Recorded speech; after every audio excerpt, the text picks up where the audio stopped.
Yo, yo, yo.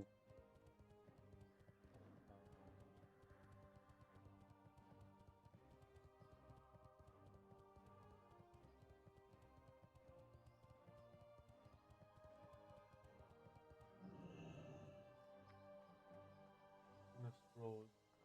Whatever. Need help?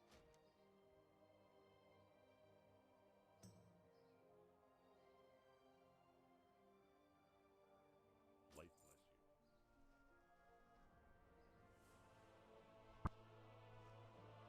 Yo, what's up, guys? We're doing some classic raiding, actually.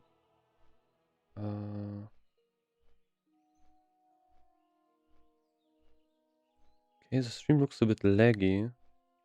But wait, I can fix that.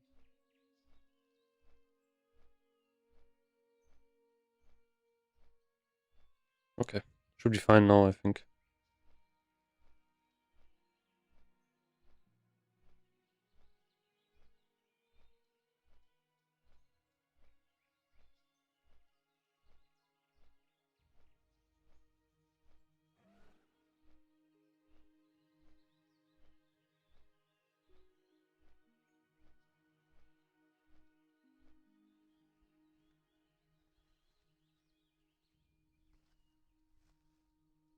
Oh, sorry guys, if you said something in Twitch, it is not synced, so I have to log in. Give me a second, I will fix this.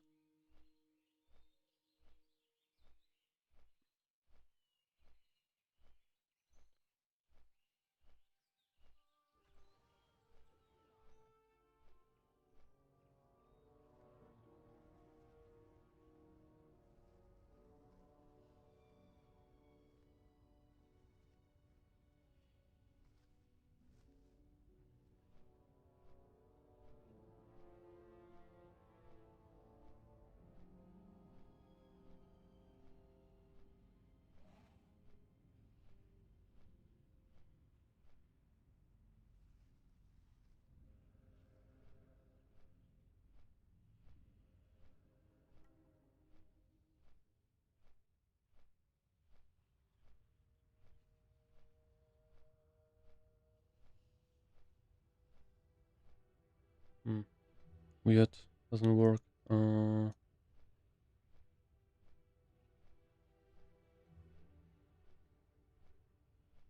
Yeah, maybe I have to reopen it.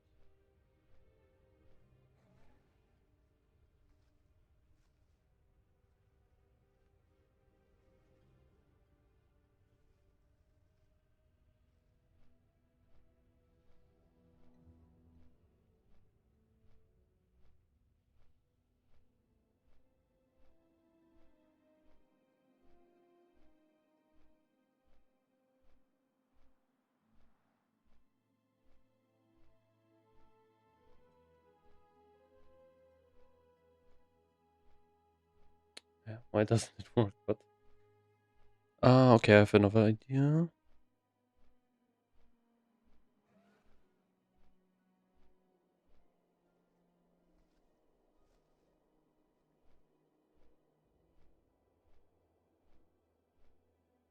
Okay, I will just use this for today.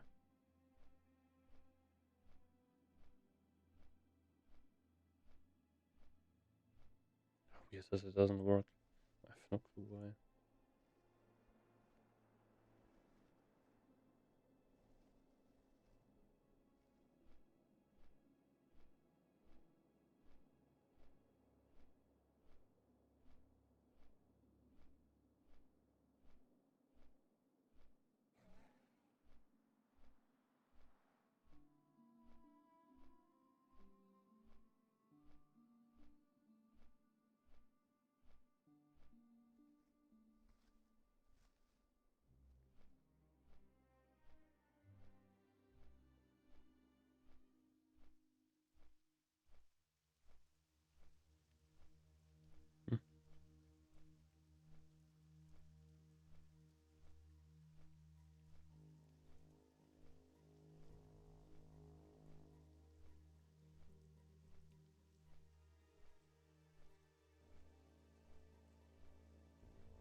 Yo, what's up? Yeah, it's a bit scuffed. I can't. Maybe if I'm a bit too slow of the chat. Um, yeah, I think this should be fine now.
Let's see. Okay.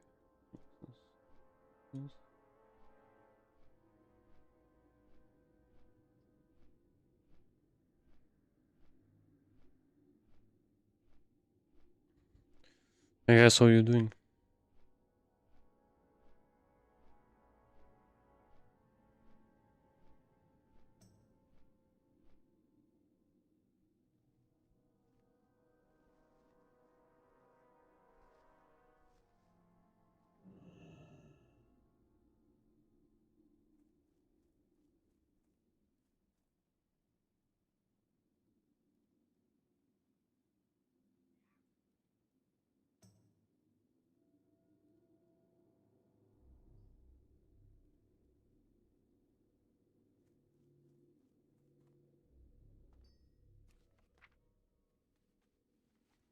Greetings.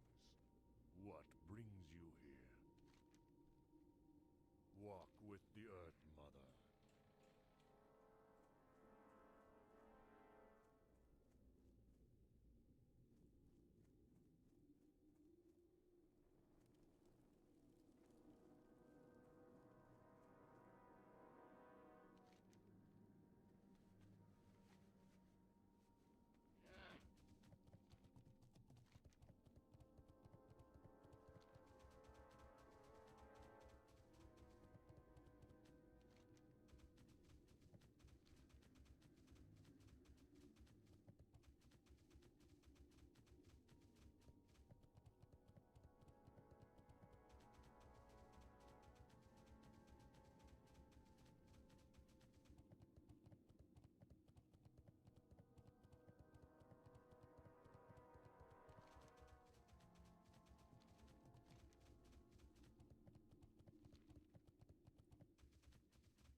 Yeah, this might actually not work.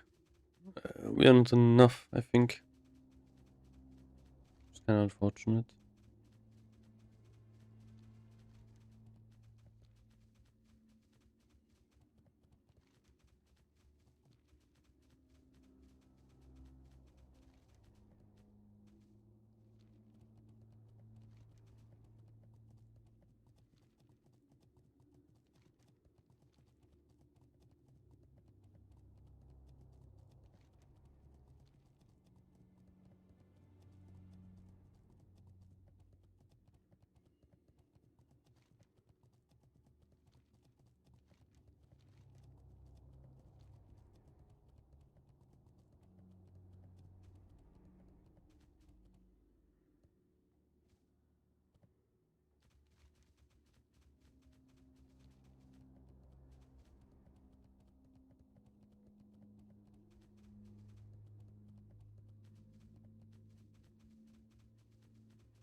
unfortunate.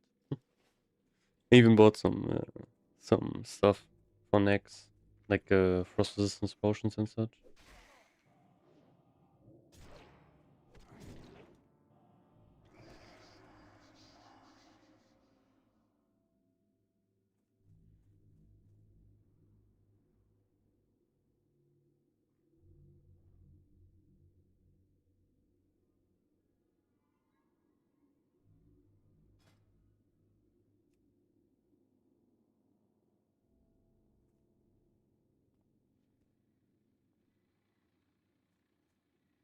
Damn.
Okay, this works.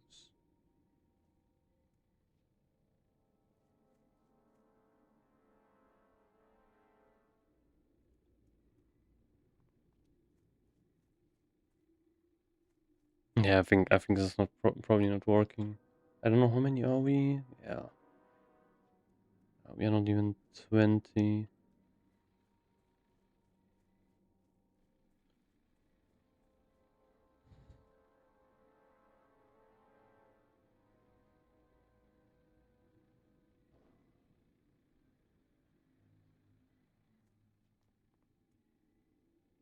I think I want to change this though. I think this doesn't look good on stream. Um, this thing is just bad. Makes this like 60-ish, 70-ish. So the stream doesn't lag so much when I alt tab.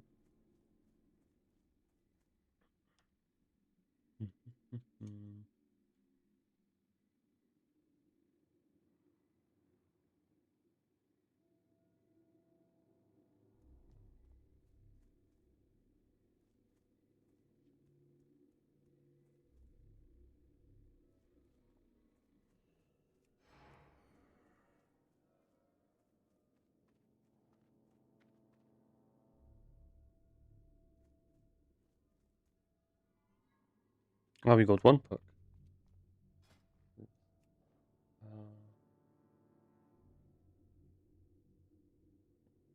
Don't have any heals.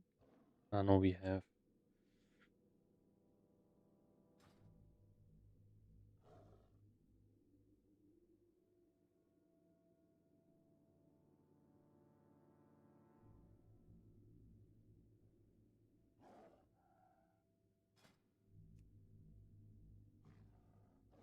It's crazy.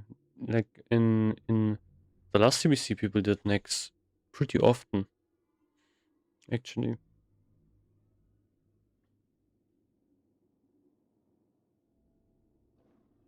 So next one.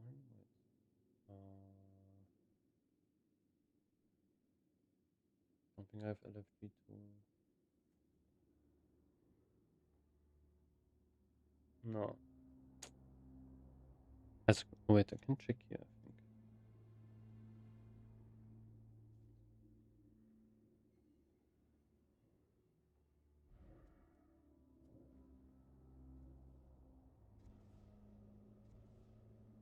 This is rare.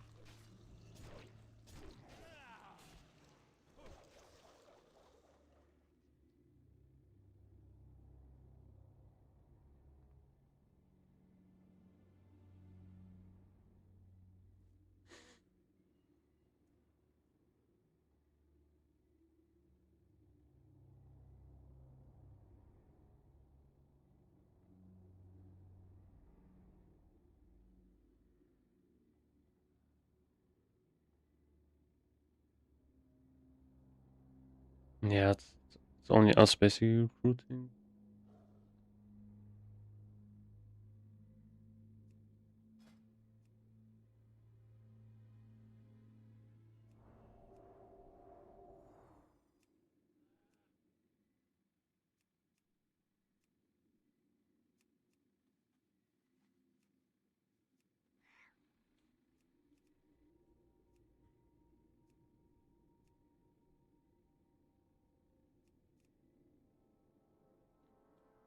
Hmm.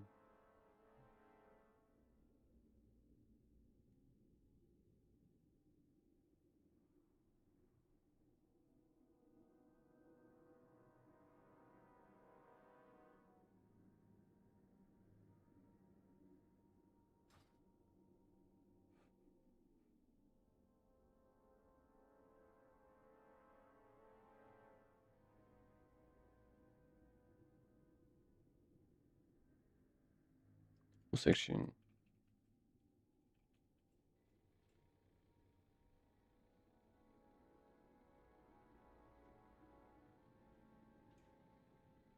Oh wait, you can sub? What? Wait, what? Am I stupid? Yo, thanks for the sub, by the way. I think I just set this up, and that's probably why the chat is not working correctly.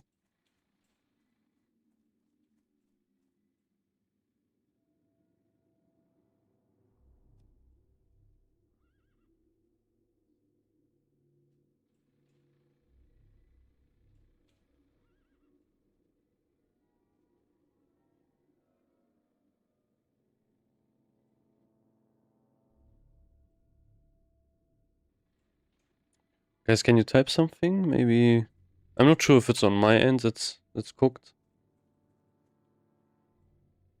I think my Twitch chat is bugged.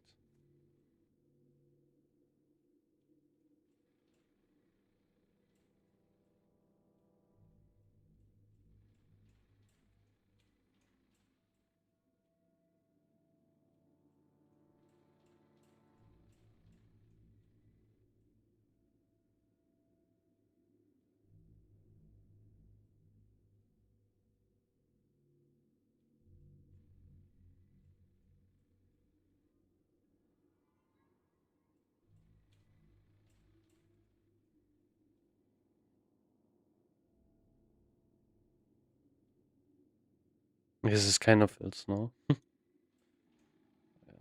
not bad. Wait, let me close this. Maybe I can restart it and then it will work. Not cool.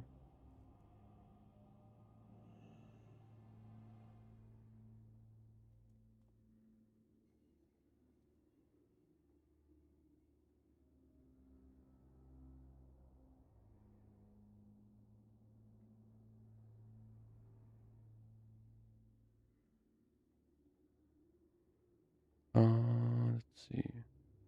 Okay, also.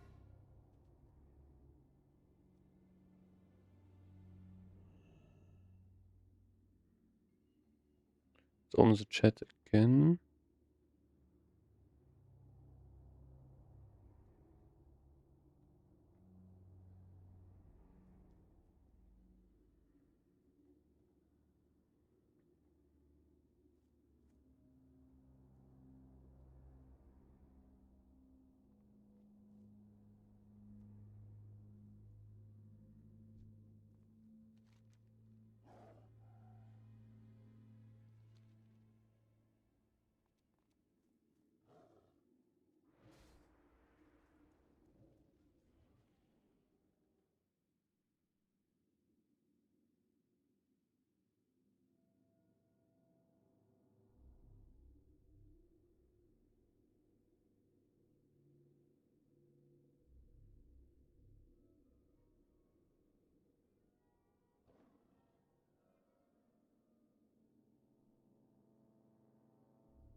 Oh yeah, it works. Thanks.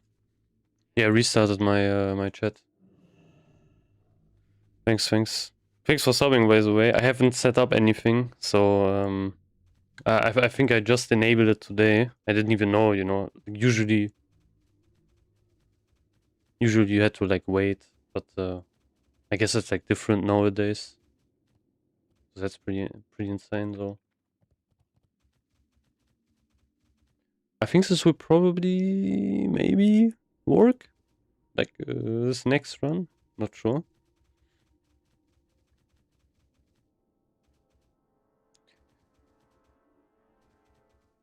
Yeah, I have it.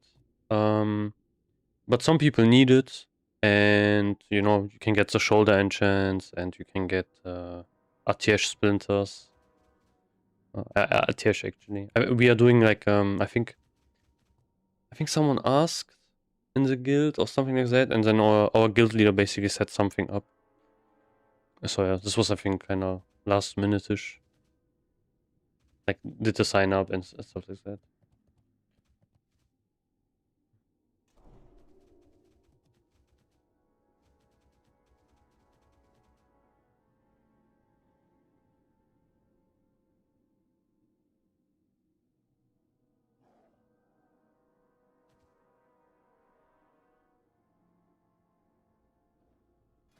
But yeah, this will be useful in the next phase, you know, during Hydra especially. That's where it's really nice. Badge can be also like I think we do next acute maybe today as well. I'm not sure.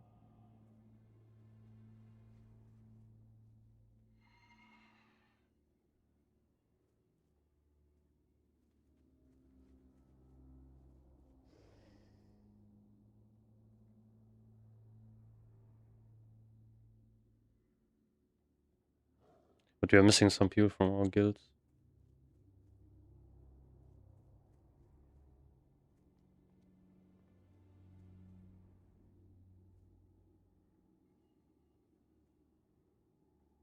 I think I can actually close this. This is not news anymore. Okay. Now let me check YouTube. Okay, let's see. Uh,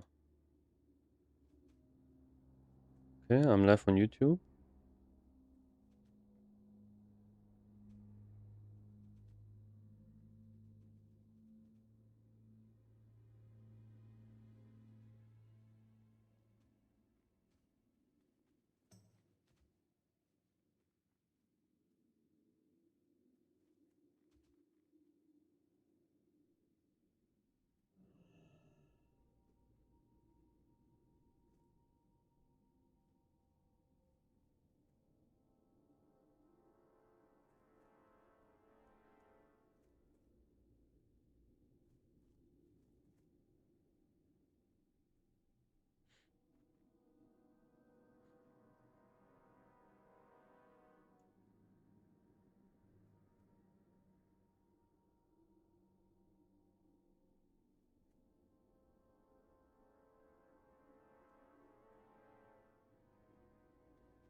Oh, look at this guy, bro. Oh, shit, he's so stacked. Holy.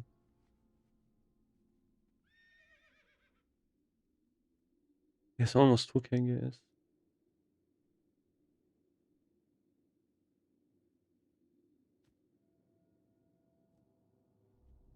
Ah, yeah, okay. Thank you for that, though.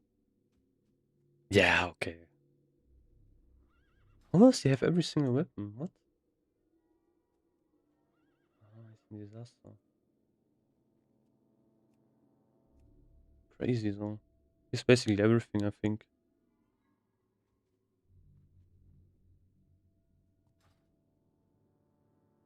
Sick. I'm jealous. Nah, but nice. Seeing fully stacked warriors is nice always. As long as it's not a rogue, you know, then it's good.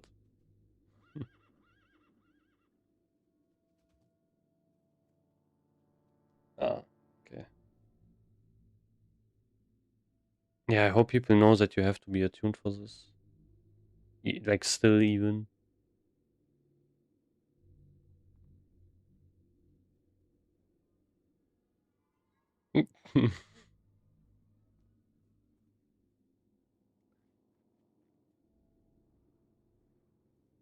Hunters trying to kick each other. Trying to phase a raid lead, it's funny. Like, yeah, okay. Oh, we have a couple of pucks here. This guy's 70.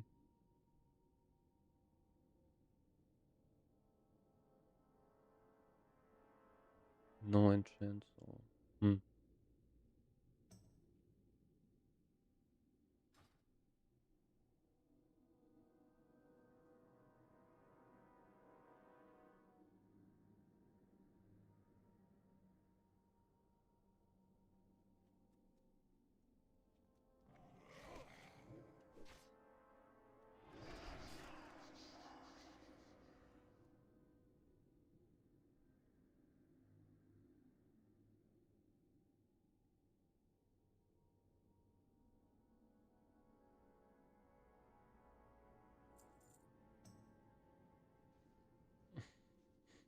Hmm. 65 pot panel. This is crazy. In the last TBC in 2021, this was pretty easy to fill actually. Like, I remember I did these runs a couple of times actually. Like doing Naxx, doing, yeah, okay, Blackwing Land, such no, also no IQ. But yeah, Naxx was pretty easy to fill. I mean, what people did is they actually did stuff like GDKP next Ramas in TBC or Gbit. That's what people did.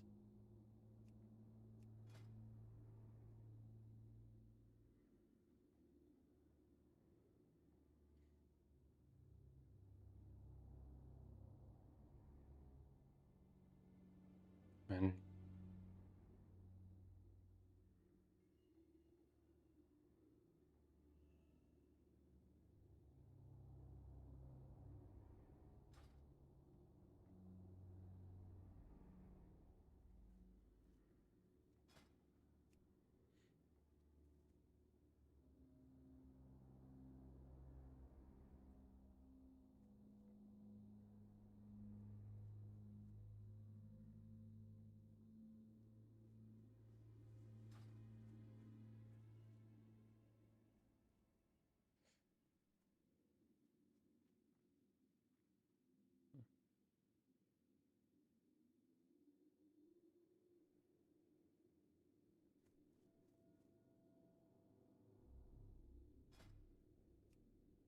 We have 24. I think we have also double characters here, so yeah, we have two accounts. I think that's more around like 20. And I think in the last TBC, if you had like 25, it was a pretty scuffed run. Oh, look at this. Oof.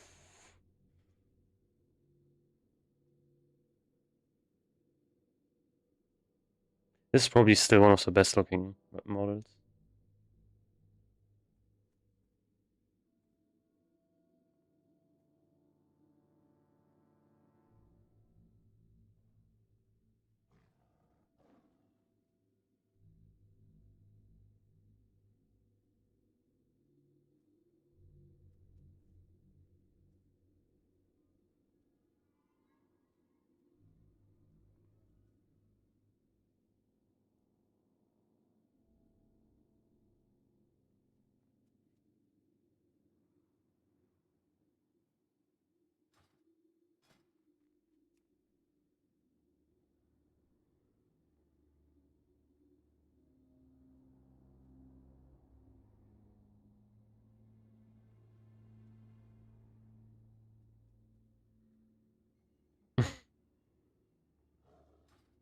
Damn.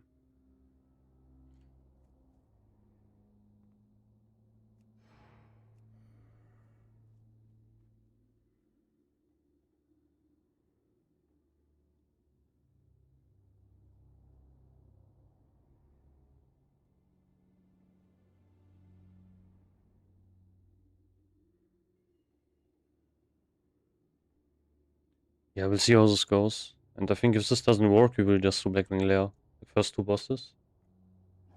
Because, there's a trinket which is really good in Blackwing Lair for mages. Uh, this thing.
Already, as we're complaining, he can't find people.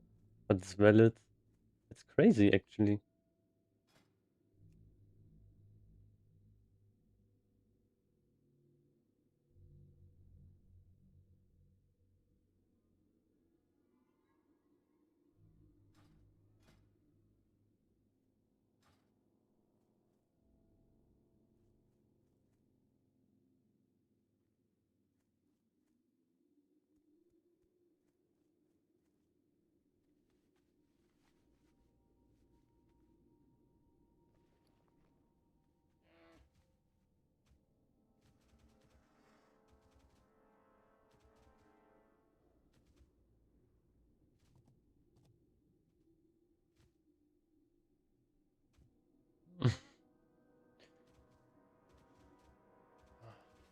Crazy. Yeah, it's I think it's cancelled, so we do Blackwing Lair instead.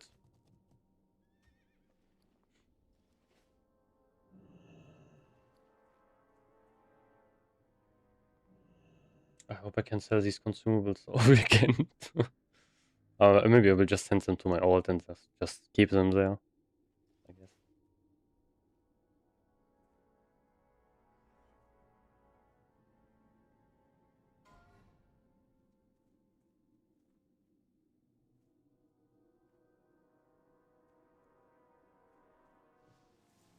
Hmm.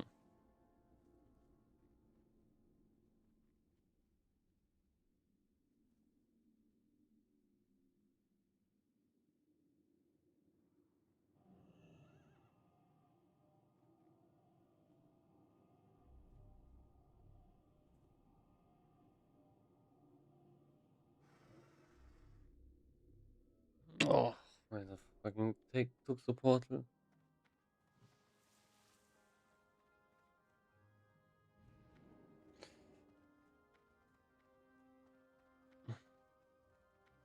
This mage cooked us.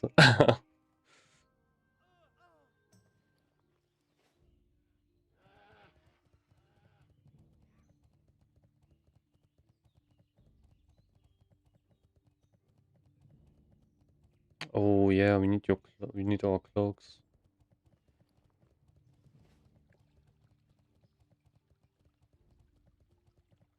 Ah no, wait. I think we only do the first two bosses anyway. But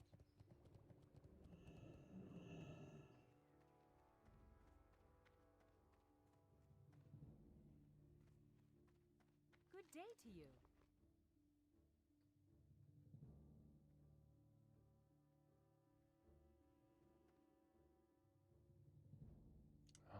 what is it? Onyxia cloak? Ah, this one. Yeah. Safe travels.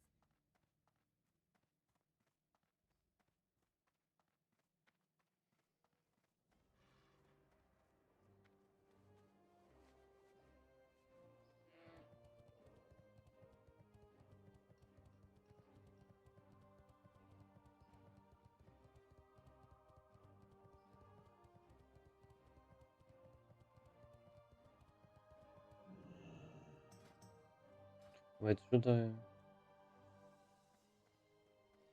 I think I will take also maybe Seal of Ascension with me, so I can open the thingy in Ubers if someone needs it.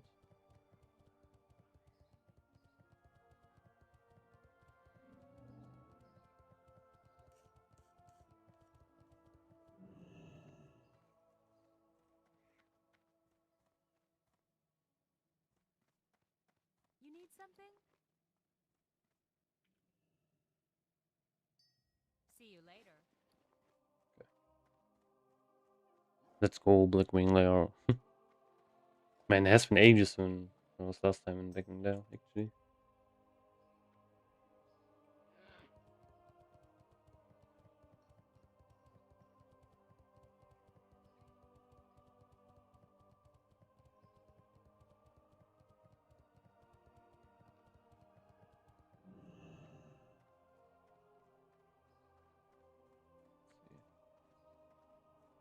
Light be with you.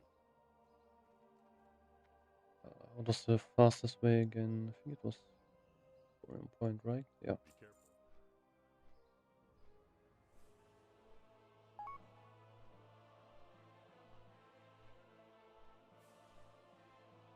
careful. He's really trying to get this going. Interesting. What is Hunter Tier HR? Why? Is Hunter Tier good? No, right? I think it's bad. I think Beast Lord's just better. Why is he spamming me? Let's see. Hunter Tier? Where is it?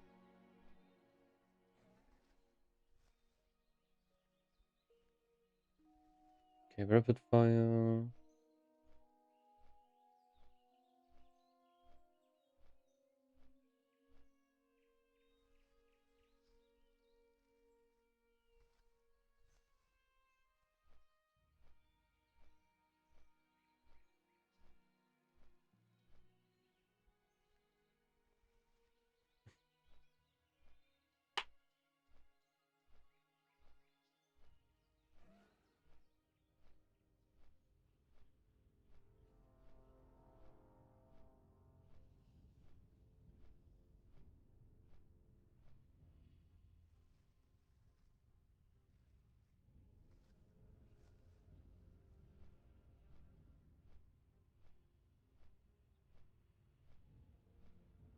Actually, Black Mangler is good for Tier 2.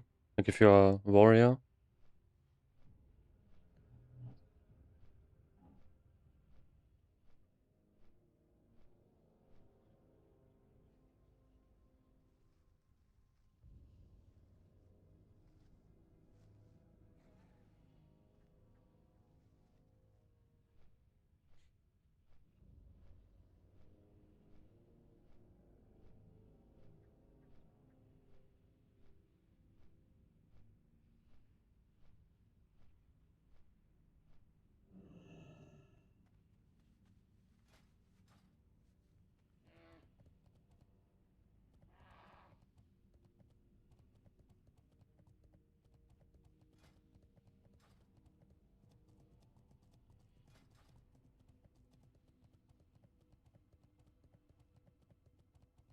Maybe not.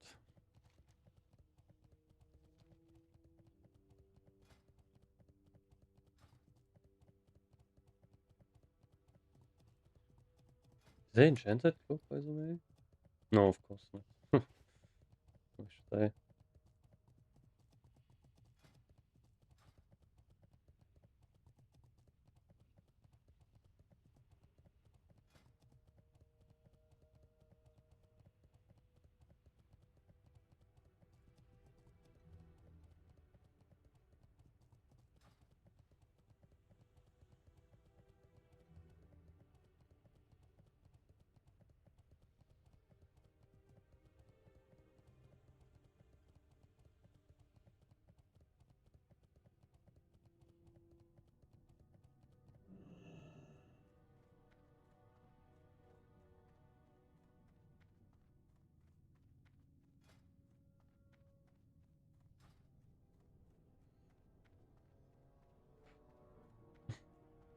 I think you only have one healer. Fuck. Ah, should be fine though.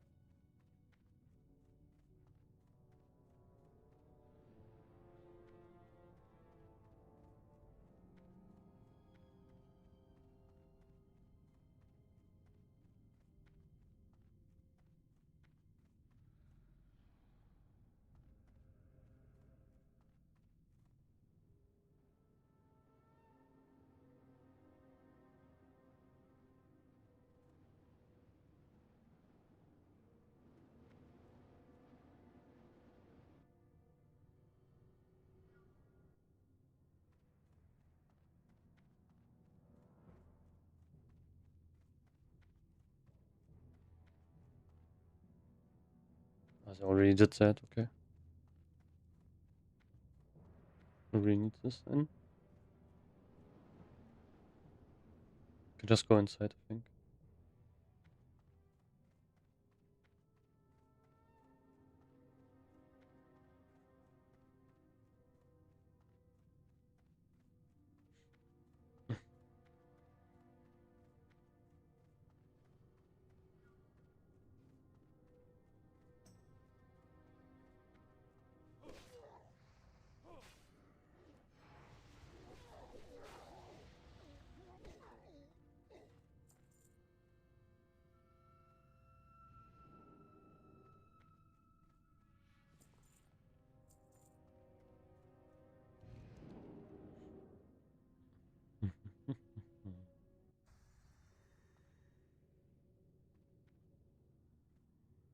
Yes, yes, Pepsi font. Yo, hello, hello. I think you can get it from like I think there was also I should probably update this font actually. I think there I've seen that you can get like kinda an updated version which has some stuff fixed. But yeah.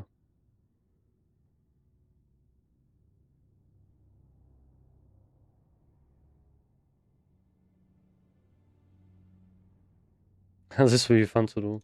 Ah, maybe we should have brought my Paladin instead. I don't know. My Paladin could have maybe used something here. Because I need like nothing on my warrior here.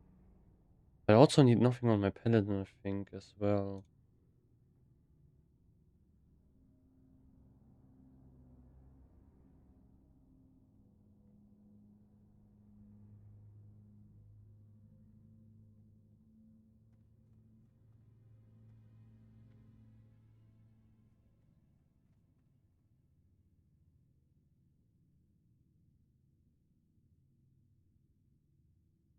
I think this is also good for casters. Still, like decentish.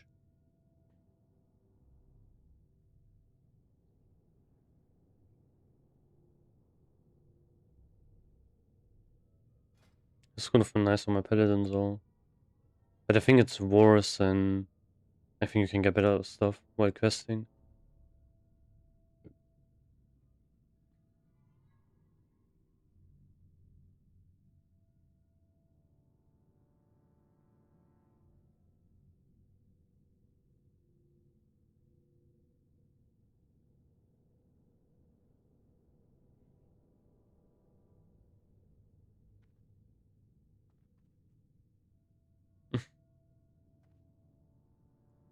I just started playing 2 weeks ago playing warrior. Ah, nice. Hope you have hope you have fun with your warrior. Nice, nice.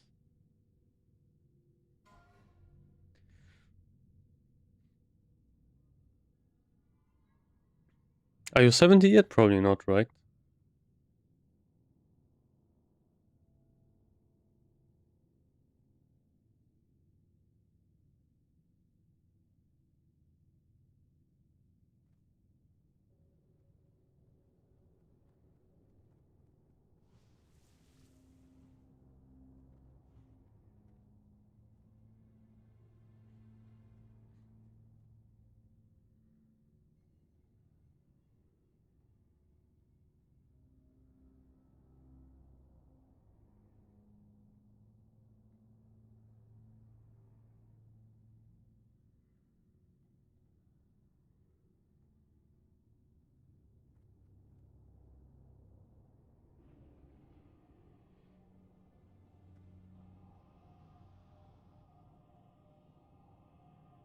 Ah, 40, okay.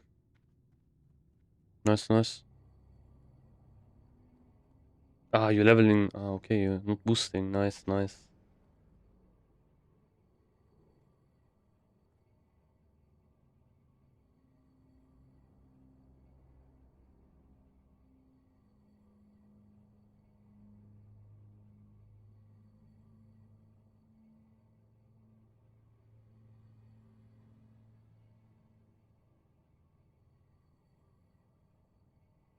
I guess you get some gold here, you know, doing this as well. Raids actually give you a huge amount of gold. If you don't die, obviously. Okay, it's actually not huge, but how much crit do I have unbuffed? 31%. Not great.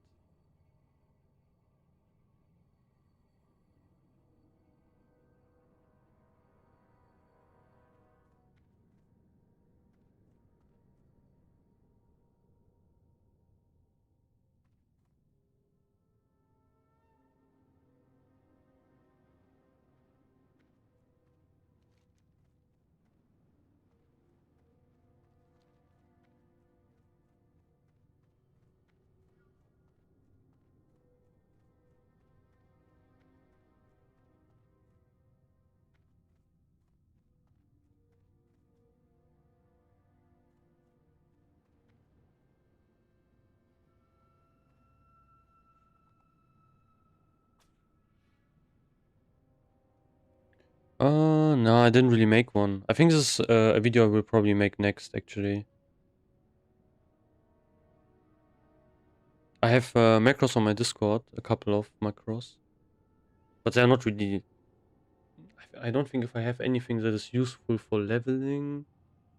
I have to check. Probably not. Wait, let me check, actually.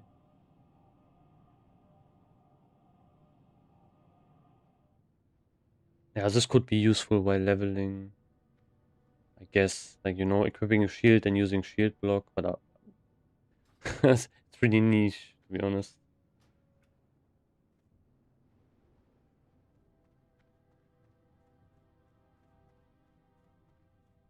So hard to say, actually.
But yeah, actually I have a bit of gold now.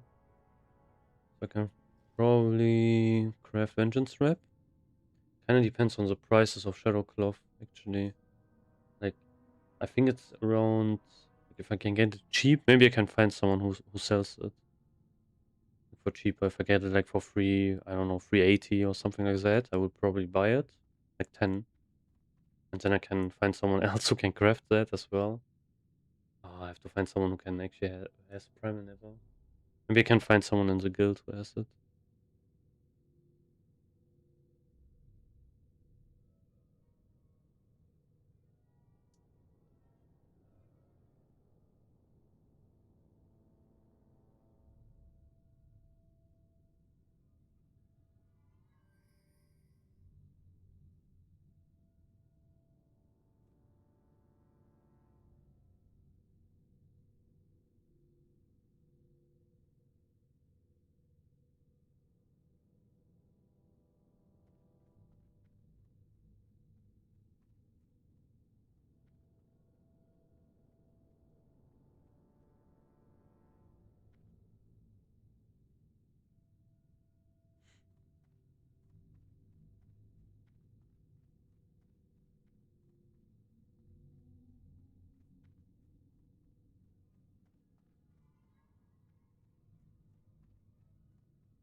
Ah, the Ubers.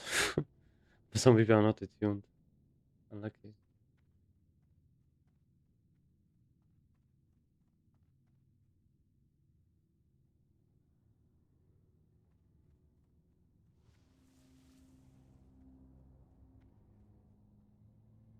Oh, thanks for the follow.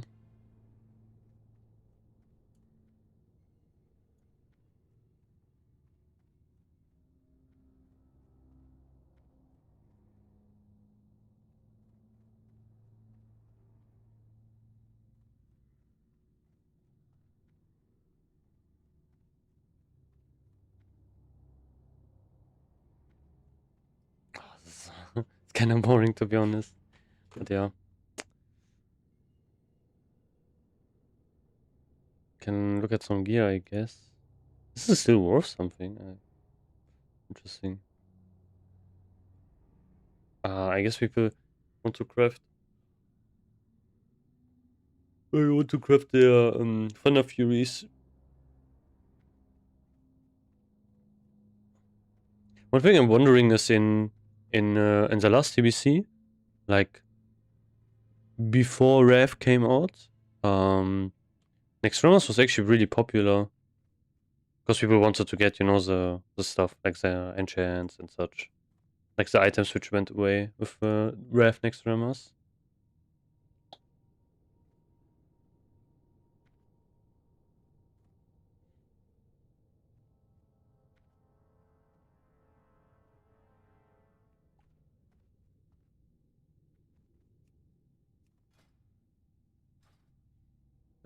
What is that?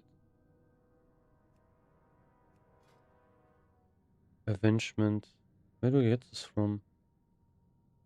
Blood Furnace Heroic. Oof. Is this Biss? God, this is Biss.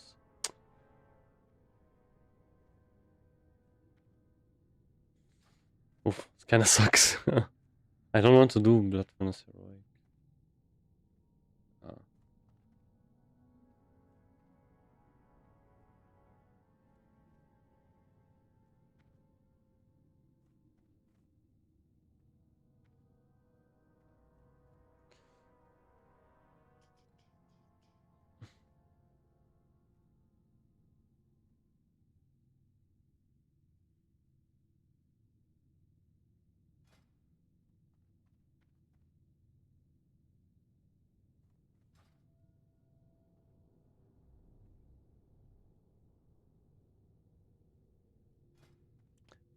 I kinda said that this I never got this actually. I think I've seen it drop like one time. But it looks so cool, you know.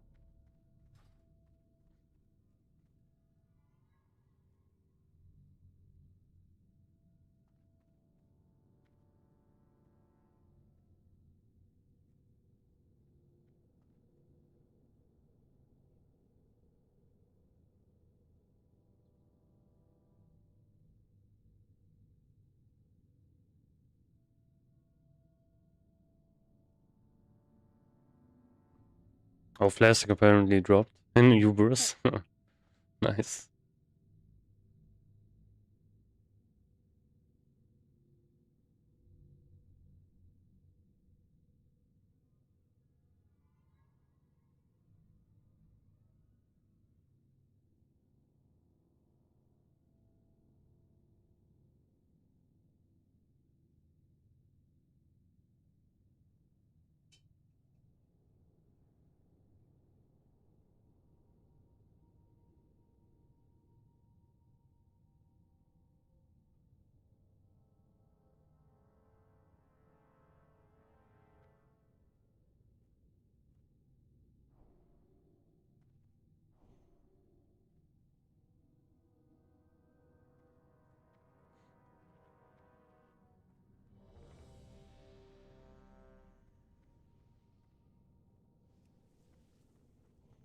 Oh, we go, we go.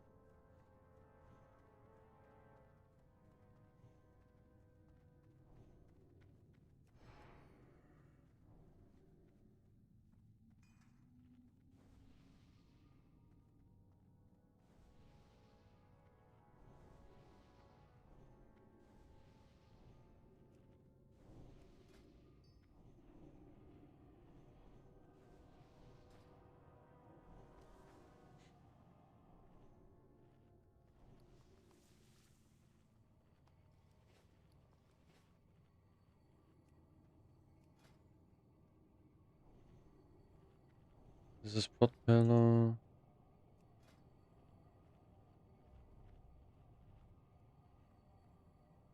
Oh, I don't have free action potion.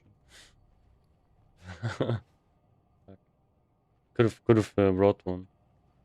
Wait, do I have PvP? Ah, I don't have PvP trinket on me. Unlucky.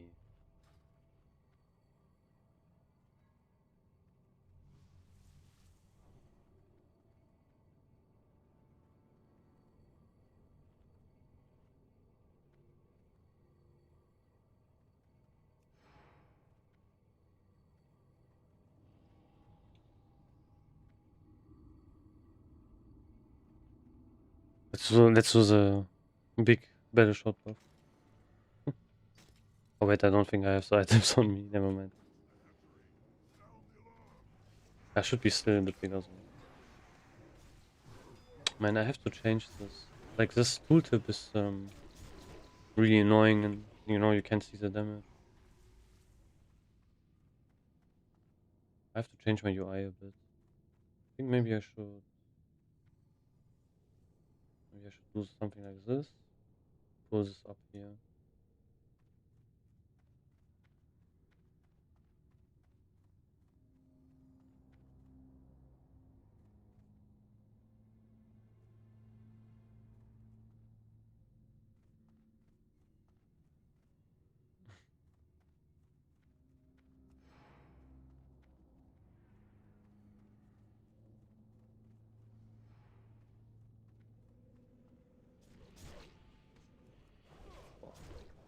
Big, big buff is good. I should have respec the two-hand arms and played this here. I think this would have been fun. Oh no, wait, I don't have two-hand sword max weapon skill. This is something I need to farm 100%.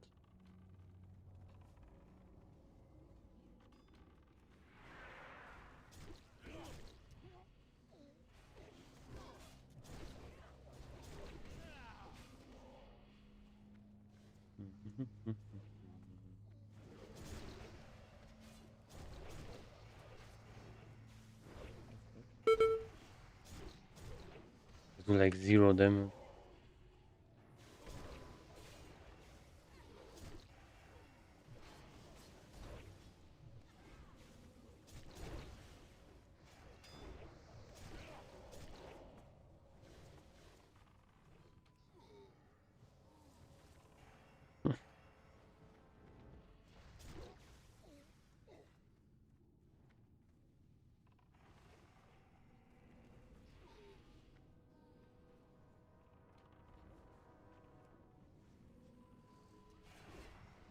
Not that really is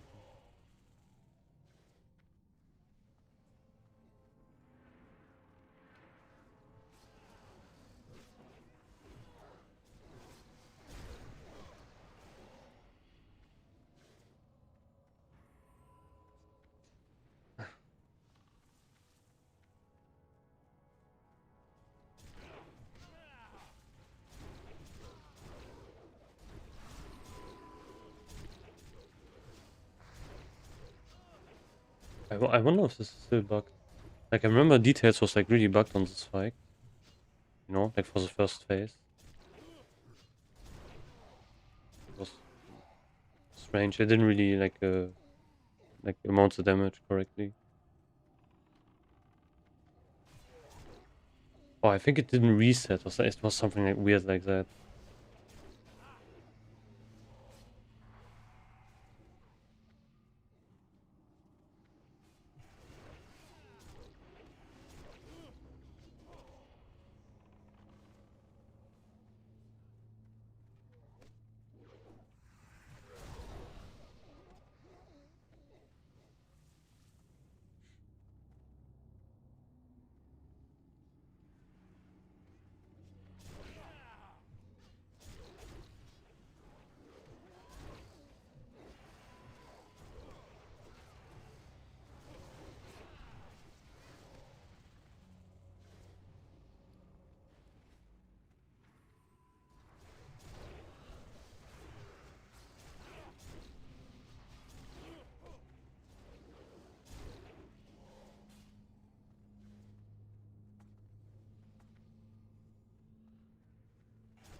Maybe we can kill him before he stuns us.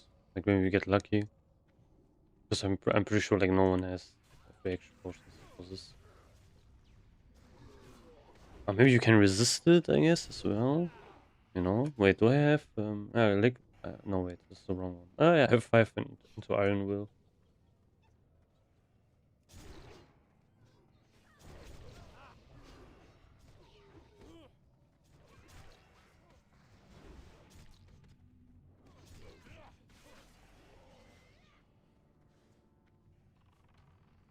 Cooldown, weak aura. Which one?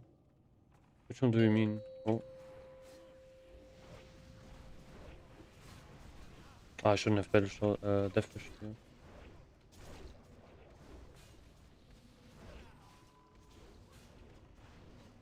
We got stunned.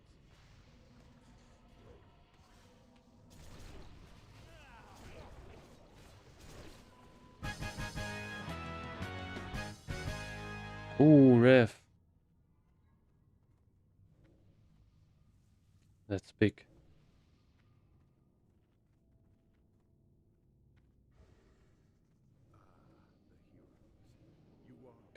Don't say you have your other thing.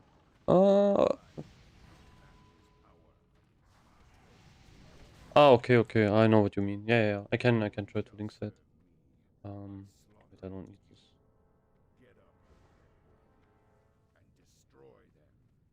I need rage. Oh, I don't have death wish. Just so ass.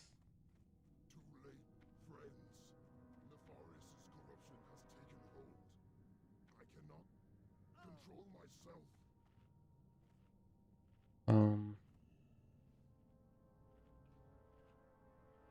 I beg you, mortals, flee! Flee before I lose all sense of control. The black fire rages within my heart. I must release it!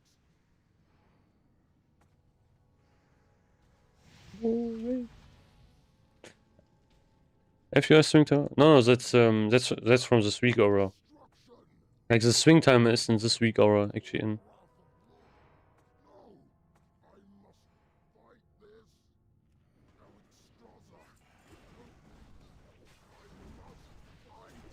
Oh, should I wreck?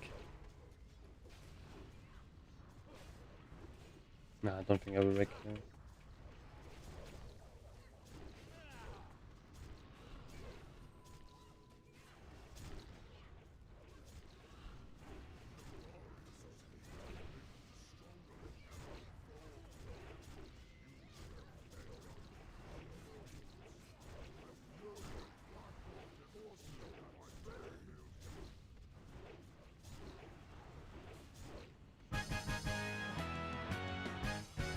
Oh, no belt of wrath and no trinket.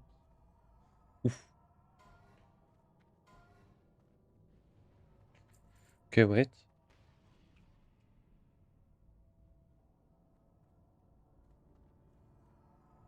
I forgot to use potions as well. Consumes and such. Yeah, that's one.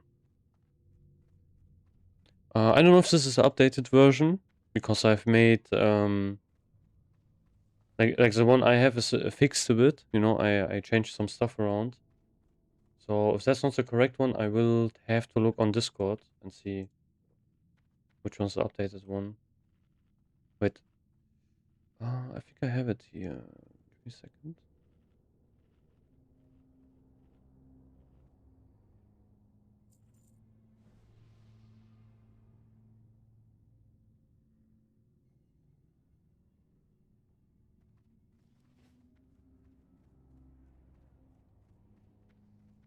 So this first.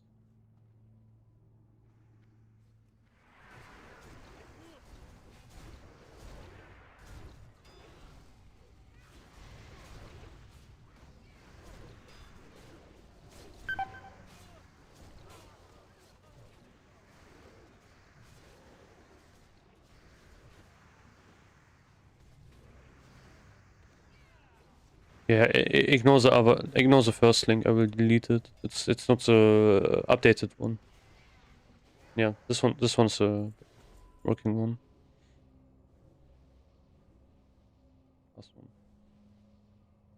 I basically like this is I didn't make this. Like the original person who made this recolor was Alondo in the last TBC. The original version is still on Vargo, but it is you know, it's kind of bugged. So I fixed some stuff and you know basically forked it. So that's what I did, and that's kind of the fixed version.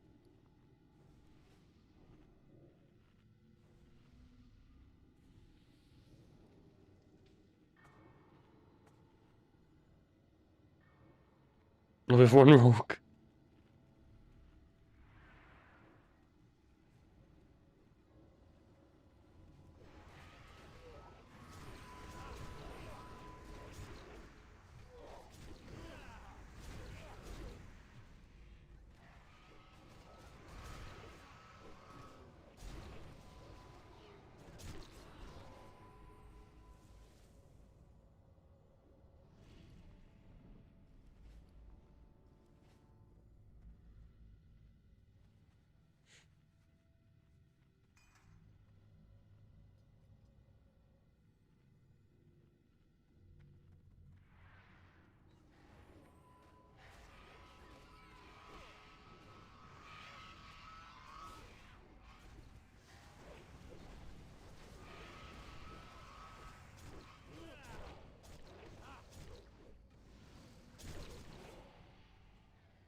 One rogue is really scuffed.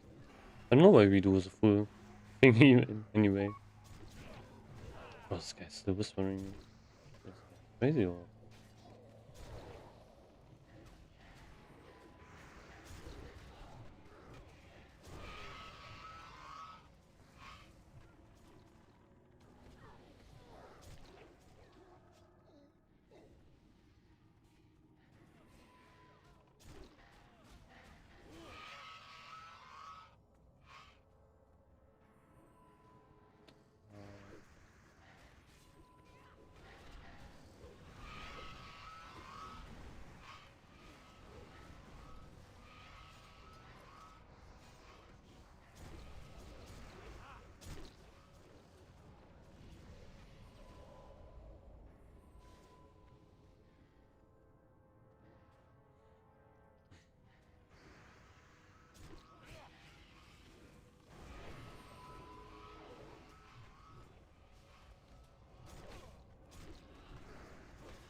It's kind of funny. There's like a like when we tried to do Naxx, there was like a Paladin and he was not attuned, and now he's hosting Naxx, even though he's not attuned. So I don't know, which is pretty funny.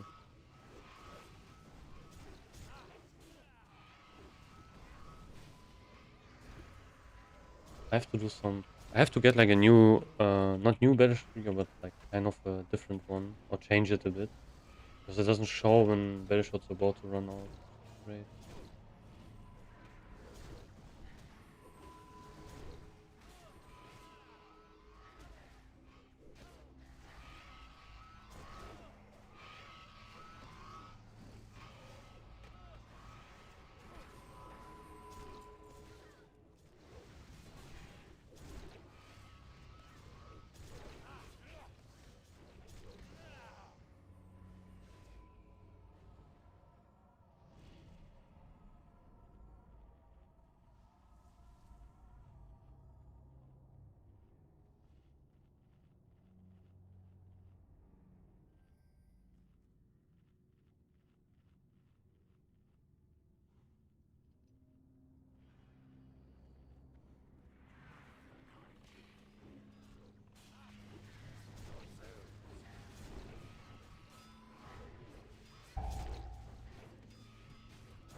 No raft gear.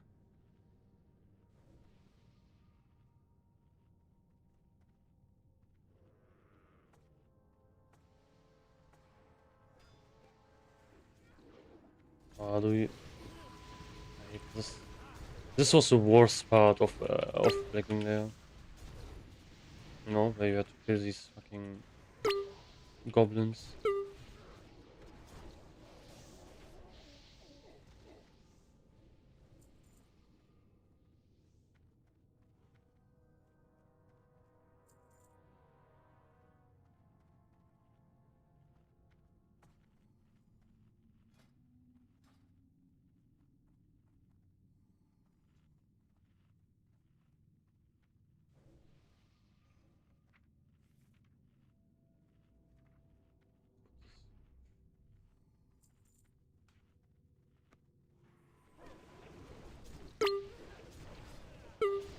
You have wrecked, so I'll probably like one shot them.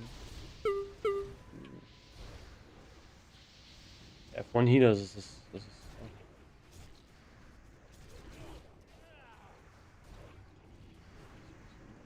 What I'm doing.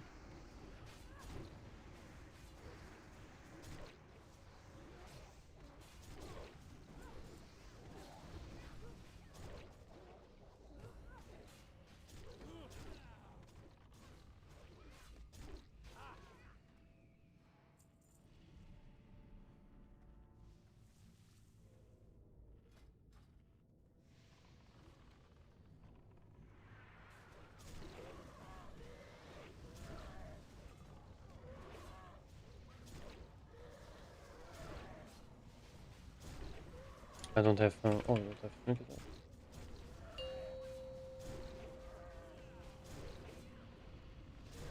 Mm.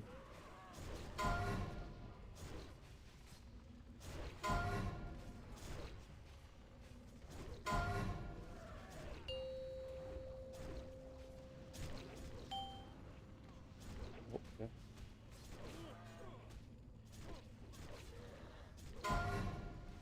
Oh.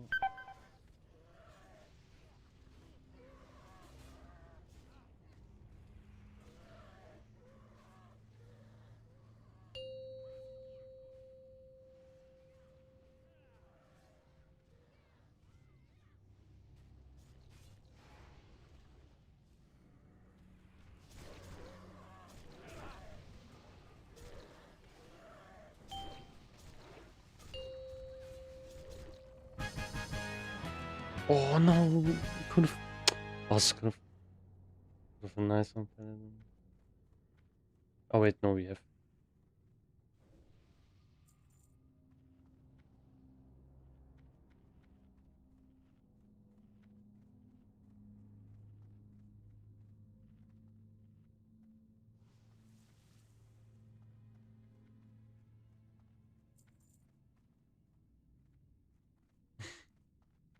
Nice.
Oh.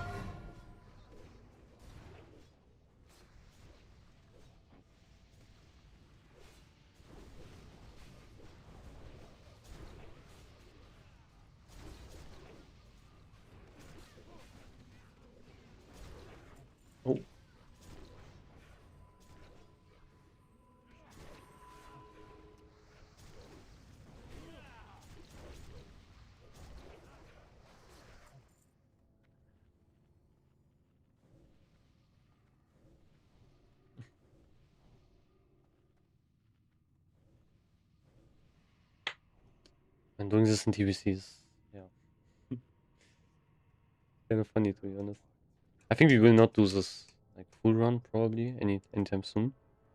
Are the phase 3 marks of Ildar's last soulbound? Yes, yes they are. So I forgot to mention that, like, sadly. But yeah, that should have been one. But you can see this also on Wowhead, you know, if you check. It says, I think, binds on pickup. So yeah, they are soulbound.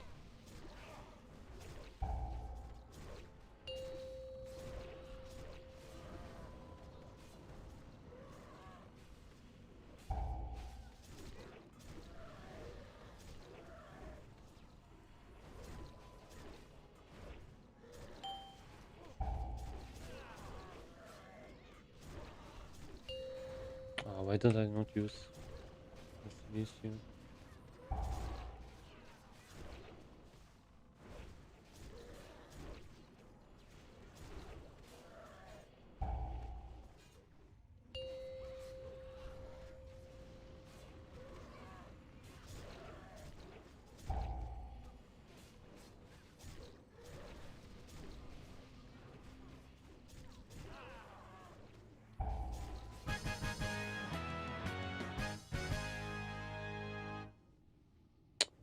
Man, no ref.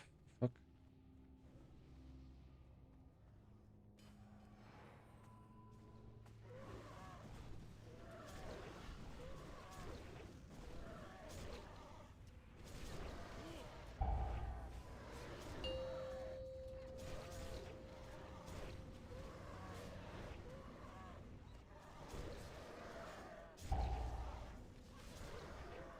Oh wait, I'm kind of griefing, to be honest, because I don't have 9%.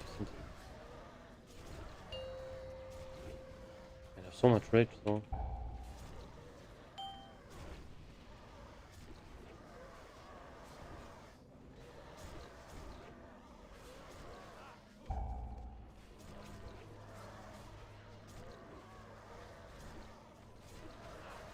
Like, these are still, you know, raid bosses, so they are still like 3 levels higher than you.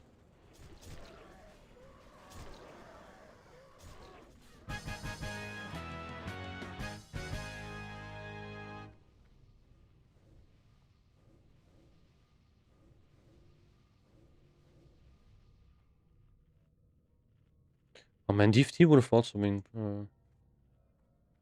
great, kind of, you know. On tank it's kind of useful.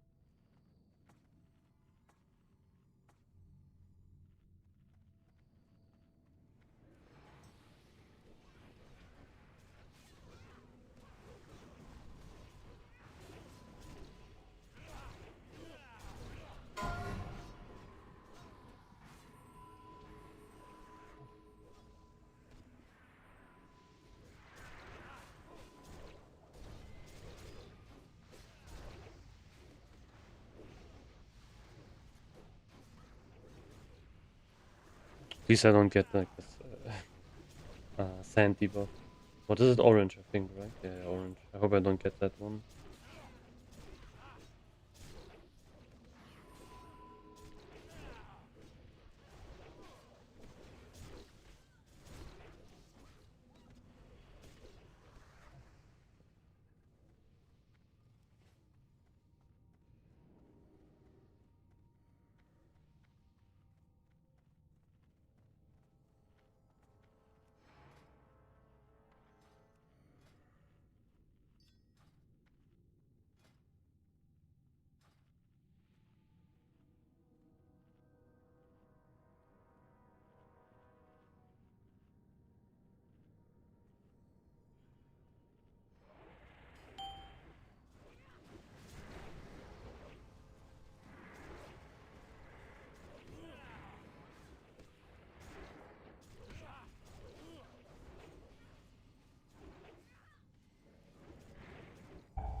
Mm.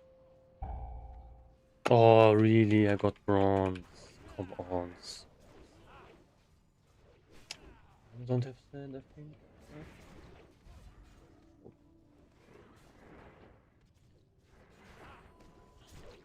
Of course, with my luck, this was so obvious, you know. I get sand here. In the first one as well. Oh. Oh, I think I got this as well.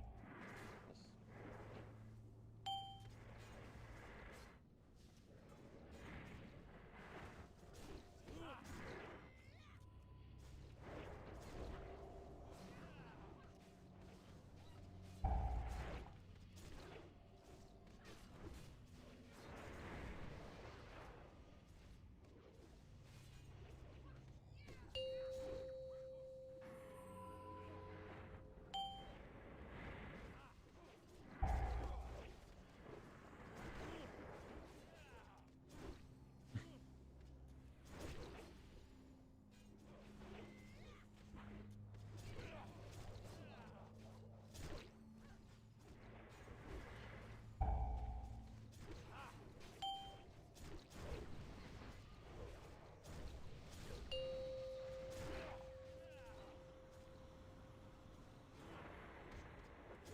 Oh, I got hit by this. Fuck.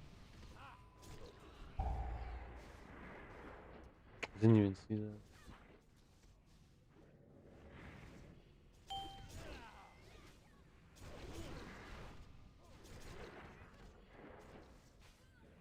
Oh, stun is so cancer.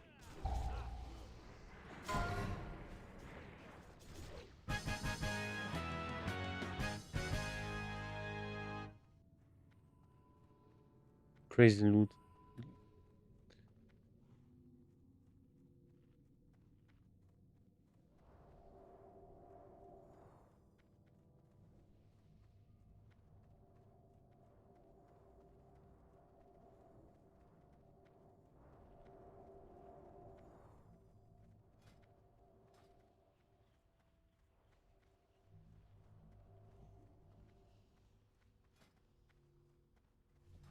Yeah, weird. No debuffs.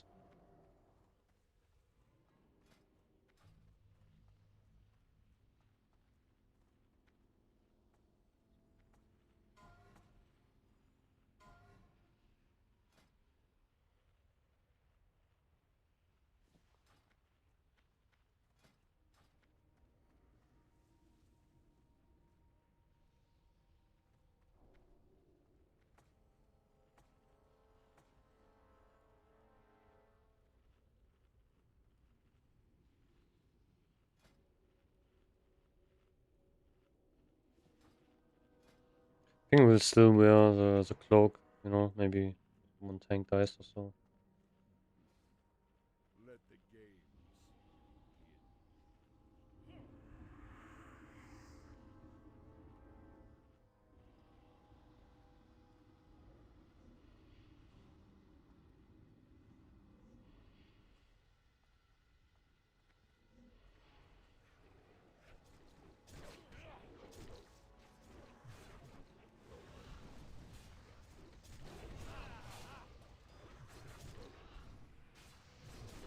I never did it like this, to be honest.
cloak up anyway.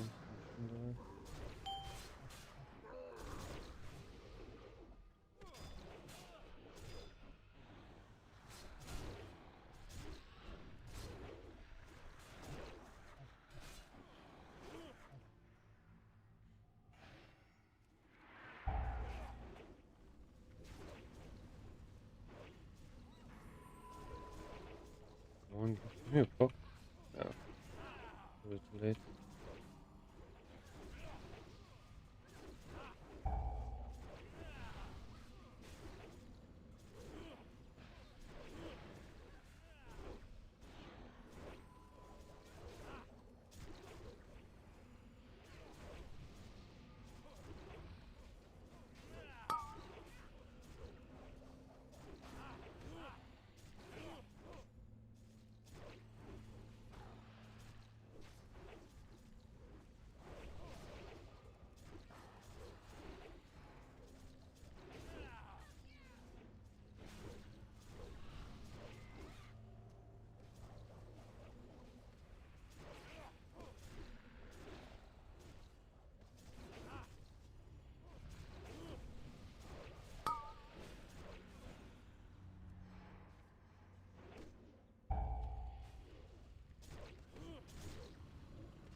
Wish I had more CDs though.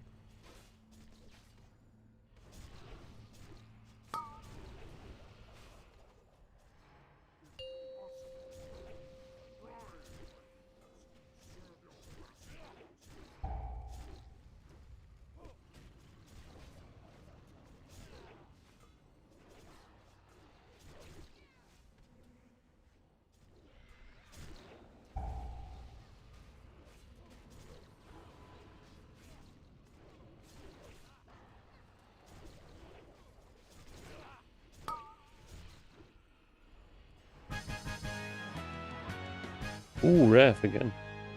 Nothing to my kind. Do you hear? Nothing! How much gold did I get from that? 14 gold.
I think we do Molten Core now actually.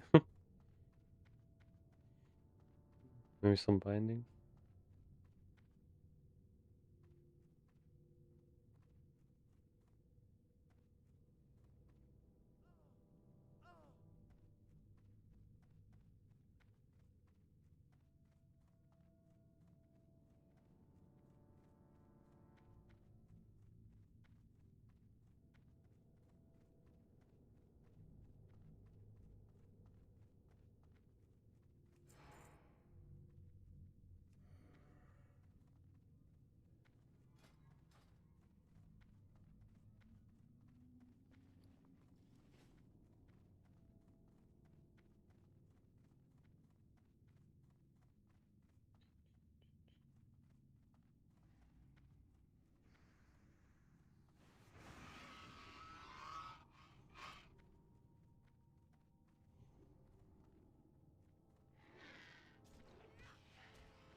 I have no clue why people didn't even join us, to be honest. Like, I mean pucks, you know? Because there's not much to be gained here, to be honest. I guess people are a bit bored of TBC, that's maybe why.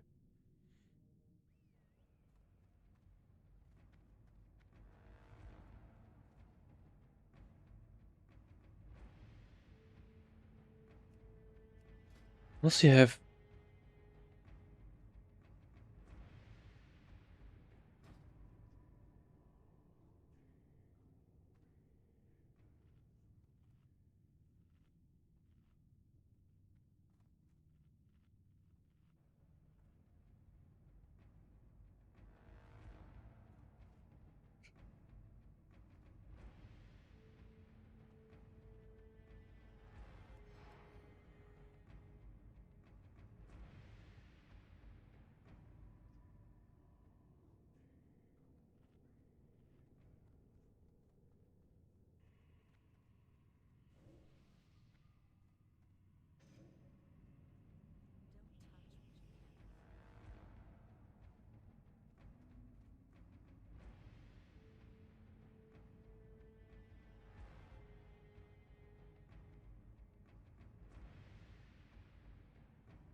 People are not tuned. See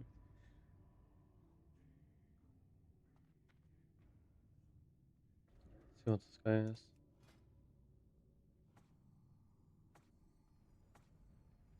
Oof.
Crazy that these mobs are still green.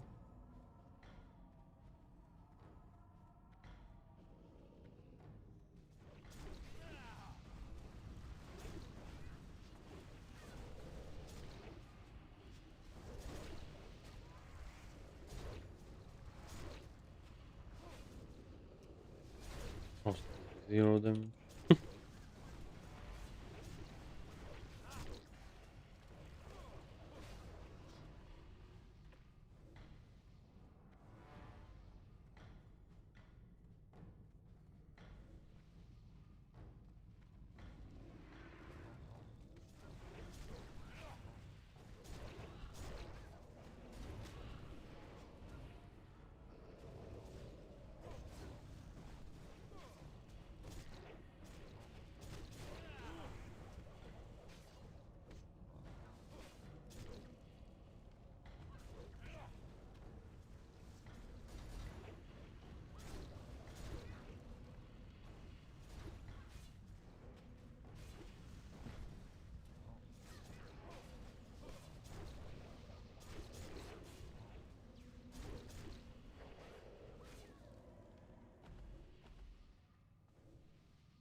so weird to like hit them, you know? You need to be like really close to them to hit them. Even though they're like giants. It's kinda annoying, but yeah.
Mhm. I don't know how much gold you get from like killing one of the raid bosses here. Probably not as much as Nefarian, I guess.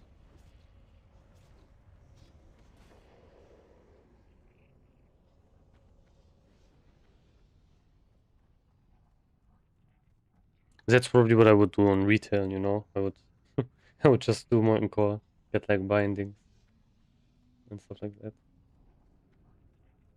I think I would not even really play the raids on retail.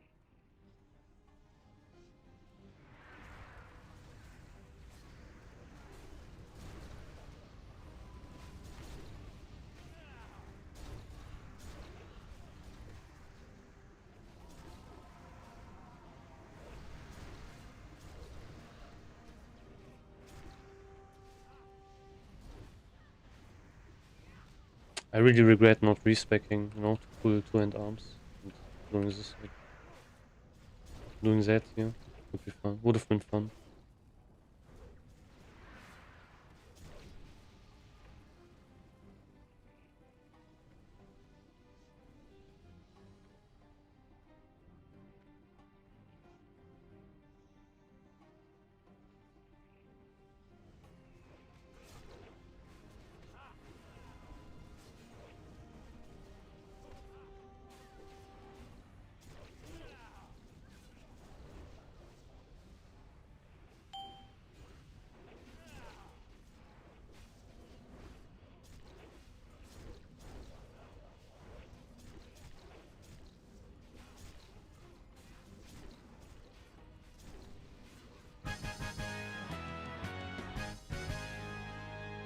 No binding.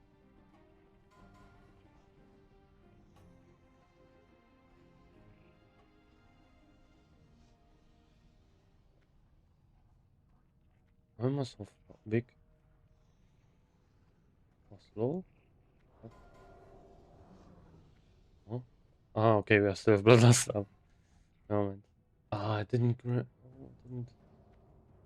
didn't get removed. Ah, that's stupid. If you kill the boss too quickly, you don't get bloodlust removed.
Didn't even need to use my AoE tools. Oh.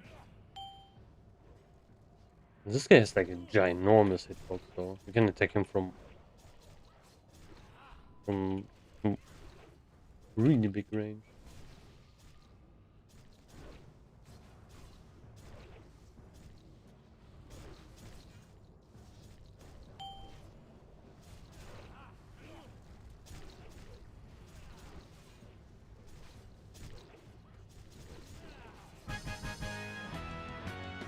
Oh, Vitality Blade.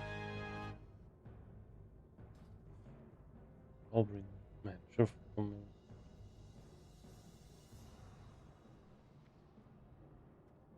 gold was it?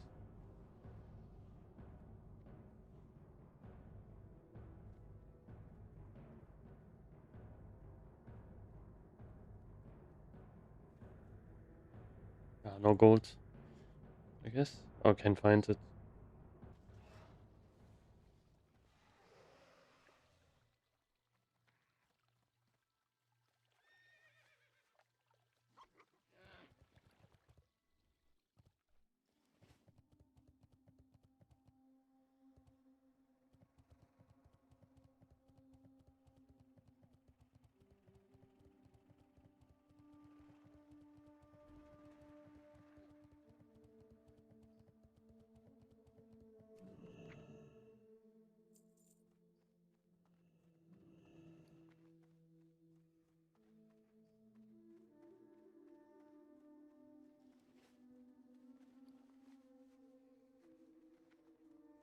Glory to the Sindori.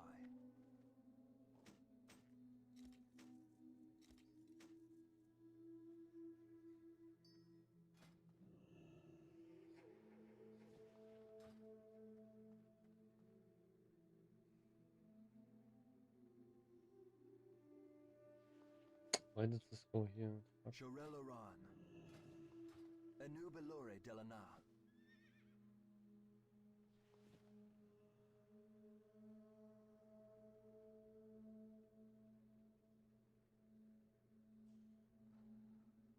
Oh wait, I got like 100 gold from that. The fuck? Wait, Remember the sun. is it true? Like, it's kind of crazy, isn't that? Doing-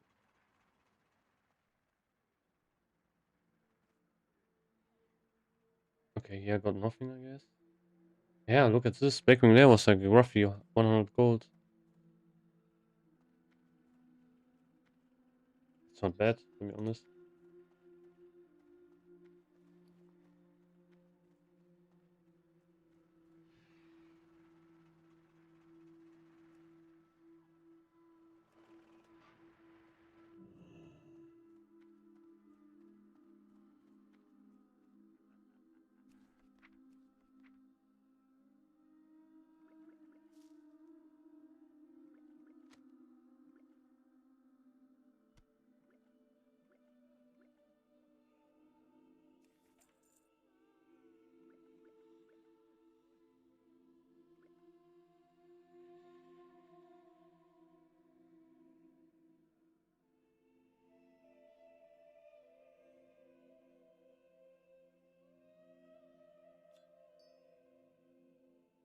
Hmm.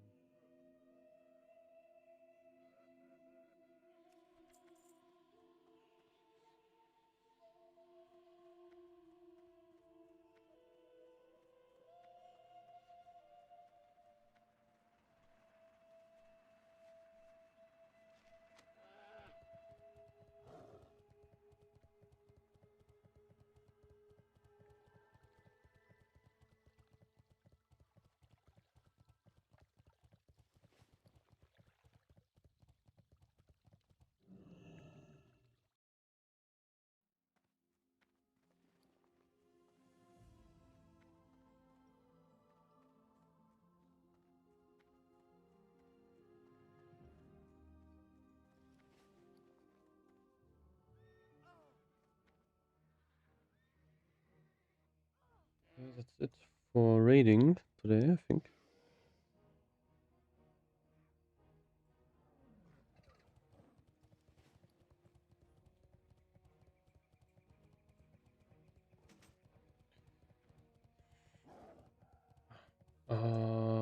Okay, guys. So now, actually, I have no clue what I want to do now. So, first of all, who are you guys? You know, let's check how many people are we here. We have, man, I can't even see it because all of my stuff is fucked. Okay, this doesn't work. Let's see. We did. We wanted to get, you know, wait, where is it? Oh, I can't even see it. Like next Ramas, you know, phylactery. Some people need it, some people don't have it. You know, Atiesh is nice. What else exists? There's a number of, oh yeah, the shoulder enchants. And in Blackwing Lair, there's basically like that one trinket. You know, mind quickening gem. I don't know why we did the full Blackwing Lair. Also, another thing which is nice in BWL is Rav set. You know, for bigger battle shot. You can use this for Solar and Sapphire. It's actually kind of a great combination for like speed kills. So that's something you can do. But yeah, mostly mind quickening gem for mages. But yeah, that's basically it. That was the only reason.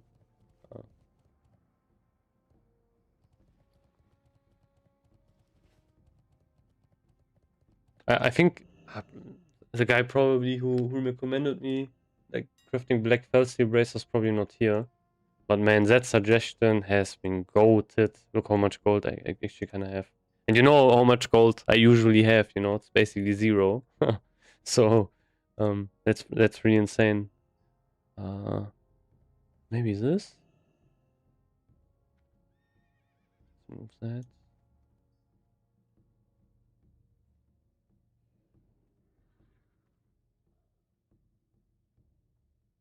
Okay, this also doesn't really work. Frames, KBS. I want to see viewers, but I can't. Is there no dock for that?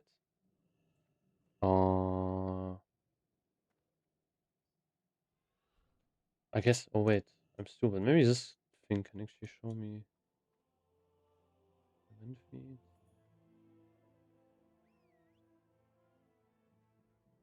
Ah, would have been nice. What is this? Let's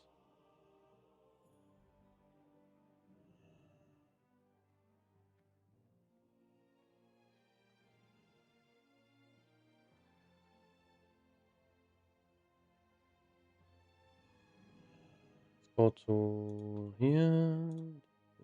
I'm just checking some stuff on Twitch and such. Because I can't see like you know how many people are here.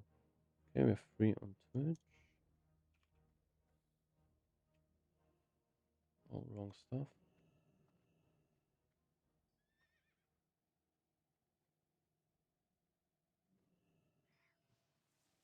It says 11 viewers on YouTube.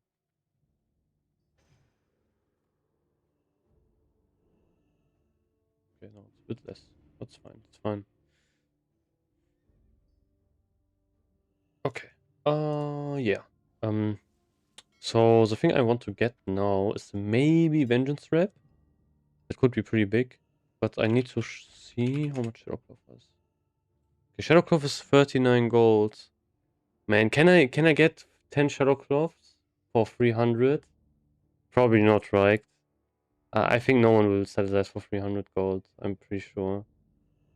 Wait, maybe I can find someone. Maybe I can find someone who's selling it. If there is, it'd be insane.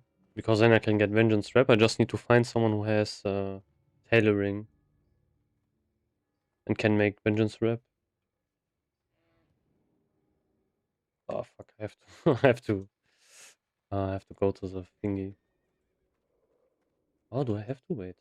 Can we not do it from here? Maybe crafting, tailoring. Oh, back. Yeah, facial. No, this is classic. Ah, yeah, nice.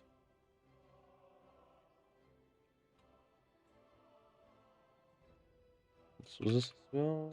What's this? Yeah.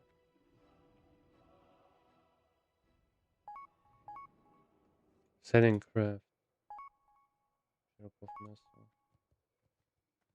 New sum? Huh? What do you mean with sum?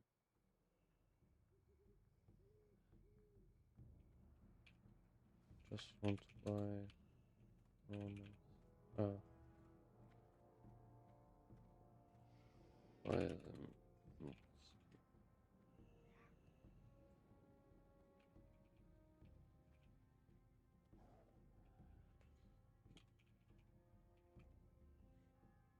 I don't want to, you know, have like I need to buy then 10 crafts, and I really don't want to do that actually, because I'm pretty sure you have to.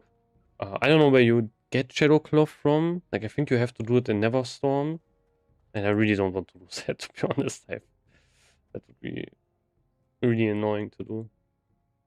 I'm pretty sure you have to get like if maybe I'm wrong, but I think you have to get it from Neverstorm. Yeah. It is fun, you know, like doing some older raids. And some of the stuff is also pretty good. Like it's not crazy good, you know, but it's pretty decent. Yeah. Blackwing Lair raids were pretty fun. For me, it was not that fun because I got like really bad luck in Anniversary. You know, it was crazy how bad my luck was. Like I think I chased that chromatically tempered sword forever, and I never got it. But yeah.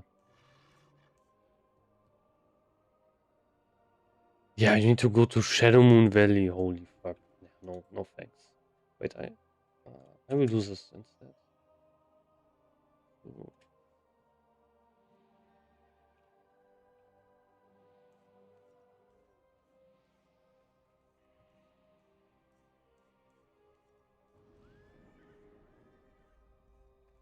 maybe someone's selling them, you know, outright. Because I just want to buy them a bit cheaper than the auction house. Like, I don't want to spend 390 gold, like maybe, you know, 350, something like that. I went from being a fresh new warrior noob to top UB7. Nice. Yeah. You can... It's pretty crazy if you're, like, new to warrior. You can, like, really jumpstart your DPS by a lot. In just a couple of raids. I remember we had, like, I think I told the story a couple of times, but in Naxx Ramas, we had the Puck Warrior, who was pretty new. And I remember that was like one of the, basically it was kind of the only, or one of the only raids where I also deducted people on the SR sheet and so on, and if they fucked up. And we had like this warrior who didn't do Sunders.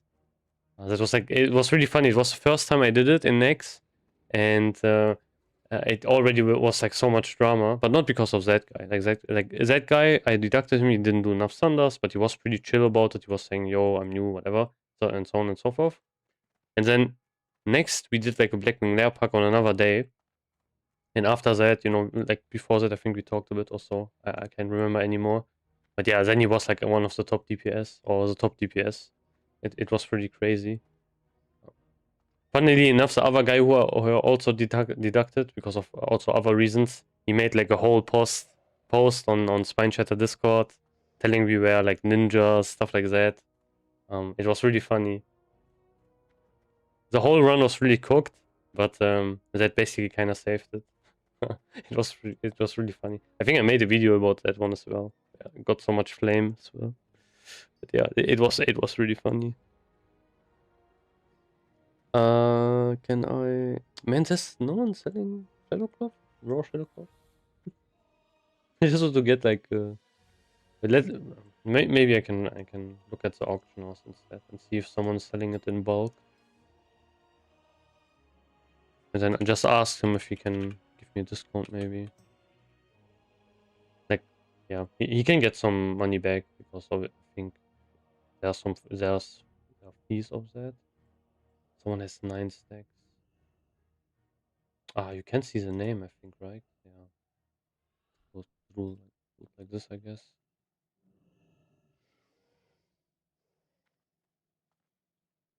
I mean, I could also just buy it, but I want to save my gold a bit. I wish you could trade Primal Nevers, you know, because then I have to find someone who has fucking Primal Never. I hope someone has it in my guild. That would be really nice. I can use it tomorrow, you know, would be nice.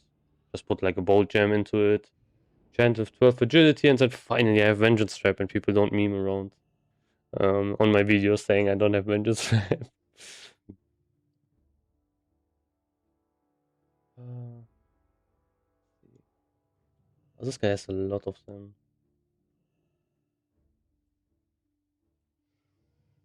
Let's see if he's online. Probably not, because these are more expensive than the other one. Oh, he's online.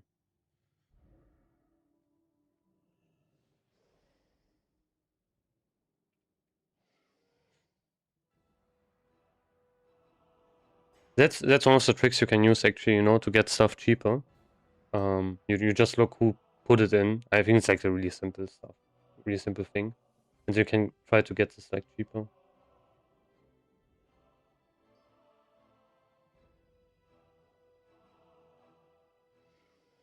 This other guy as well.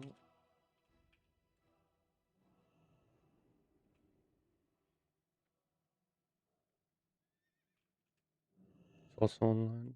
I think these are probably bots also. Sometimes that's also something you will see.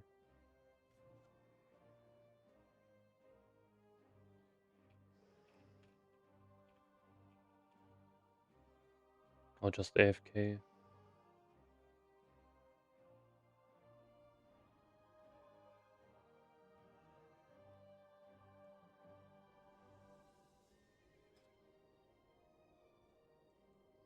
Ah, they're a bit more expensive. Oh, do I want to spend 400 gold on that? I mean, I can get some gold back. Easily, kind of. No.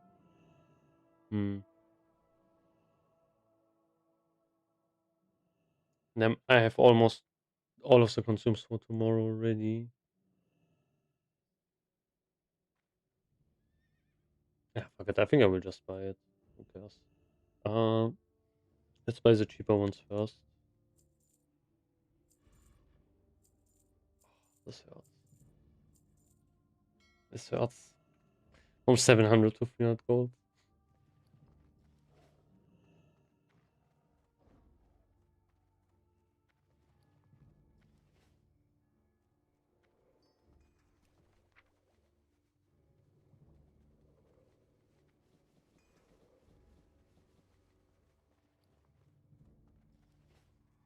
Okay, I have Shadow Glove.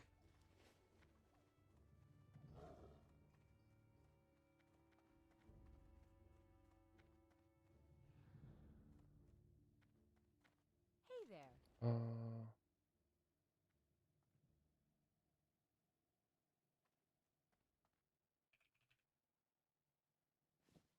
See you around. das ist nicht wild.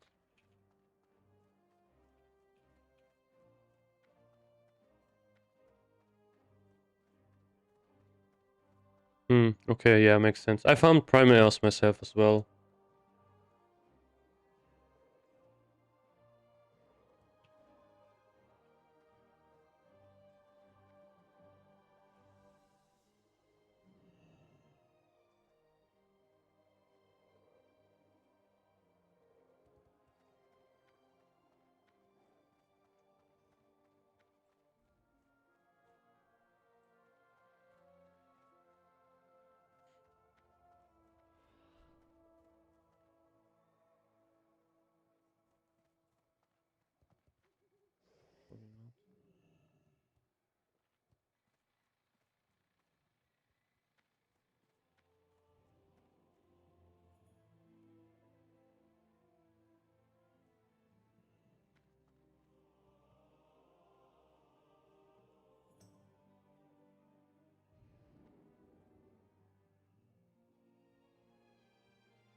I guess I just find a tailor. Let's see how much they ask for Primal Never.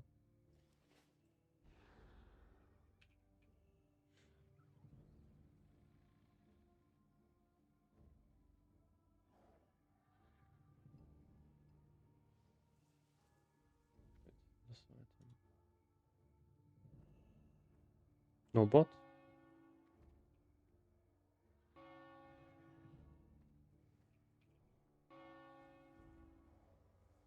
Usually you have like bots and such. As warriors, elementals drop like flies. I actually enjoy it. Yeah, it's they're really squishy. Definitely, like farming permits on a warriors is definitely profitable, 100%. Especially primal airs are like really easy to get because no one really farms it. But yeah, primal fire is a bit more annoying. It kind of depends, I think. Like for primal fire, you have a couple of spots, but the drop rate is really bad. I think that's kind of the problem.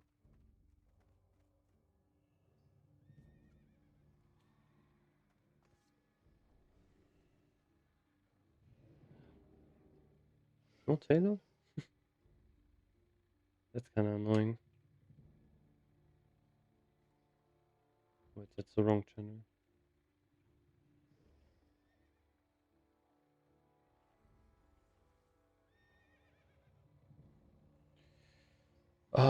That's on advertiser. That's enchant. Only enchant.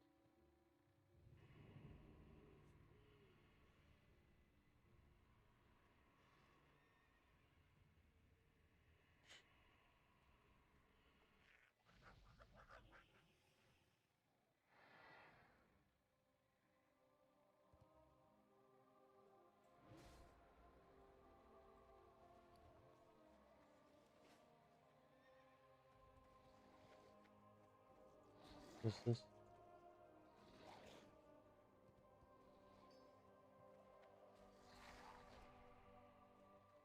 Wait, can you use that to kill these guys?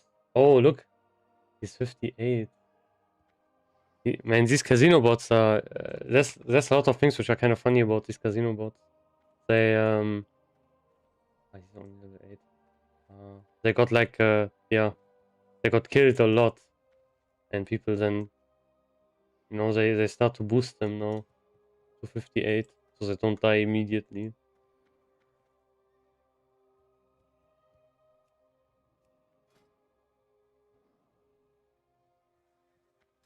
Man, I can't find like someone who has tailoring. Man, I want to get my vengeance rep. Come on. Have everything ready. I just need someone who has like a never and tailoring. I think this is still cheaper, Like basically you have to spend 300-400 gold to get vengeance rep. Primal air you can farm yourself. Just have to find someone. Like, oof. Yeah. Oh, Band of the Ranger General. Okay, bro. Yo, what? Bro, this guy's giga stacked. The fuck? He doesn't have badge. And he has Dragon Ball, not Dragon Strike. The spec is the... What is the spec? That's probably PvP spec, I think? Yeah, that's PvP spec. Damn. Oh, yeah, what's up, guy? What's up? Yeah, thank you. Man, I need to find someone who's like...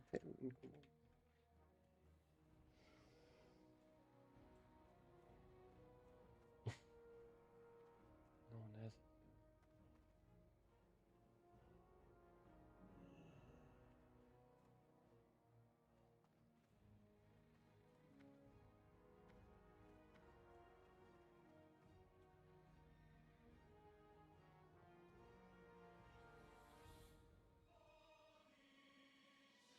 I think there's like a tab here, yeah. Cloak. Fast enchanting.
I mean, I can also try to get it tomorrow. I mean, you know, rate is in the evening, so it's possible. I think I should craft another Felsey Eraser though. That's something I will do here. See, oh yeah, I still have 5 Primal Shadows. That's perfect. Spells here. Yeah. Ah, they went down in price, but not by much. Hmm. This.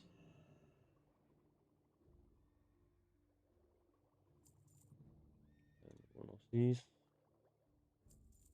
Then 10 Primal Shadows.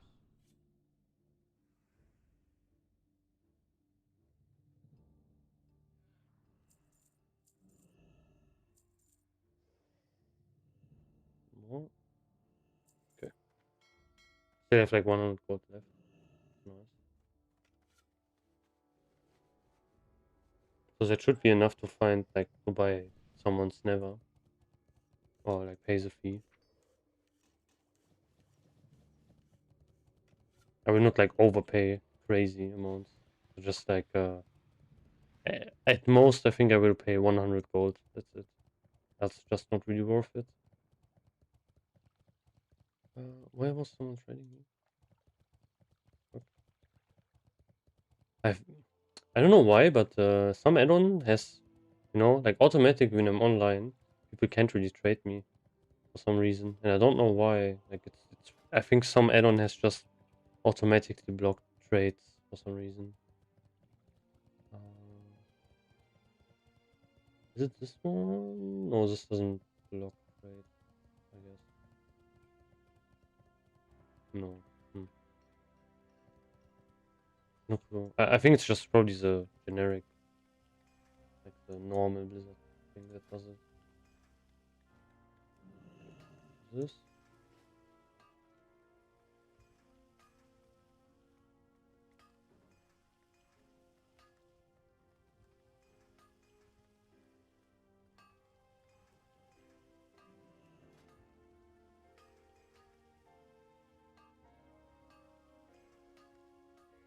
Savage Blade Gauntlet. This PvP spec? I think so, right? Yeah, I guess so.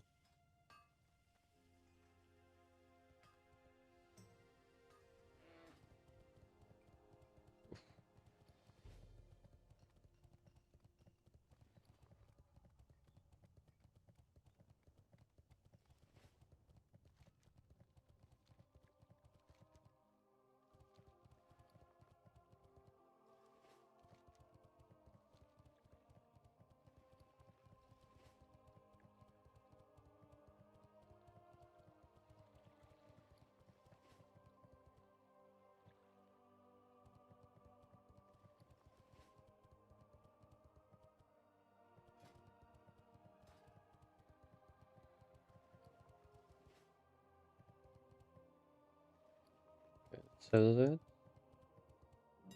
Yeah, let's just sell it outright for this price. It's fine. Ah, there's only one that is like this. Maybe I should. Ah, okay, whatever. I could have like also probably waited a bit to get a bit more. That's okay. I have so many nevers.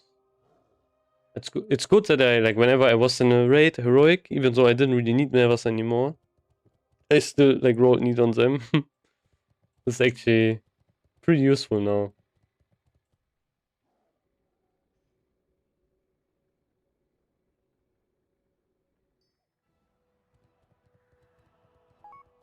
Oh,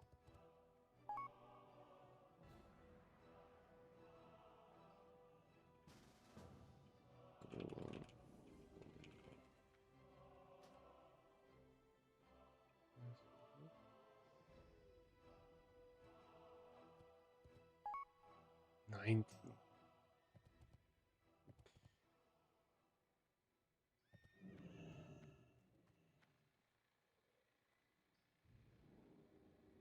I don't know if I trust this guy.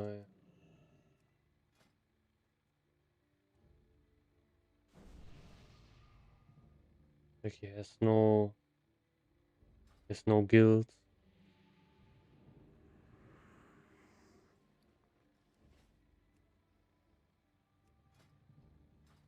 Wait, show me the yeah, whatever.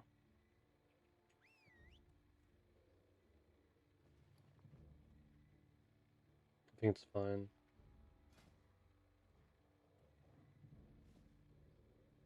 I mean I have everything. Wait. Do this. You know? Now we save. Yes, we save. Now we will log off. Which is so funny. Oh nice, he's crafting it. It's big.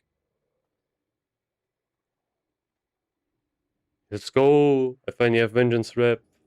Took only 50 million years to do.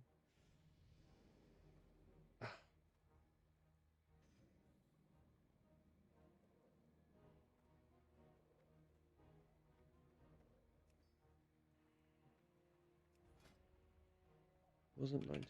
Yeah.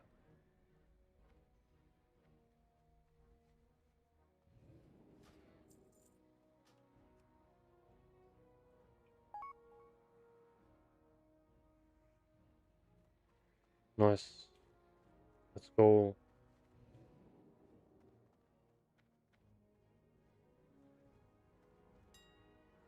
It's so big. Wait. Okay, now I'm actually poor. Can I buy... Fuck, I have to think about how I do this now. So I can't buy a bolt gem. I could try. So what I could try here is I could try to solo the Hala event in Nagrand. But I don't think I will manage to do that because I will probably get killed. That's what I'm guessing. I'm not sure. Because, wait, I have one already, right? Yeah, I've already used that one gem here. So this doesn't work. Like putting a shitty gem in there kind of feels like really wrong, so... Wait, how much is the enchant? 12 agility. I don't think I have even enough for that. Enchant cloak. How much is that? Let's see.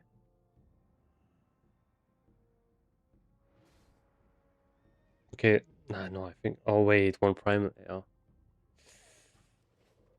Yeah, that's a bit yikers.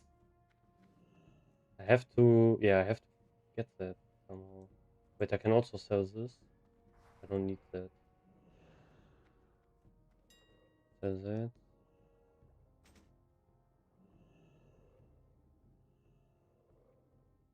How much are these actually going for? They were like they were going for 1k. So I think, wait, how much gold did I save by doing this? Okay, I farmed all of the primal heirs. Yeah, I paid like, what was it? 490 gold. So kind of half, but you know, I farmed all of the primal heirs. Actually not bad. No, I think what I will do is I will farm like one more primal heir, so I can get the agility enchant for free. Nice.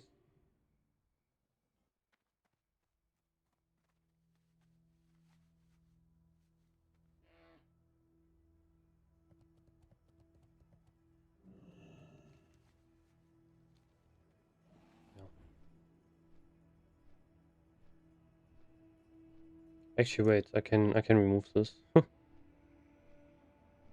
not in raid anymore. Yo, what's up? Look at this, guys. I have my vengeance red. Finally. This is nice. Took so long. I'm finally there. So now I need to, yeah, that's what I will. I will farm one primal heir. Should be easy to get, like just, you know, kill a couple of elementals.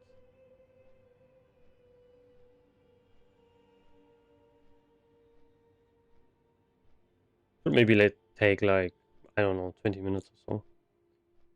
The Paladin is 64, and yeah, it's a bit slow. Let's be honest, it's a bit slow. I have to do, some stuff. I have to prepare a bit for tomorrow, and then afterwards I can rate a bit. Rate a bit. I can level a bit, I would say.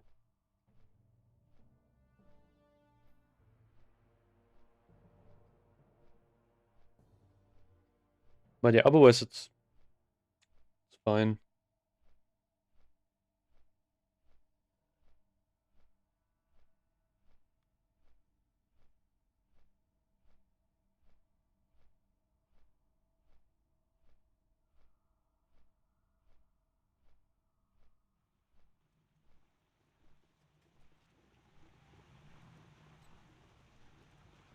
I have to make something for Twitch as well. Like have to make something for the subscription. I have for the follow I have something, but yeah, subscription should be also. There should definitely be something. Not sure exactly what. Maybe I will ask my brother. He has some Twitch knowledge.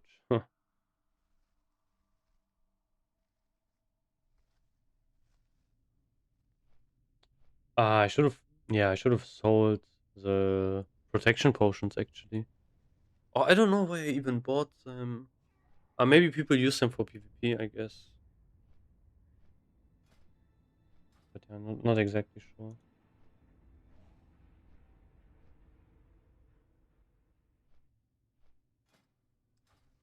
But guys, did you get anything new? In your raids and such? Got some new loot?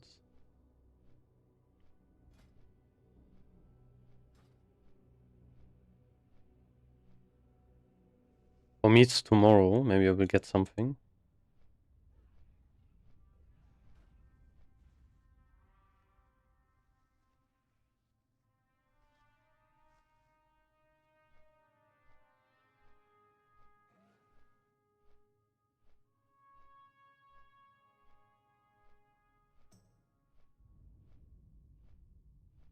I got gore hole for my arms warrior. Nice.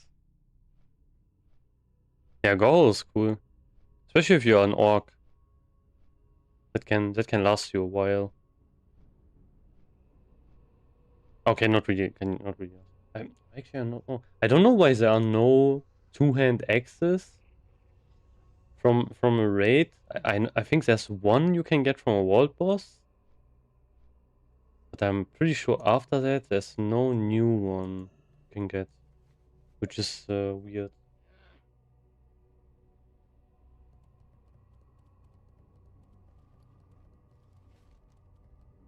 It's kind of unfortunate, but it is what it is.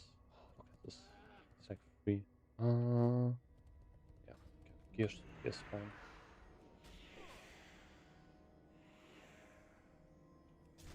I have great agility. I can just pop one. Also use like food buff.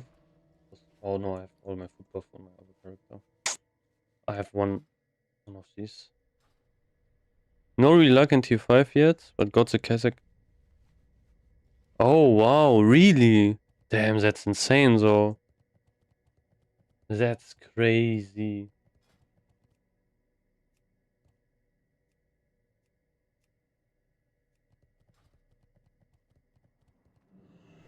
I wish it was Hope Ender instead. Or the cloak, man, that is insane. But yeah, the shoulders are also really good.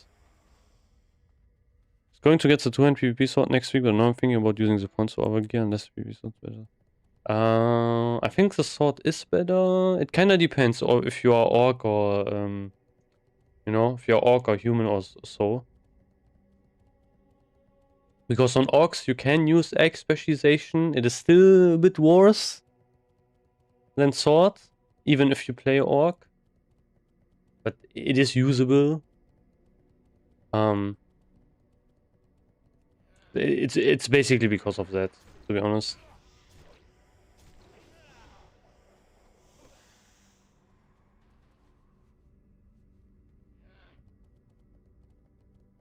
Man, I think the problem with this server, like this EU server, is just world bosses are just way too contested by really you know, this is the top kind of guilds. I don't know how it is on NA, but what I'm guessing is it's not that bad on NA. I think, I'm not entirely sure.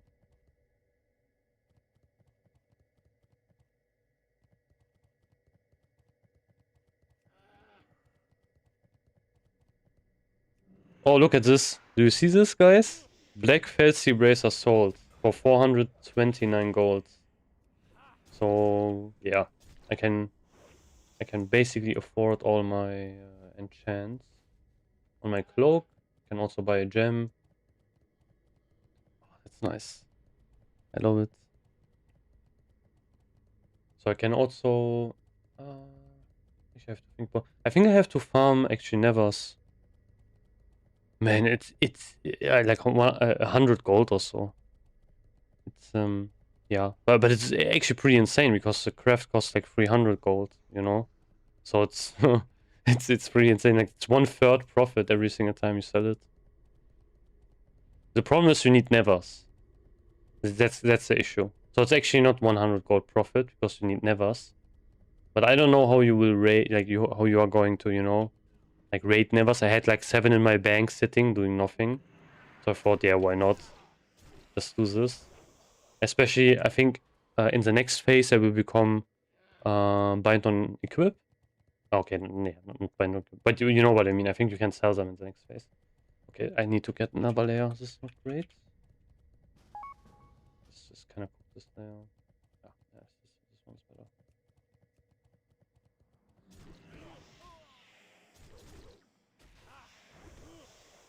Okay, 8 left.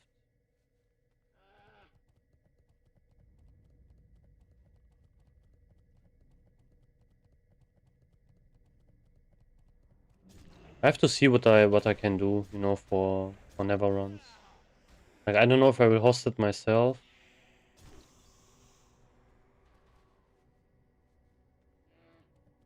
Or just join them, I guess. I could join them as well and try to do that. Actually, I think I can combine 2 things at once.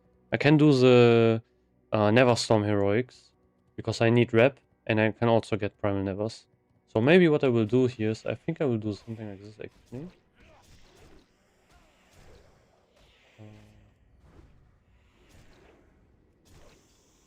Because you know, I made the video as well. Remember, guys? Like the last one I made. And I don't have Shatar Exalted. It would be good to have for the next phase. That's the only one I'm missing, kind of, because I can just buy Scryers. And that's that. Let's see, dungeons. Arcatraz Heroic. Which one's also from here? Mechana. And some Botanica.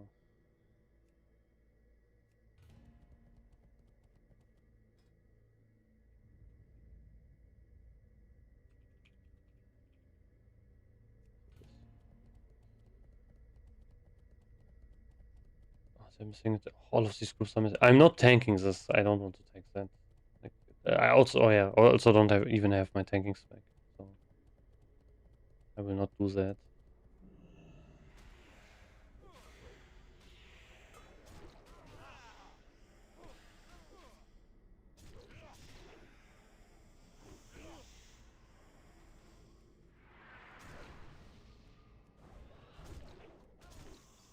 Mm-hmm.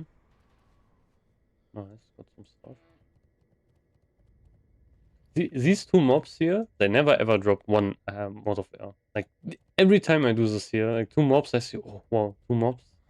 And then they never drop one mod.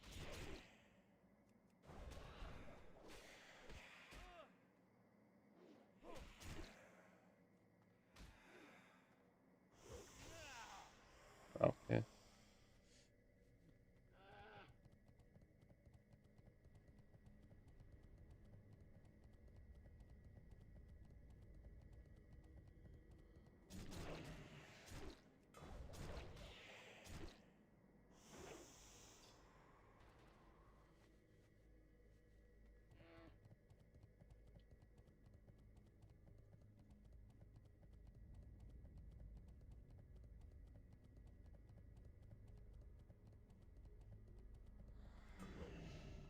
I mean, I'm so happy that I don't have to run with my fucking Never Fury cape anymore, you know.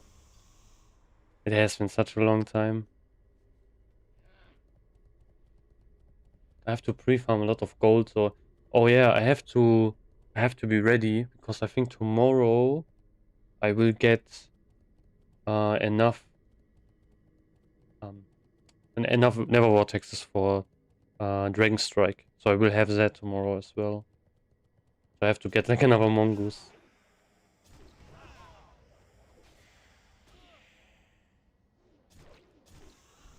I have to check, wait. Let's see. I want to check who's in the raid tomorrow. Ah, okay, okay. Yeah, I can't get DST tomorrow, sadly. I hope we get it, man. I think it's like I don't know who's. Wait. Okay, no. I think I'm number 3 in this composition, maybe.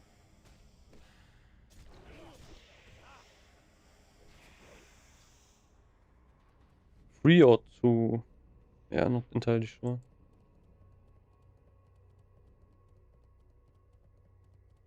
Man, we have been really unlucky with these.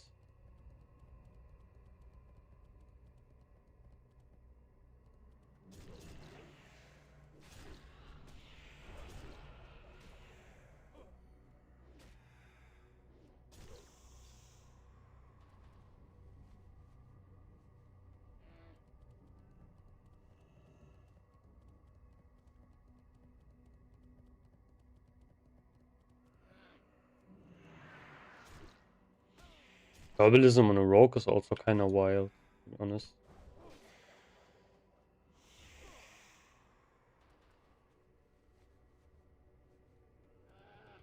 Like, I would rather have mining, I think, and just farm. Maybe he has both. Maybe he has mining and.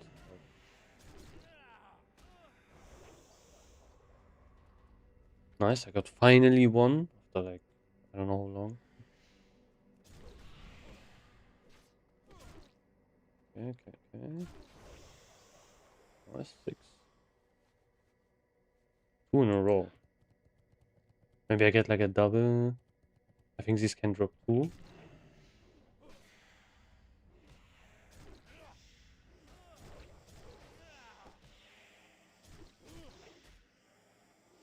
Why is my damage so low? I don't get it.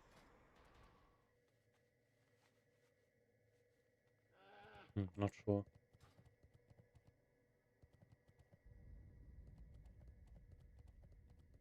I can actually get some insane stuff tomorrow.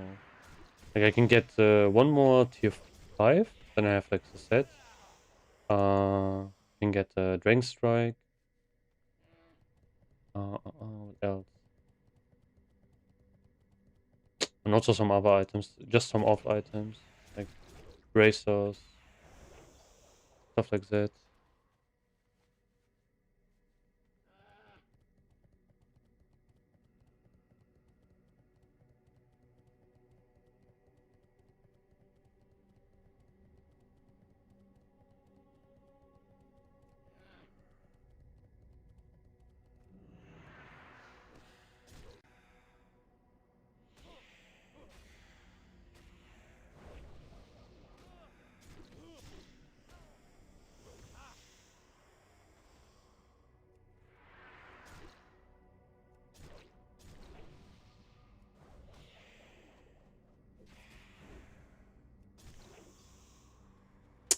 Come on, I need 2 more.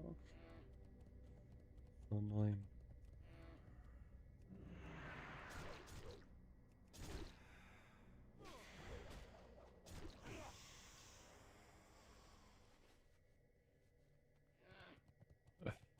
Also have to change this weak aura. Like the problem with this weak aura is that it doesn't, it should also show when build shot is like on low duration.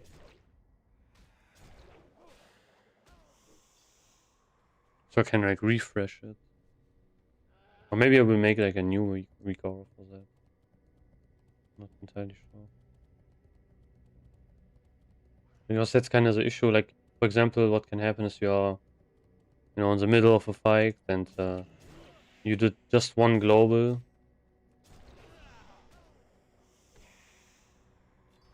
Oh, nice. Big. Okay, so I have my primal air. Great.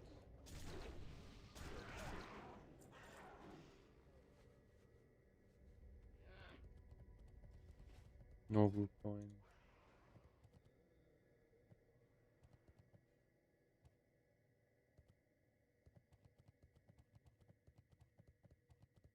And there's so many DPS here, damn. That's insane.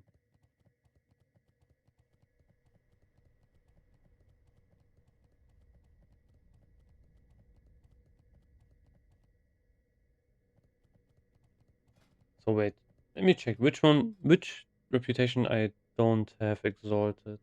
I think it's only one. Yeah, Keeper's exalted.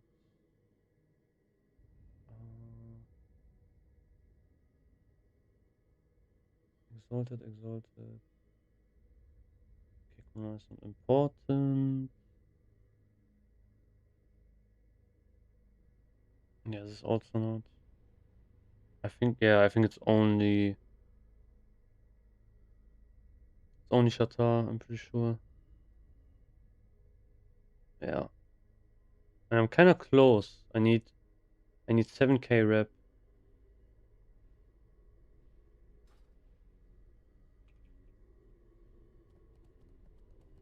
It's maybe like, I don't know, 7 runs or so, I guess. Oh, wait, on heroic you can actually get, I think, more, maybe like 2k or so, probably per run.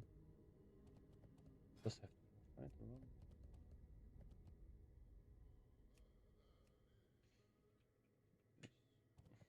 run. Let's try to do it like this.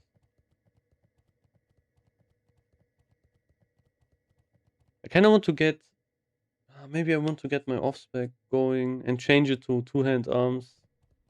I'm not sure if I will able to do that. Also, which trinket?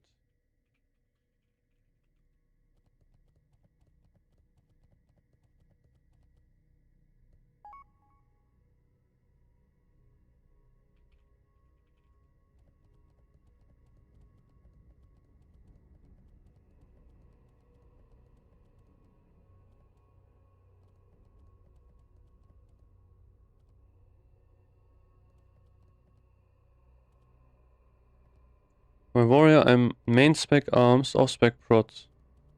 Oh, okay. Pretty fun to tank as a warrior. I think so as well. I think raid bosses are really fun to tank on a warrior. Because you have to, you can you can press so many buttons. It's really fun. Like single target is really fun on a warrior. Like tanking.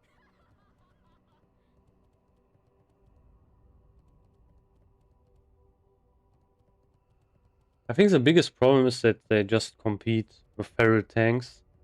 And then you need to think about, oh, what is like the group thing. Sorry, full no.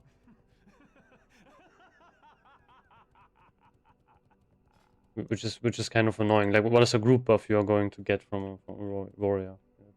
Nothing. Which is kind of annoying. They're probably going to run a mage group, I'm pretty sure.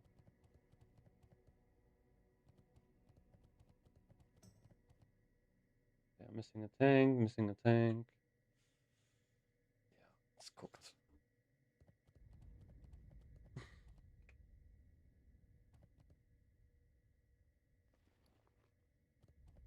Okay, so this. Where would you like to fly? Yeah, my main tool is Sibir. My guild has no other druids besides Vulcan. Oh, okay. Ah, you have 2 characters. Okay.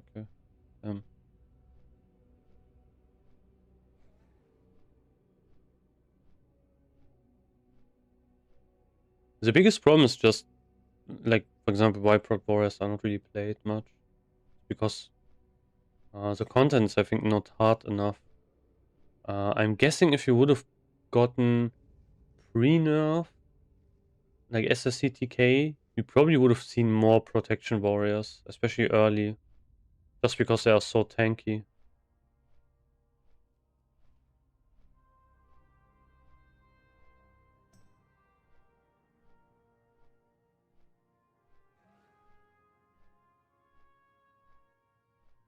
But yeah, it really depends on the group comp, I think.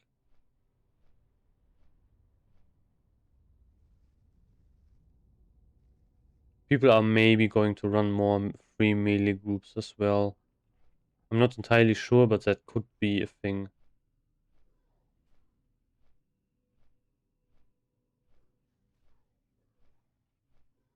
Especially next phase.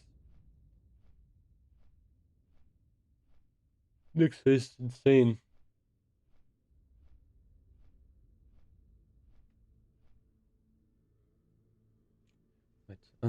Wait, did the items change? Let's see. Oh yeah.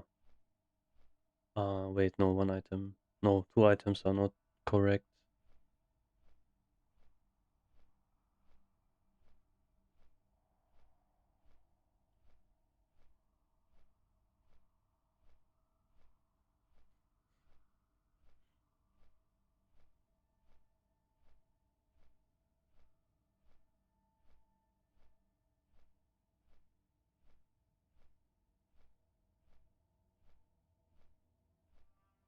But they have I have some interesting items assigned to me.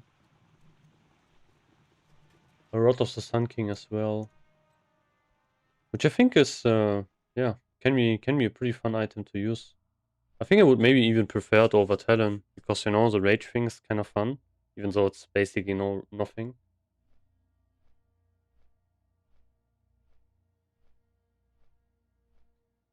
But I think the damage on it is not bad. See? I think it has more damage because it comes from Kalfas. Pretty sure it should have more stats. 352, 189.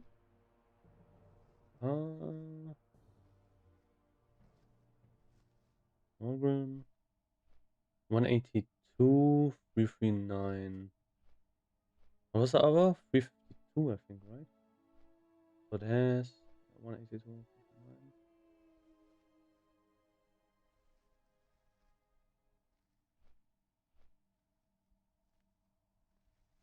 Yeah, like top end is way higher. This is an interesting item, I think. I see like no one kind of running this as well on a warrior. I see like everyone has 10 instead, which makes sense, you know. It's a really good item. But this technically has more weapon damage on it. I hope this drops next run, but we got like so many of these, so probably not. I don't think it will drop.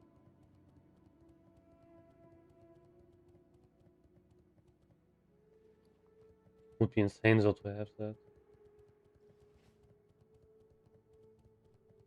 A juicy mongoose on it, and then yeah, nice.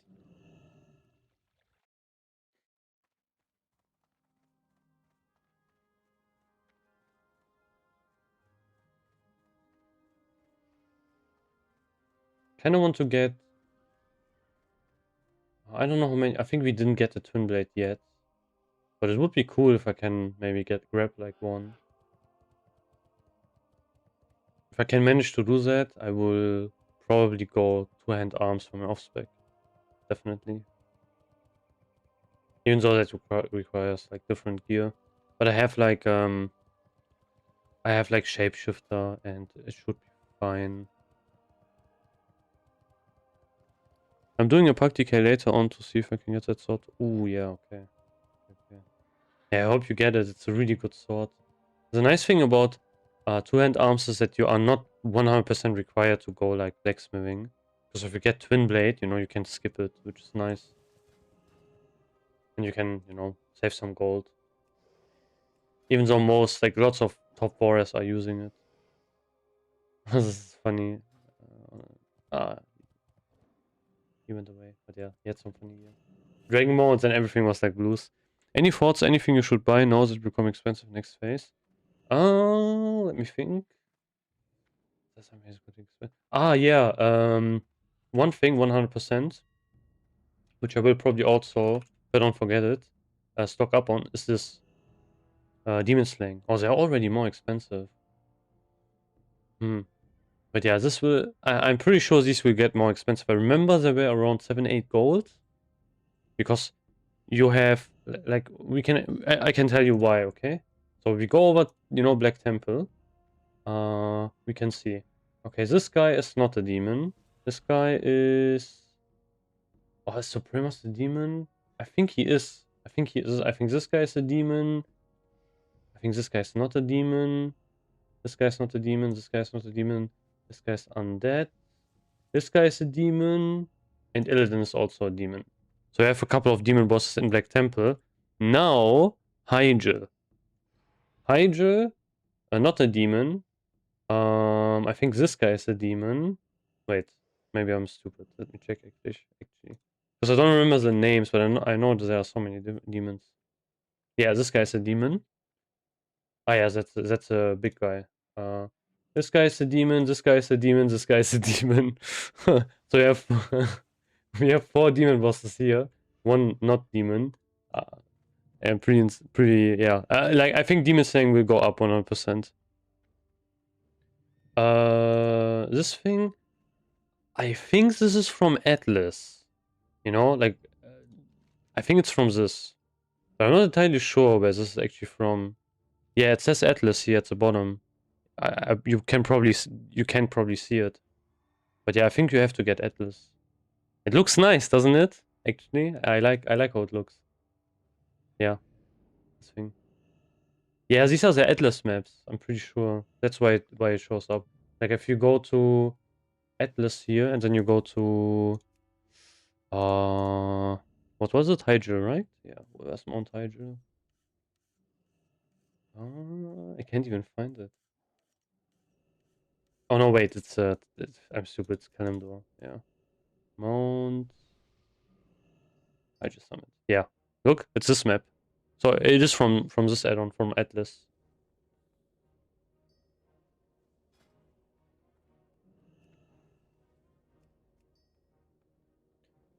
Interesting.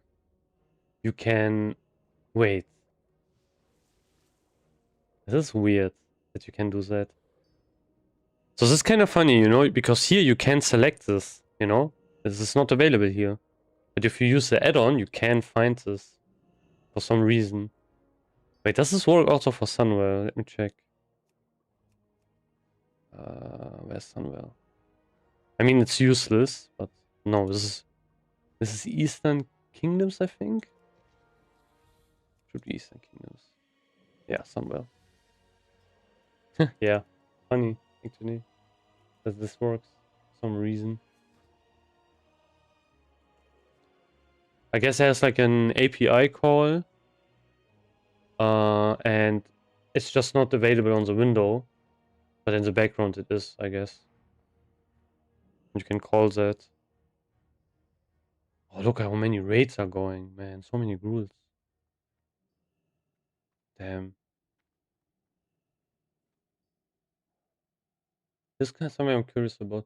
Actually, I asked this question as well last time. But people can... I think you can still manage to do Ghoul Slayer with Stuff Age Art. Okay, I have to get some stuff here. To do, like... What was it? Agility on Cloak. 12. Do you have DST? Are you hosting? Nah, I'm not.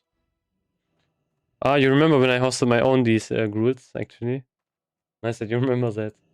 Yeah, but I don't have DST. I'm in a guild now, and we do Gruul basically after the raids. Sadly, though, it didn't drop for us yet, and you know we can't go down the list. I think I'm further down the list. I'm probably, I would say, in the group I am in, I'm probably number 3. I think. Yeah, I think I'm number 3, and it just doesn't want to drop, which sucks. I've never seen this weapon ever.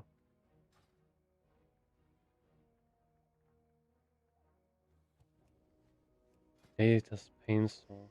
This looks cool, I like this. Interesting. Oh yeah, no, we had also one Vash belt. I think it dropped last raid as well. which is insane actually. I think we have, yeah, I think we have 2 red, so I think the other one will go to the other red. Actually, not sure. Wait. Yeah, I have to check. Wait, can I do this from here? I don't think so, right? It's not.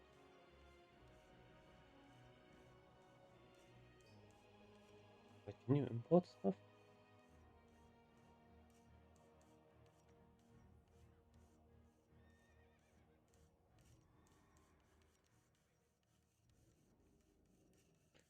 Yo, what's up? Oh yeah, I remember you from last time. There's hello. Our guild has 2 DST drops, but when we gave it to one of the hunters, he quit playing the next week. Man, that's such a classic, you know? That is such a classic. Crazy.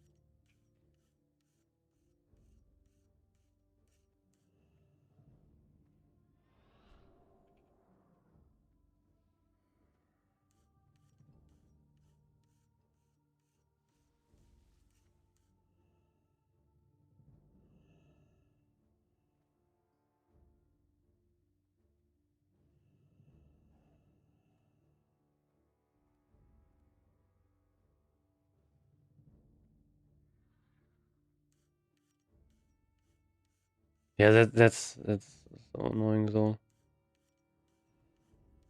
That's why you don't give DST to hunters. I use WoW Sims, just that, the normal one. It's this one. There are 2. Actually, there are multiple Sims. But most of them are older. I think this is the only TBC one, which is the most recent one. So technically, there's only one, you know, for DPS. So you can really only use that one. There's also one which looks like which is basically the same. You know, it has GitHub in the name, but that one hasn't been updated for a while. So yeah, don't use that one. It's you should not use that one. It's important that you don't.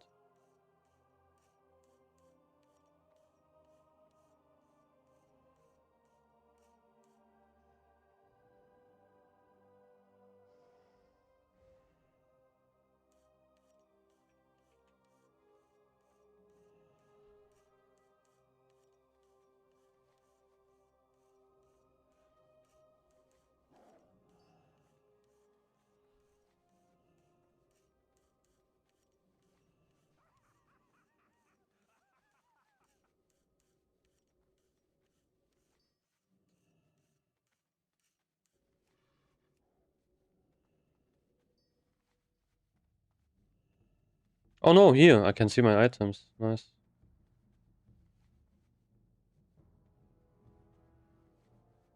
I think did this work last time actually? I don't even remember. But yeah, these are the items I will get in the next raid if they drop. You know, we do it kind of like this actually, where we, you know, guild leader, I don't know how to call it. Whoever decides loot, actually, you know, they assign loot, which is nice. But I have to change something, or actually, because I already got this, and I already got this, so this has to be dropped. But yeah, maybe I will just, I will probably mention that tomorrow. This can be changed. But let's check. Because I want to make sure. Where is 100 devs? Can't even find it. Yeah. Ah, here. Bash. I will raid tomorrow at 20 server time. 20 EU time, basically. Yeah, like whenever I stream. Not whenever I stream. What do I say it? Which time zone is it even? I don't even know. But yeah, basically my time 20. Or 8 p.m. Yeah. Ah, okay, okay. Unlucky. Is this guy in our raid? I don't think he is in our group. Is he? No. Doesn't look like it. Wait, I got whispered. Mechana tank. Oh, sorry. I need.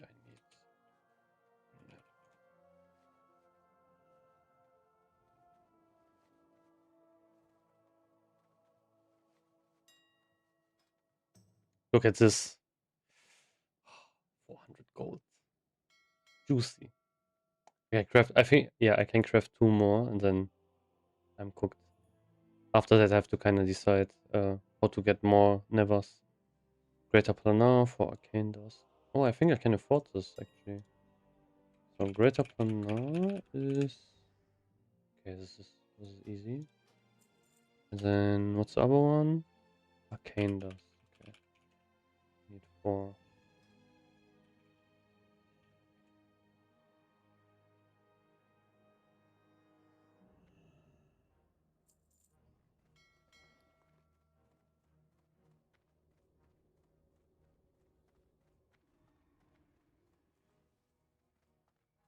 Let me also equip this, so I don't fuck this up. Because you never know with these bots, you know. Like I put it accidentally in the top tab and then I'm cooked. uh,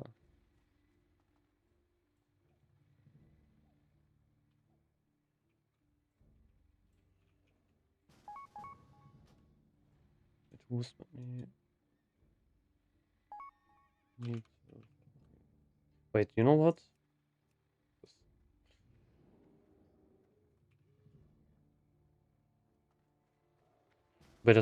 Better, you know, to support the local warriors. Right.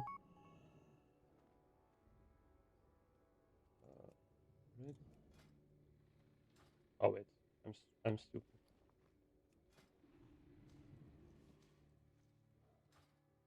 And then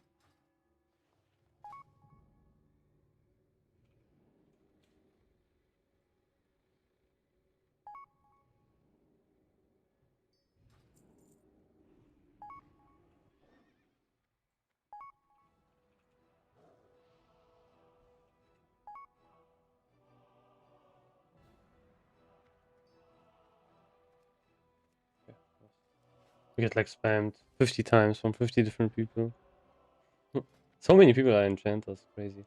Okay, now I have the enchant. Now I need to get a gem, and I would need to wait until I can get like my gold here. Which is annoying, but it is what it is.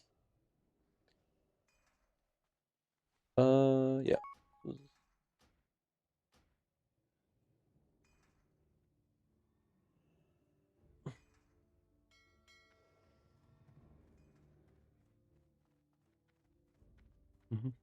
Mm.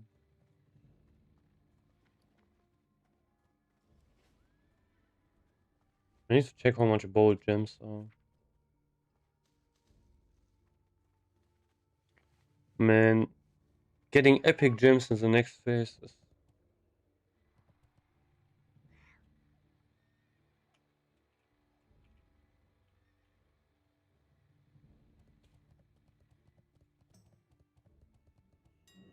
going to be tough, I think. Let's sell this, I think. Should I sell it? One guy kind of cooked the market, putting it like that.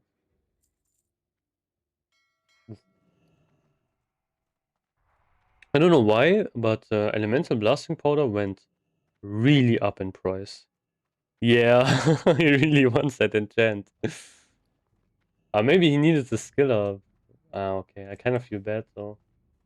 But yeah, I gave it. You know, I didn't. At least I didn't give it to a bot or like these guys who have these. It's not really a bot. I think it's just auto invite, whatever it is. It's also insane that that guy had it on Sporia. So, man, I could put a bad gem into that one. It feels so bad to put like a green gem in Vengeance Trap. So how much are bold gems? Bold.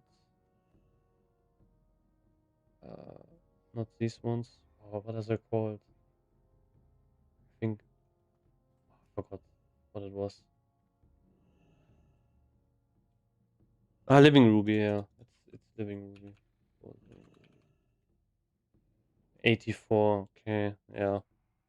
That's pretty expensive though, actually. How much are Living Rubies like alone?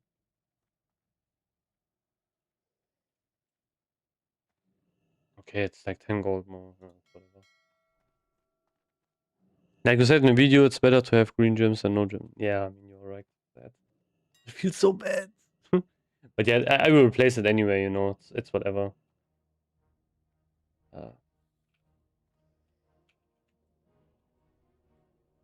The thing is, like, raw stat gems are pretty good anyway, on any color. Because they are, like, really efficient. That's why a lot of people are running, like, full raw gems.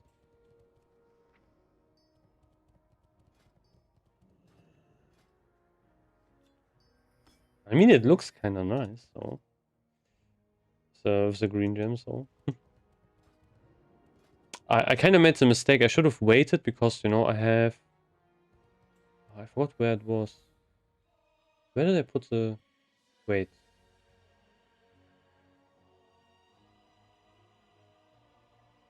I had... No, wait. I put it somewhere. Am I stupid? Oh, okay. It's in my legs, yeah. Yeah, that was the mistake. I shouldn't have done this, actually. Oh, I need to get another enchant as well. I need to get 12 agility on these ones. Which is, I think, more expensive. Pretty sure. Than the cloak enchant. 12 Argent boots.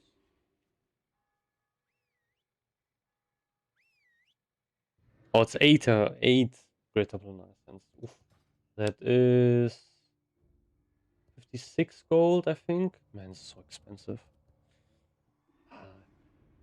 Yeah, well, it is what it is. So I don't think I can do anything here.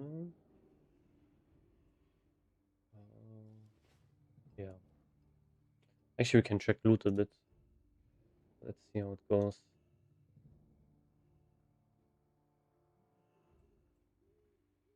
Oh, okay. Yeah, it goes to our other pearl tank.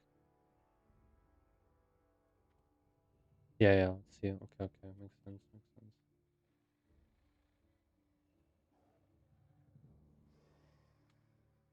Hmm. I mean, there's nothing else from Vash.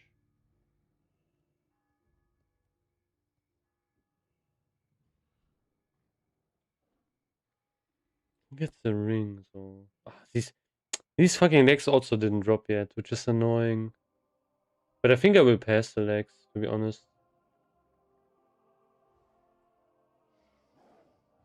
Oh no, no, not really. I'm not really familiar. There was like a spreadsheet somewhere which showed all of the procs.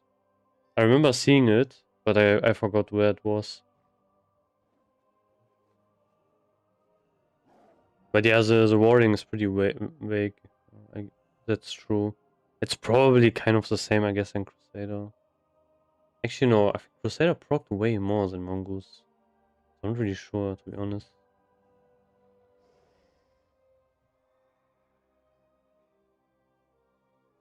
Ranger General was... Ah, okay.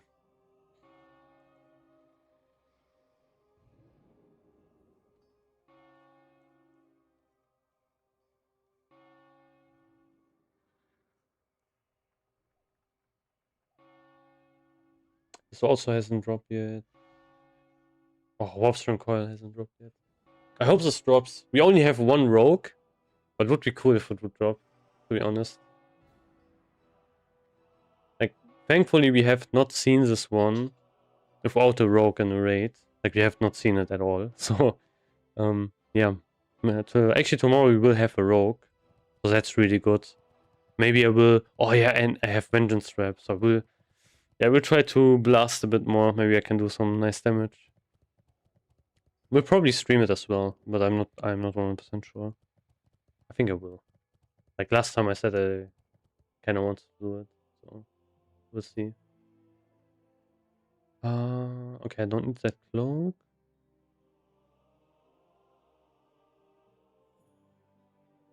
I have actually not simmed the gear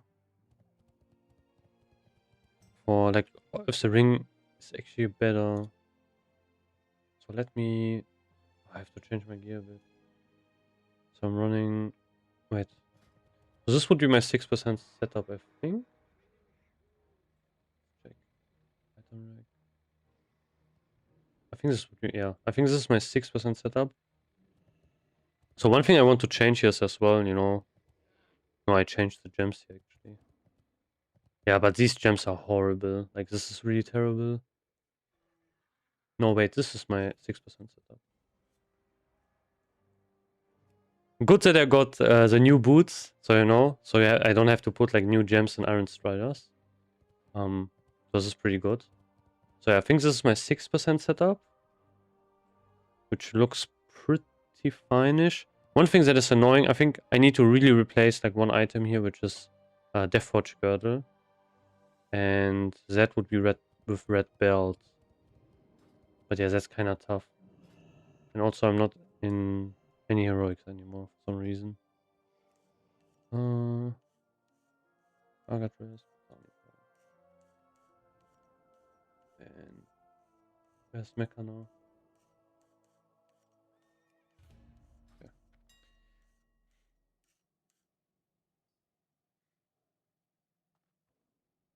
How much is red belt? 2.5k. Okay, it went down by a lot. I think you can probably get it like... I'm pretty sure you can probably get it like below 2k.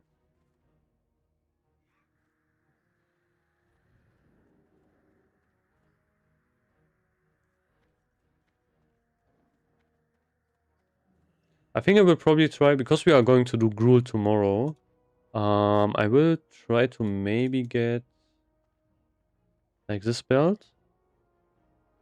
Ground stitched. No one needs it. Because this is actually pretty good of an alternative. And I think it's definitely better than this belt. Way more AP, way more crit. Also 2 sockets. So that should be fine. But yeah.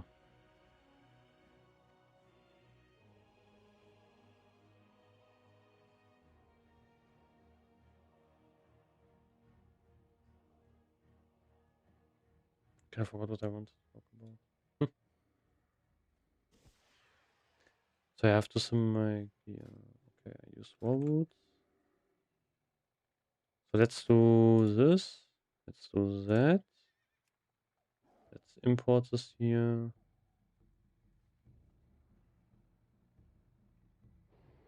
Nope, I didn't copy it.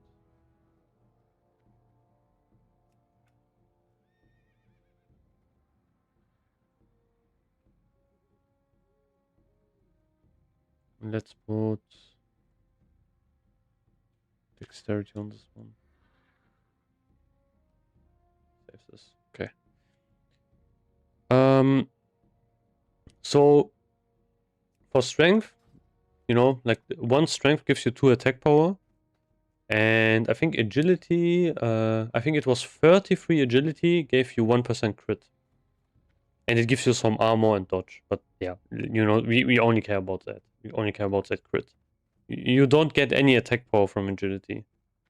So you don't really want to get it mostly because it's not really that efficient, sadly. Strength is pretty efficient overall. But yeah, agility will only give you crit.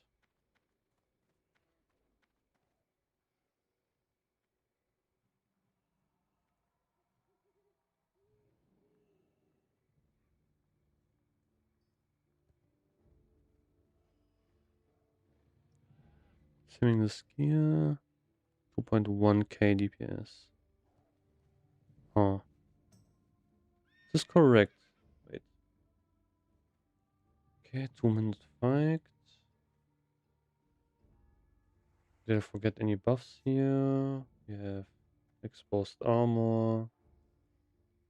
No.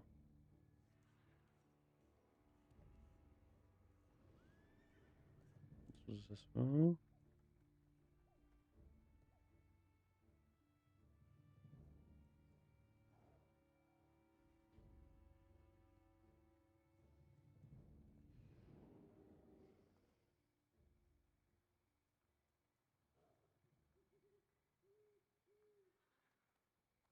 Okay. 2.1k. 2.1, yeah. 2160. Actually, yeah. I can actually do this on stream. Because why not? We can do some simming on stream. So yeah, this is my current gear setup. One thing that is kind of missing is actually, these boots. They are missing an enchant right now on my character, but I will get it. So that's nothing. One thing I'm curious about is replacing this ring here with Ancestral Ring of Conquest. We have a lot more strength. We have less crit though. So that's, I think, pretty even, to be honest. Like, it should be evenish. Kinda DPS loss even. Okay, here it's plus. Yeah, seems like it's pretty evenish, to be honest. I think it's not really that great offering. I think band would be crazy though of an upgrade, right? Yeah. Band is way better.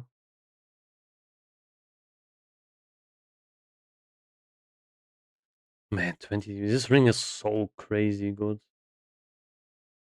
Insane. How much is lethality instead?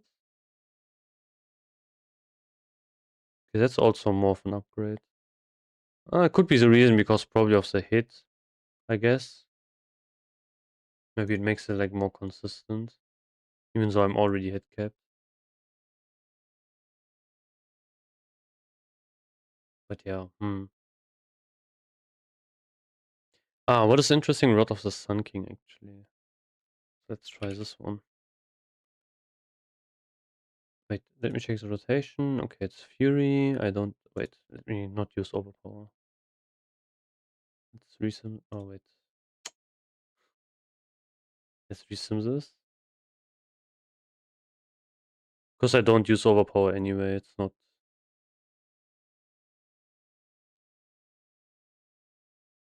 Okay. So that... Settings... Talents, let's check that. Yeah, looks fine.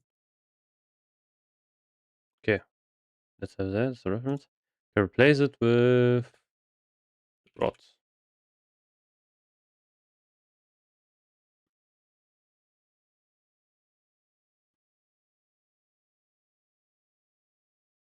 Okay, 20 DPS. Not bad, to be honest. How much is Talon?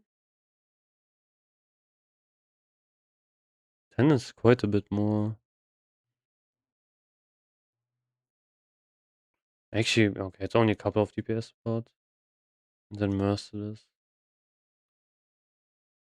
Okay, this one's way below. Yeah, but I don't know. I think the sim really under. It's probably because the sim doesn't really value desyncing for the consideration. So that's probably why. But yeah, this seems to be a really great weapon actually. Really close to Talon. Mm.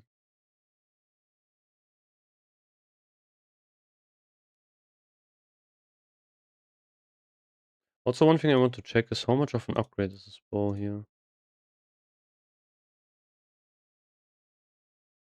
Okay, basically nothing. Yeah, sad.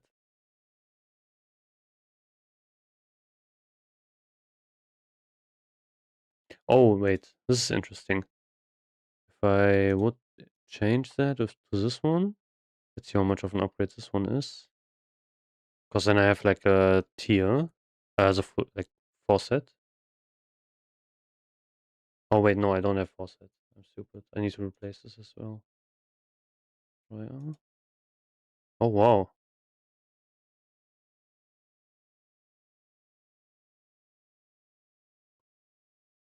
No, it should work actually. Doesn't it's off? Wait, let me check.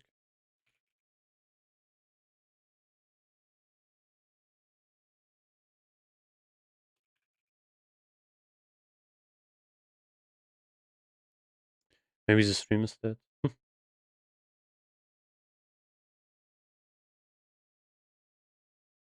Yeah, seems to be cooked.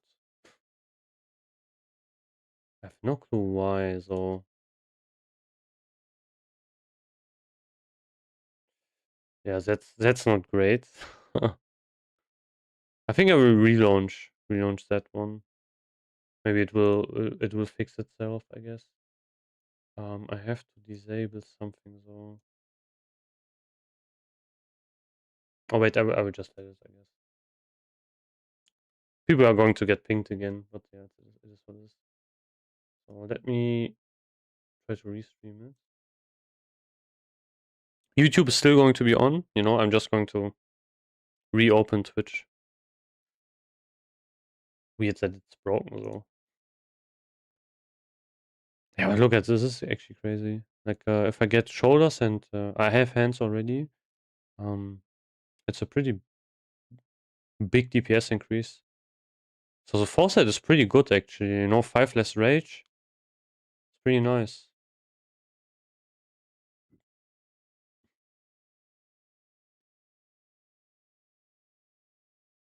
I mean the stats are also really good, but yeah, still. Because I think if I just sim that one, it's probably the same, right? Yeah, like this is basically the same as martial perfection. But with the set, it goes up way higher. Okay, insane. So yeah, I hope the shoulders drop. Would be nice.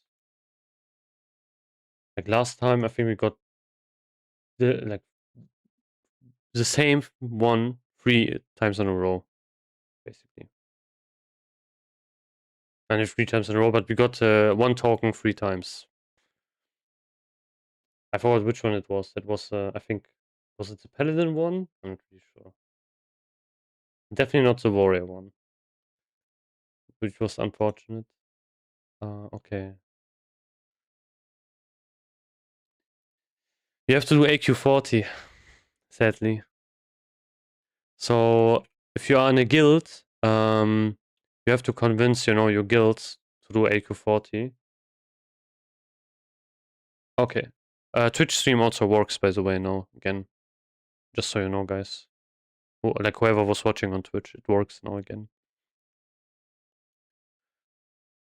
But yeah, like you have to get badge was stronger from AQ, sadly.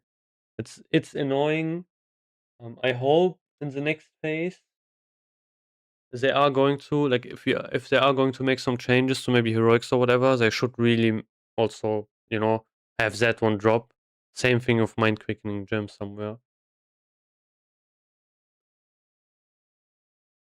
Because I think for many guilds, they have the problem. I think many guilds have that general problem, you know, where people are just not going to do stuff besides raid logging every week, which kind of sucks. Which I also don't really like. You know, I don't really like that. But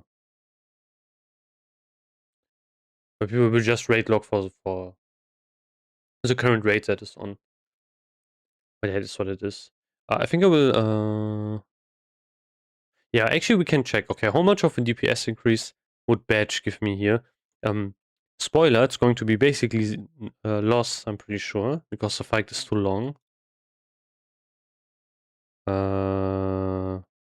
No, it's actually a DPS gain at 2 minutes. The fight is 2 minutes. This trinket lasts 30 seconds and it's still a DPS increase. This is crazy. Like this is so stupid as well. Crazy. You know, what like this trinket is really stupid. I can show you that actually. So let's reduce this to 40 seconds.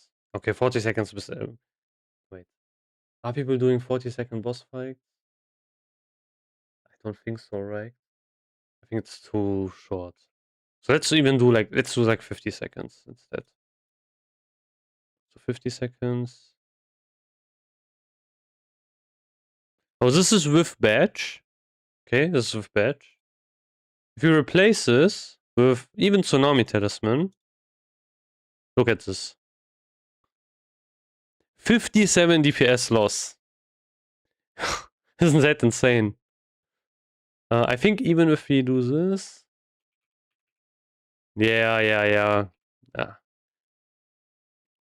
Look at this, I think. Okay, this is probably increase. No. Look! Even DST loses here.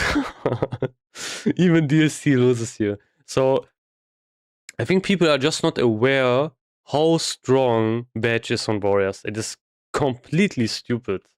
On short fights, this is the best trinket in the game. There's no better trinket.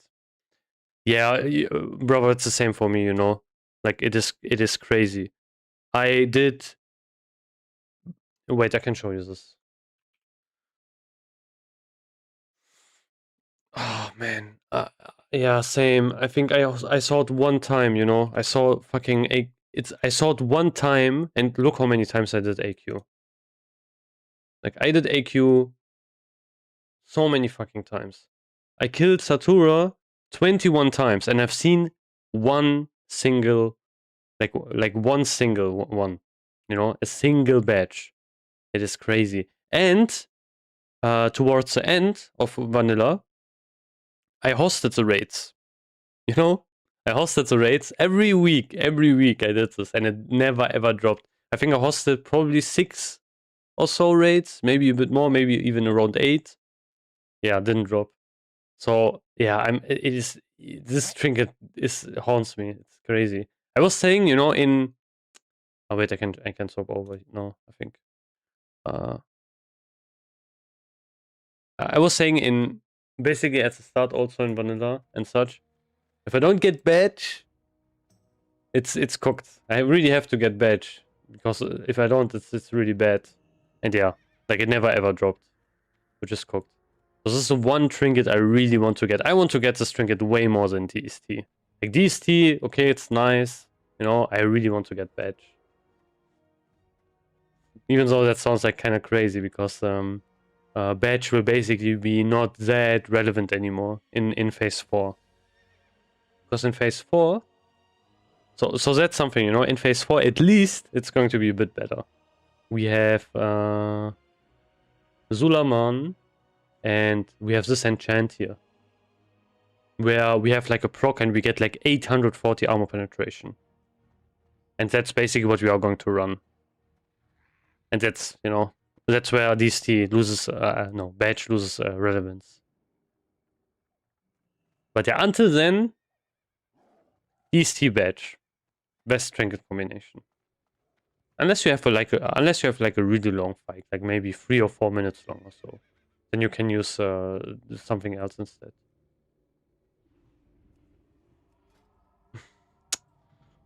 Man, look at this warrior, bro. This is crazy. Badge, DST, Talon. I think I've seen a warrior who had even crazier gear, to be honest. And some people get so lucky. It's insane. I think I've seen like one warrior who had also 100 deaths.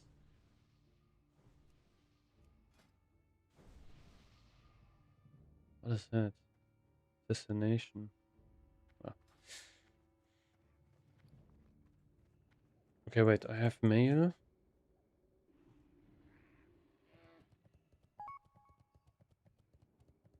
Oh, this guy.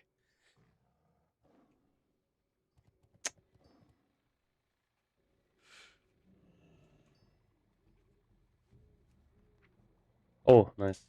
So I can get some enchants now. Actually, no, wait, I can buy a gem. First of all.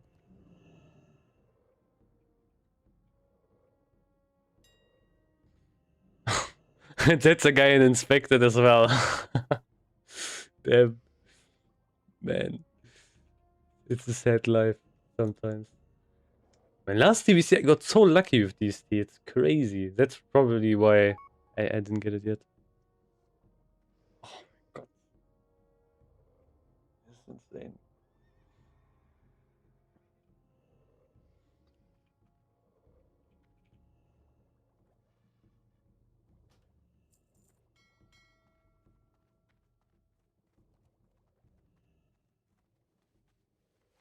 Fucking hate this game sometimes.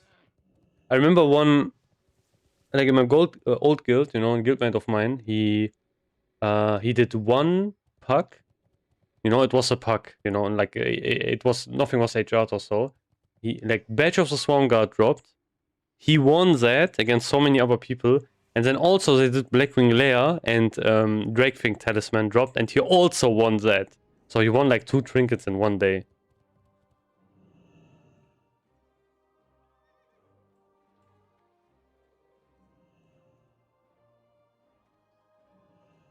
Just insane. Like that. Yeah. Okay, now I have that. Great. I have to get my boots enchant. So I will get that as well, which is I think it was 8/8, right? Like 8 arcane days, 8 yeah, 8 critical.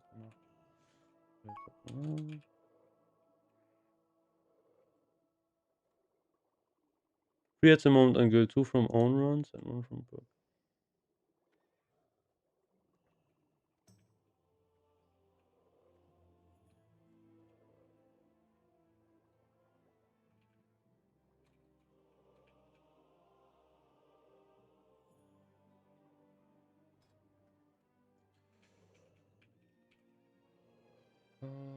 I don't want to buy 10. I only need. Oh, okay, this guy's. There's so many stacks here. Okay, 8. Windows. Okay.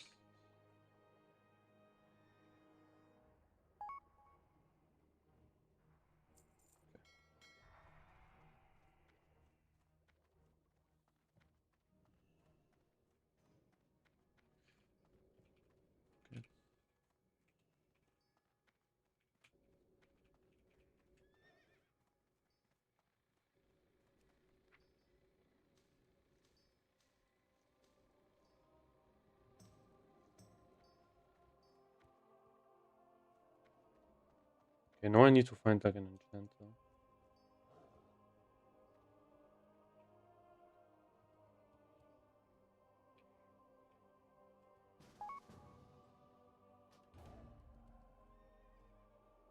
This guy.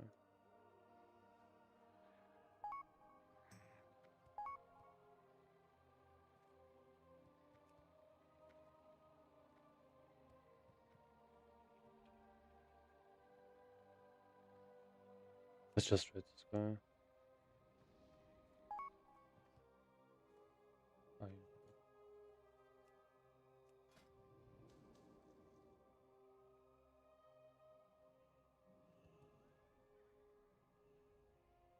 Is it the wrong one? Am I stupid?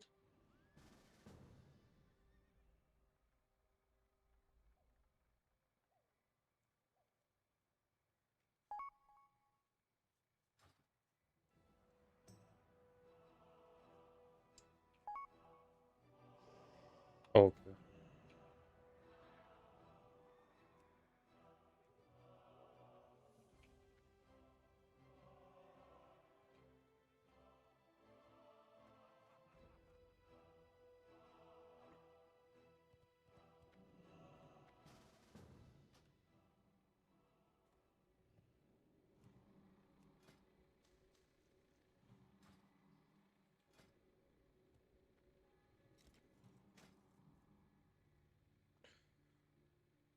Go.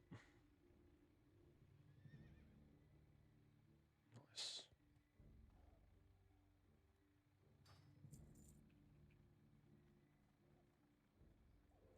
Okay, now I have like everything.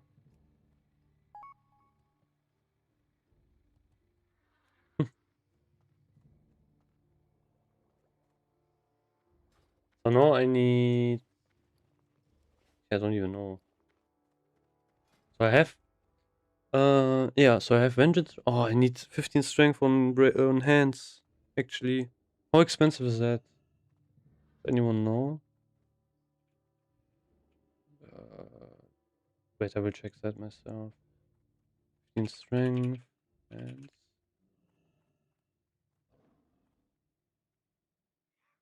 I think I will get this like next time. I'm pretty sure because I want to keep some gold so I can farm and get primal levels. Do I have gold on my alt? Yes, I have like I have 100 gold. So I will send that over. So I can craft another pair of bracers. And then I can actually level my Paladin. So that's the plan. Oh wait, I need to check how many people we are on YouTube.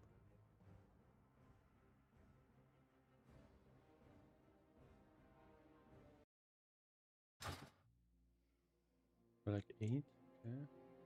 It's probably a bit less. Yeah, it looks like 8.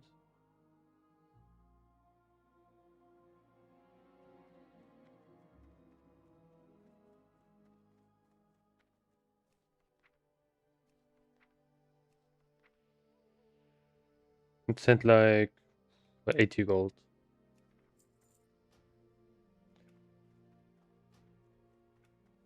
Oh, look at this guy.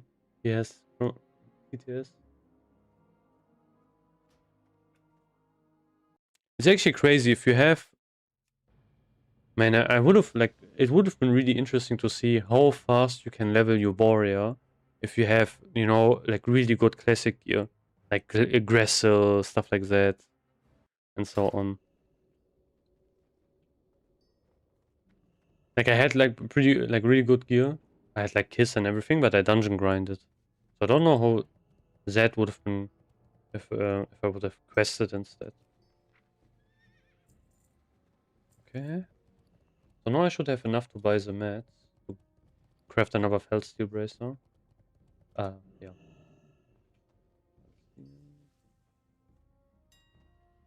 See? Ooh, okay, the price went up. Nice. That's great. I can craft 2 more. And then I need to farm more primal nevers. Which is kinda going to suck. Like getting enough will be pretty annoying. Oh, this is cheaper than the other ones. By 10, then by 4. Okay.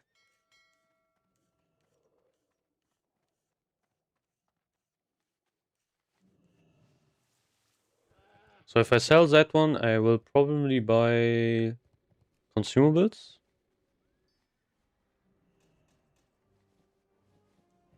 Or I will get my scryers to exalted. Like either one of these. I don't think I will need. I don't think I need. Yeah, okay. I need a flask. That's something I need, and I need a couple of haste potions, and scrolls, and scepters. Okay, I actually need a lot of stuff to be honest. Fuck. But yeah, I will see how I will do that. So probably will just buy some consumables, and then afterwards, like probably after the raid, I will maybe try to get like scryers to exalted.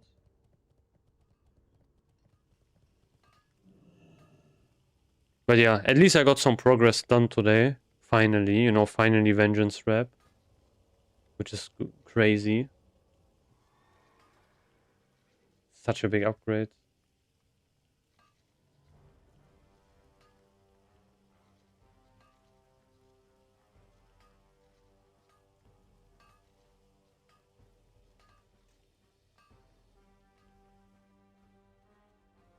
$60 tomes. Wait, is that cheaper? Is it cheaper to just buy tomes instead? I haven't even checked. Wait, tomes are 800 rep, right? Or maybe that's actually cheaper. Because I think you only get like 275 from yeah. I have to math. I think it's not cheaper. Like it shouldn't be cheaper. Oh, is it? I have to calc it. I will do this now, I think. Like while I put this on the auction house.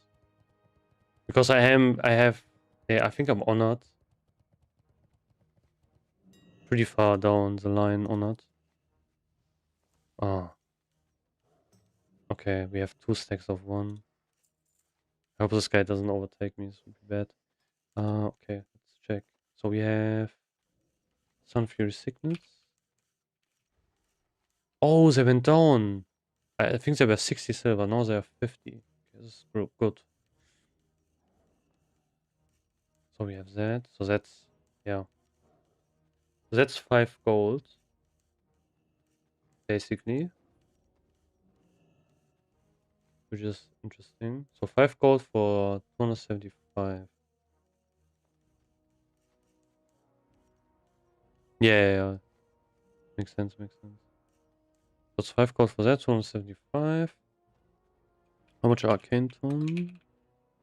11 gold. These give... Oh, you can't see it here. Oh no, 385.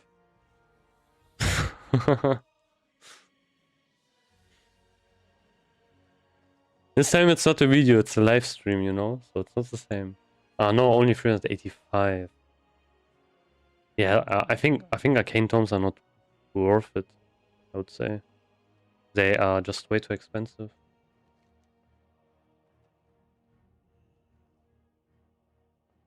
Unless I'm missing something? I'm pretty sure you level this one with Sunfury Signet instead.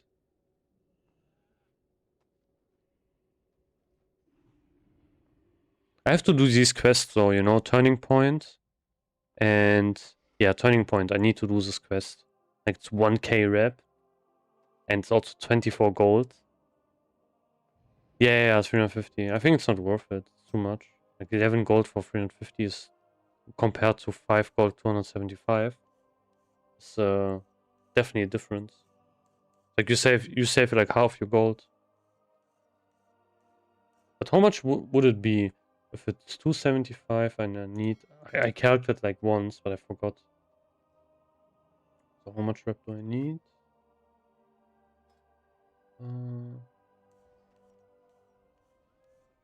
I need... okay. Kinda unlucky though. I don't have a lot. So 4k plus 21k, so 25k. Annoying. That's annoying. 25,000. 275. No, wait. Which are 900 Sunfury Signets. Times 5. So it's 450 gold.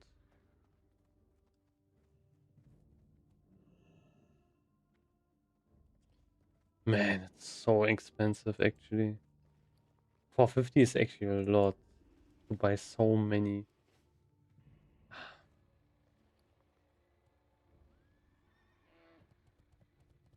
I mean, I could farm them myself, like a couple, I guess, but it's not worth. I think it's just I would sit there all day basically. Oh wait, I want to check how much dark runes are, and then I'm going to go over. Okay.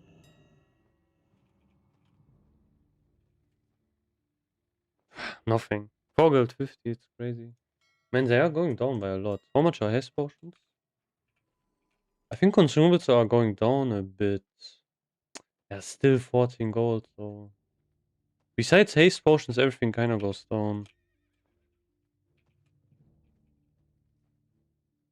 80 gold. Okay. They also went down. Yeah, it's like this server's so cooked. Like something is going really wrong here, you know? You have really cheap dark runes. Flasks also, you know, go way cheaper now for some reason. And haste potions are still really expensive.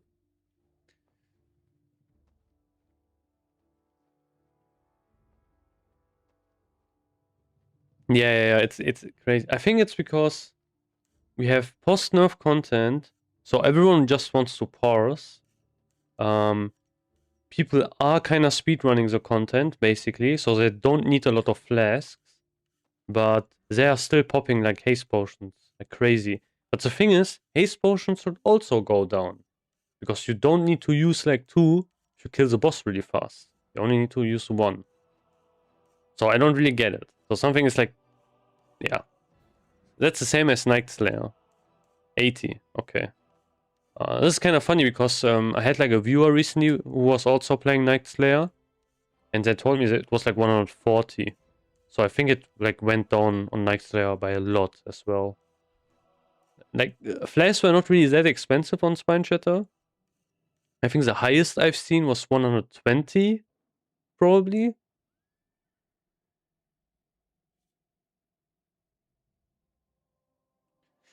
Yeah, true. I don't know. Like I think it's because of the blue Never Bloom or whatever it's called. That's probably why. So I'm pretty sure it's because of that. That's why the prices are so insane.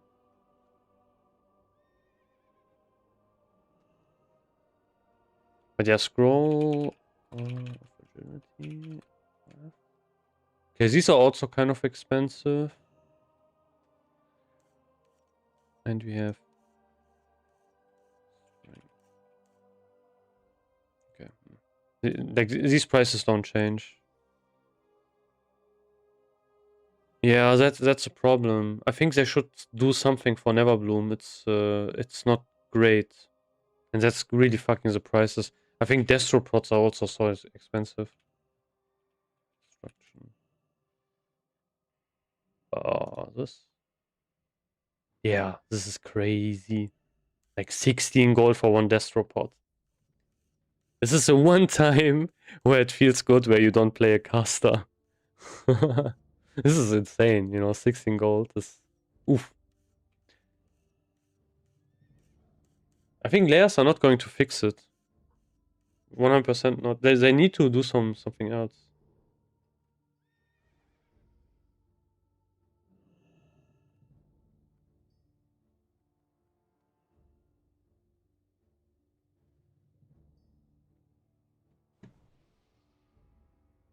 That's just really annoying. I wanted to check something else, but I forgot. Oh yeah. So one thing I don't get is I need to change my UI. It's cooked. This thing here. So for some reason, an elemental blasting powder went up by a lot, and I don't know why. Like today, this was 5 gold. Elemental blasting powder. Now it's a bit cheaper, but that's crazy. Like 1 gold profit, and crafting it costs 2 gold. That's pretty insane, to be honest. Powders and casters rip, yeah, they are cooked. Basically, it's insane how expensive it is. Yeah, this is so weird, I have no clue why. Like, why these are so expensive now? But yeah, why not take advantage of that, Craft a couple. I sold a couple, basically, as well. I tried to sell them for 5 gold, but they didn't sell. But something was weird. I think maybe someone reset the market for Mod of Earth. So yeah, maybe that's what happened, but I'm not sure.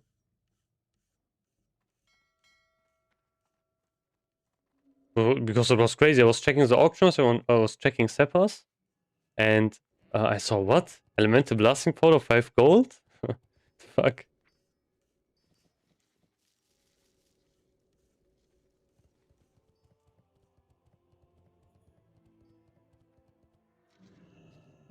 For primal mana, it's always 50-50, Like, it's it's really volatile because it changes from like 13 gold to 16 gold to 17, 17 gold, then it goes down again.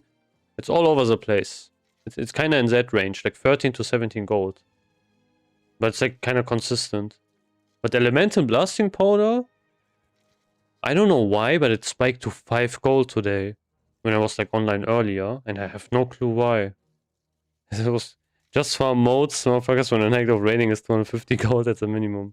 Yeah, pretty much. 250 gold is like also pretty cheap, to be honest.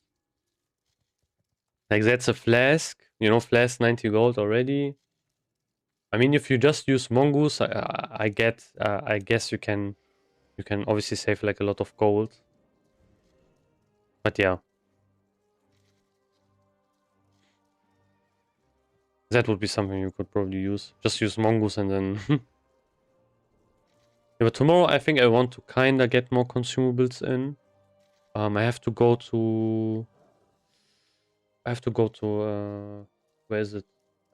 Blood Mist Isle as well to get the 10 attack power thing as well. Because we have a rogue tomorrow, and I think I'm in a decent group as well. Just looking at it, I have. Let's check. I have a red paladin in my group.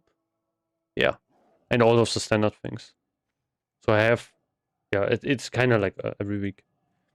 4 haste spots, one every last, not counting wipes.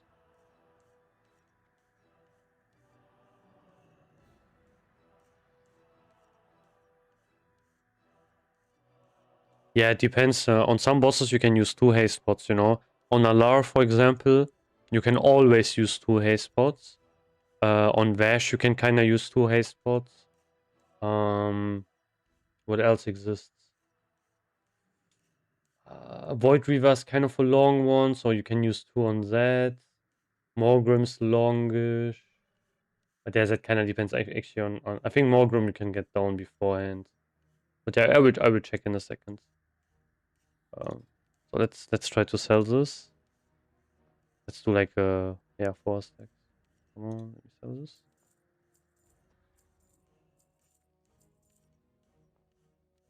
Okay.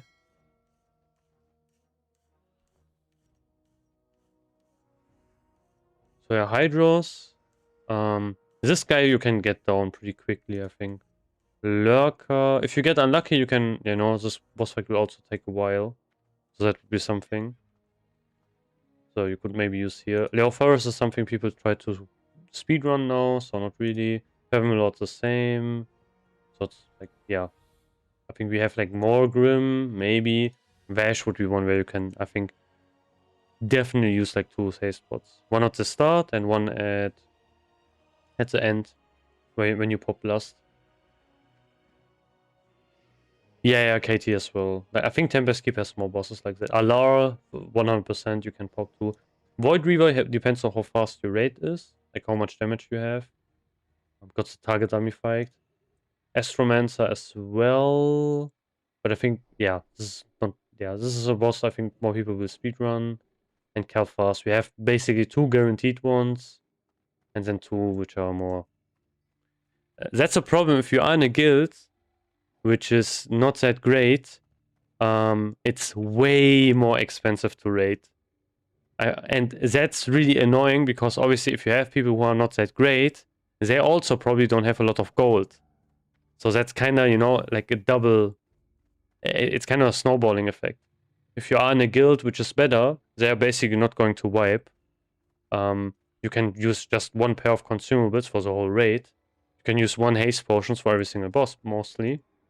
Because you have way more DPS. And if, like, in comparison, the opposite. You use, like, double the amount of haste potions.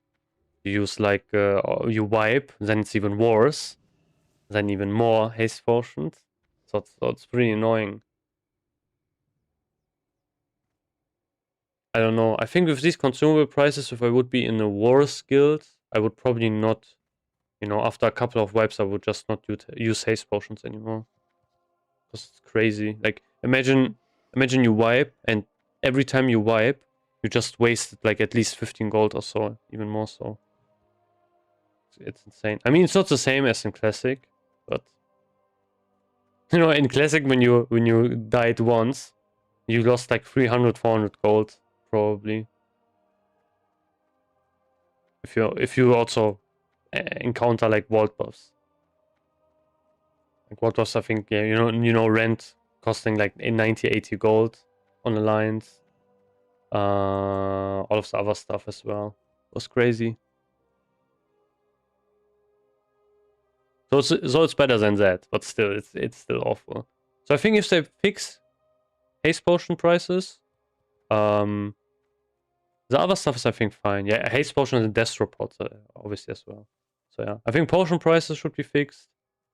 The other stuff, I think Seppa should be not so expensive, to be honest. It's also too much. But yeah. But that's I guess manageable. I don't know.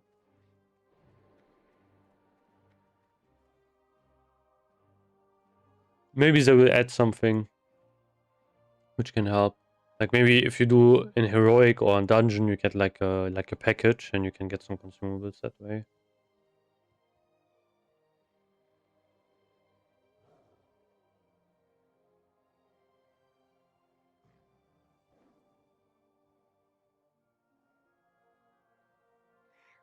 Hmm.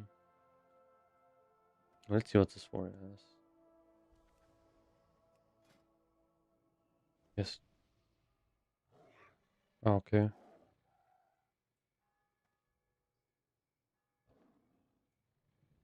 Okay, this is kind of weird setup.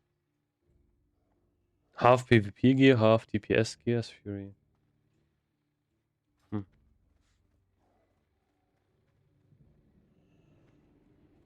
Okay, could look over my Paladin. I don't have really much to do here, to be honest. I just need to wait until stuff sells.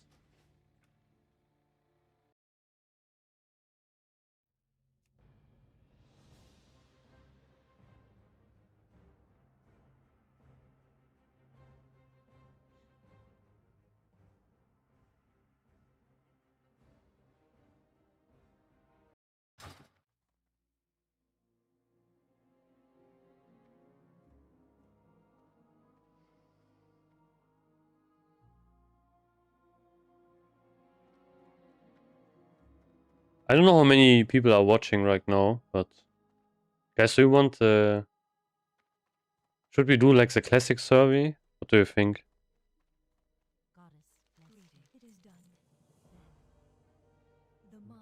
Because it kind of depends, you know, how many people are here. Else I will just talk all the time, and it's not. I think would not really be great. This is bad. I will just sell that. Have only gotten worse since you left. I sent a small group of our druids to investigate the drain you discovered inside of Serpent Lake. They were expected to return shortly after. Needless to say, they did not. You are amongst our most I could have mounted you. I ask you to see. Oh, I think I'm honored, right? Yeah, nice. Oh, I can get better buffs. You do well to shed any feelings of remorse you might harbor. These Naga are vicious creatures, even more so than the Azerothian ones. Greetings. It is good you've decided to visit us. Mm-hmm.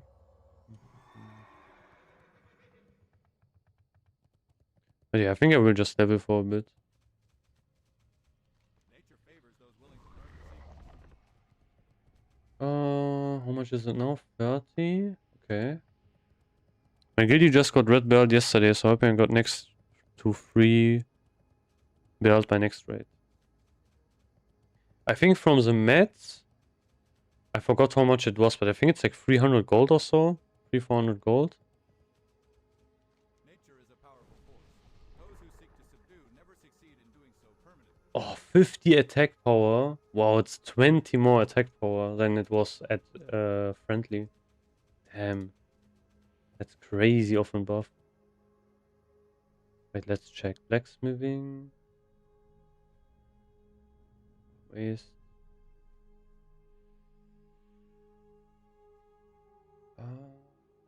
Okay, no, this is kind of expensive. Yeah, plus nevers. Yeah, true. Wait, is this true? Are hardened elementite bars 31 gold? No, right? They're at least 100, are they not? Or not 100? Yeah, I think they are. If they are so cheap, this would be so insane. Like, no way they are this cheap. I mean, Primal Fire you can farm yourselves even. I think I will probably do this. Yeah. I think I will farm Primal Fires myself. We get the hardened elementite stuff, and then I will just pray we get someone who has never vortexes. I had farmed my bars. Okay. Oh, this UI is so cool. Let's do this, I guess. Yeah.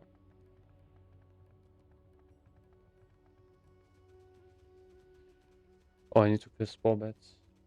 Let's do that. Wait, this is the wrong one. This one. I wish this would save, you know? Like, this should be saving. I don't know how I can make this. Like, that this saves, but, yeah.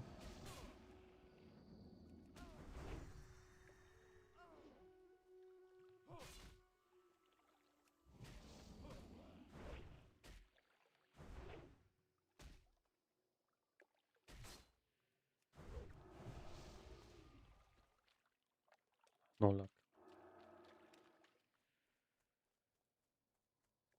Yeah, but running around with like 50 AP and also some 30 spell power should be pretty good. That's why this zone is pretty fun to level with, to be honest. Also, it's like really cozy. I think this is easily one of the better leveling zones that exist. Oh, I need to make sure that I don't kill the boss. Oh wait, it's elite! Oh, I'm stupid.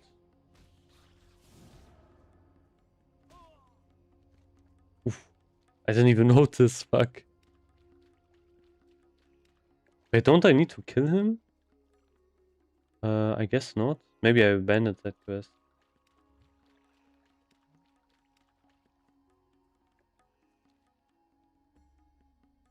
Oh, I could have actually pulled him here. Damn.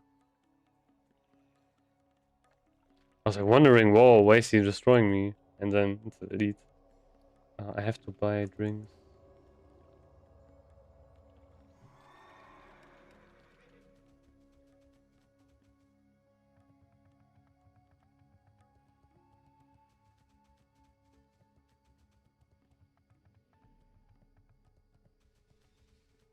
What brings you here? Welcome to the Cenarian Refuge. I've been instructed to offer you basic supplies for purchase, should you need them. I think you can get it from here. Can I assist you? One more level, then you can get this one instead.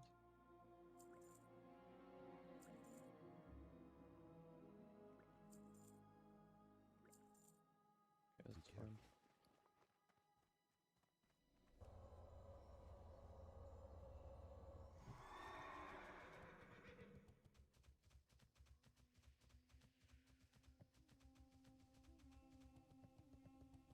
I had gotten Leviathan plate from Bash that rate. Nature is a powerful force. Those who seek to subdue never succeed in Leviathan? doing What? so permanently.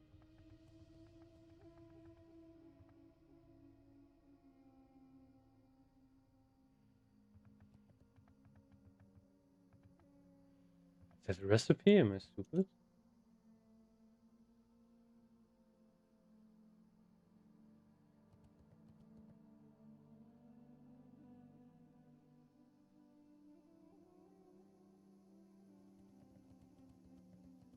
Yeah.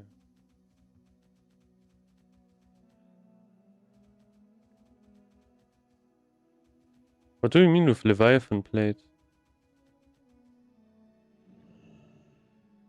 Ah, you mean the chest? Yeah. Ah, Kraken Heart. Yeah, okay.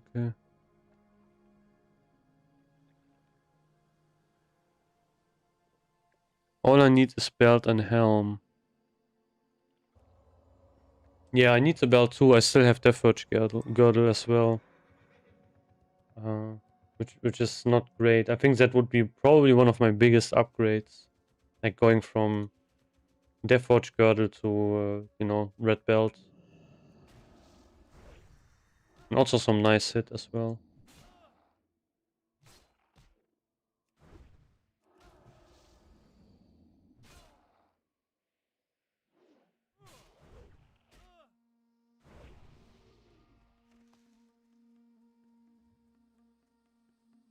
These? Yeah.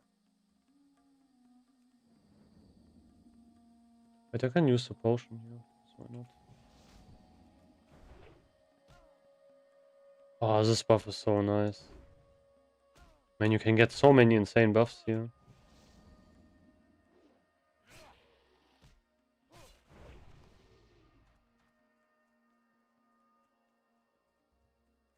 Yeah, true.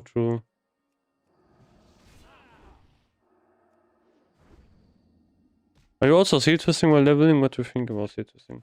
Like, seal twisting, you can definitely use that while leveling. but I'm kind of lazy, so I don't do it. I think it's also only really worth if you... Actually, I'm not even sure which one is more mana efficient. Like if you use... you could Seal Twist, but then you use, like, for example, a low, like a rank 1 Seal of Command instead, which works. You can twist Seal of Command with Righteousness, but it's pretty mana hungry. I would probably only really do it for like bosses, for like mobs which are really tanky. And for the spec I'm running, whenever I cast Judgment, I have a chance to regain mana. So that's basically the spec I'm running. But yeah, if you don't want to Seal Twist at all, you should not play Red Paladin, I think. Like, at level 70, you need to Seal Twist. Or you can basically, you should probably play like another class.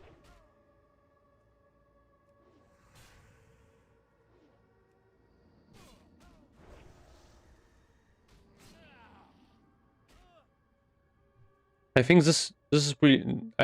I kind of like the Seal Twisting Paladin though, because this is the only version ever in WoW that has this Paladin. Because in vanilla it also existed, but it you could not play it basically. It was not viable at all, not really usable, and it had so many issues as well. This one is actually a fully capable, viable raid build, which is pretty like interesting, because it's the only version that works like this. Like afterwards, I completely changed it in Rev, and I think they changed it again later on, but only slightly, where they gave it like new resource. But the concept still remained, like from the Rev one, where you just press your abilities on cooldown. I've yet to see Perfection Gloves and Skulk and Unscored. Basically, how it works in Rev is,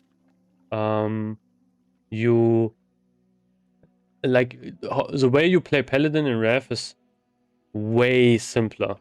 It is a complete, like, it is two different worlds. So in Rev, Paladin works like a cooldown based class instead, where you just press your spells like on cooldown. That's it. You don't care about your swing time or whatever. And your seals also last, I think, for 30 minutes. You also get some sort of AoE, like a Divine Storm, it's like Whirlwind. And you also have, I think Seal of Command can hit like 2 or 3 targets as well, whenever you judge it. And yeah, also, I'm pretty sure whenever you use Judgment, it will also still, you will still have Judgments. Like, it will not eat it, as you also said it. But yeah, that's, I think, it's definitely different, but it works completely different from this version, 100%. This is more the vanilla version, but, actually buffed, so it's actually playable. Not even buffed, it's... the vanilla version is basically unfinished. Yeah, but the problem is it is really... It sounds kind of fun, definitely, but the thing is, there's not really a lot to do. The thing, this class has way better highs in this case while you are raiding. You have like this casino kind of play style. You get like seal twists, procs, and everything. I think that can't really be beaten. Like this class at the top, if you get like everything aligned probably, and you manage to also play this class, I would say it's objectively more fun to play than the Rev one, because the Rev one is really simple. Like, there are not a lot of variables that can change. All you can also do is, for example, Exorcism. That's something you rely on a lot in Rev, because it works like you get... so how Exorcism works in Rev is they change it so you can use it on everything, but it's a cast instead. And then you have like a talent, which is Art of War, which you can proc, and that makes Exorcism instant. So that's kind of something you rely on a lot, actually. Like, you just use your abilities, and then you get the Art of War proc, and then you use Exorcism. That's kind of the whole playstyle, basically. Yeah. Yeah, true. Like Red Paladin is also the problem with Red Paladin, however, is they are really, really terrible in PvE. Oh, flame caps again. Man, this is such bait. Yeah, exactly. But yeah, twisting is completely removed in Rev. You don't have twisting at all. And it's kind of, you know, like this spec in general is really divisive. Some people really like it. Some people really hate it and want the Rev version instead. It's always, yeah, kind of different. I think for me personally, I would say this is vanilla, like classic Red, like seal twisting. You know, is for me personally classic Red.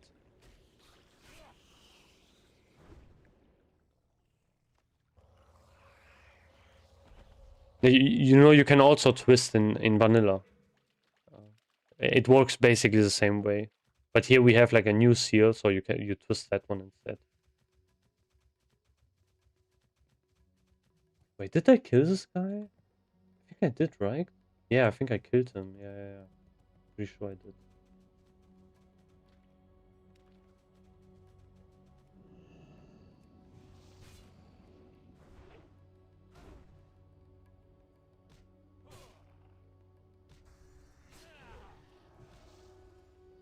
I remember I was like leveling a Red Paladin a bit in Rev. And I entered like dungeons, you know. And you have an insanely OP Seal of Wisdom in Rev, where you could just go into dungeons, you know, as low level Red as well. You go into dungeons, you just have your Seal of Wisdom up, and I could just perma spam on every single mob, and you would never ever run out of mana. So yeah, during leveling, I think they are really, really strong. Like every class gets such insane buffs in Rev that they become such insane monsters while leveling. Like for example, on Protection Warriors in Rev, you can just basically solo level them in dungeons, which is crazy if you think about it.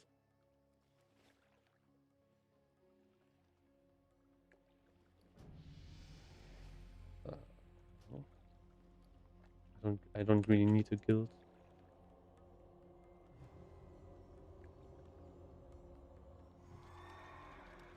How do judgments work in Rev? Is a different judgment button for each or does it still work like in TBC? In Rev you have two judgments, I'm pretty sure. You have the normal one, you have, you know, the one we always had. And then you also have the blue judgment, which is Seal of Wisdom basically, where you get some mana back instead. That's basically how it works, and you know, other than that, judgment just do the same thing. They just do some special things depending on which seal you have. Like for example, if you have Seal of Command up, and I think if you have Seal of Command up and you use Judgment, like the normal one, not the blue one, I think you get like additional hits or something, and you do AoE damage. I think it worked like that. I'm pretty sure. I can't remember exactly, but yeah, it still works like a normal version. But you also have like another judgment, a blue one, which will allow you to regain mana instead if you use it. So it is way more simplified. But the problem with Red is in Rev. So what they did, for example, you have this one spell which is Divine Storm. That one is basically Whirlwind, but for Red Paladins. And the problem was with that spell in ICC, they introduced the set bonus, where, for example, like if you had that set bonus, you could reset the cooldown of that ability, you know. So basically, how it worked was you used just your normal spells, you know, you used Divine Storm on like obviously the normal cooldown. And then you got like that proc from your set bonus, and you could use Divine Storm again. So it resets the cooldown. And that was really, really, really broken. Because imagine on a warrior, you have like a tier set where you can just use Whirlwind. Like so many times where it would reset the cooldown all the time. It would be so insane. So yeah, Paladins had that basically. and then they nerfed them in ICC. And when we got Rev Classic, since we played on the last patch, lots of classes were nerfed, you know? So Warriors got nerfed really, really heavily late in the game, originally in Rev, and also Paladins got insanely harsh nerfs. So everyone was like, oh, Red Paladin is one of the best DPS classes in the game, because it kind of was, you know, back in the day. But then since we got like a nerfed version, it was like basically the worst melee DPS class in the game, paired up with Warriors. Because yeah, both of them got insane nerfs during that patch. So I think if we get Rev again, they have to basically give us some changes at the start immediately, else we will have the same problem as we had in Rev Classic.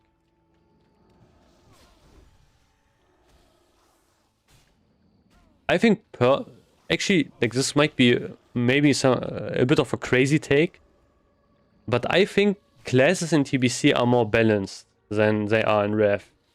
If we talk about Classic, actually, like last patch 3.3.5a, stuff like that.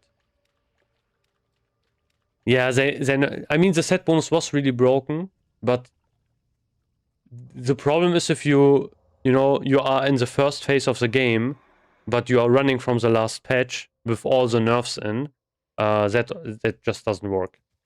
You know, it's just cooked. So I think that personally just doesn't work in Rev. Like it would have made more sense to have 3.0 instead and have just nerfed DKs. And yeah, DKs are so stupid in Rev. Like in Rev Classic, in the first phase, you had two DPS classes which were on the top. And both of them were like really, really stupid why they were at the top. So the first class, so the best DPS class by far was Unholy Decay. And the second, I would say, was actually Assassination Rogue. Assassination Rogues is probably the most brain-dead rotation you can ever think of. It is crazy. So, like, if you're thinking about like a class, like a rogue, for example, like what do rogues need to use all the time? Like, do you guys know what is like kind of the normal things rogues need to use while doing DPS?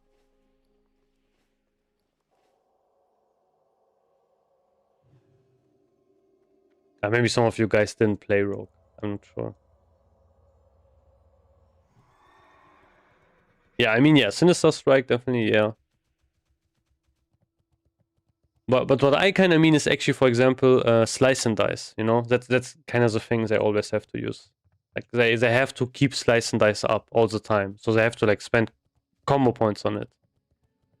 Assassination Rogue was pretty funny because all you did is you used your kind of Sinister Strike, but it wasn't Sinister Strike. It was like another ability. I think it was Mutilate, and you just spammed that. At the start, you need to use one Sinister Strike, okay, one, and then it would automatically refresh for you. So all you did was Mutilate, which is basically Sinister Strike, but for Assassination Rogues, and then you just used Envenom, which was your finisher, like which did damage, and that's what you did for the whole raid. That's it. You didn't do basically anything else, and you used like cooldowns, which is so crazy, you know. And yeah, they were basically the top DPS kind of. Not the top DPS. Unholy Decays were better. But yeah, that was so stupid.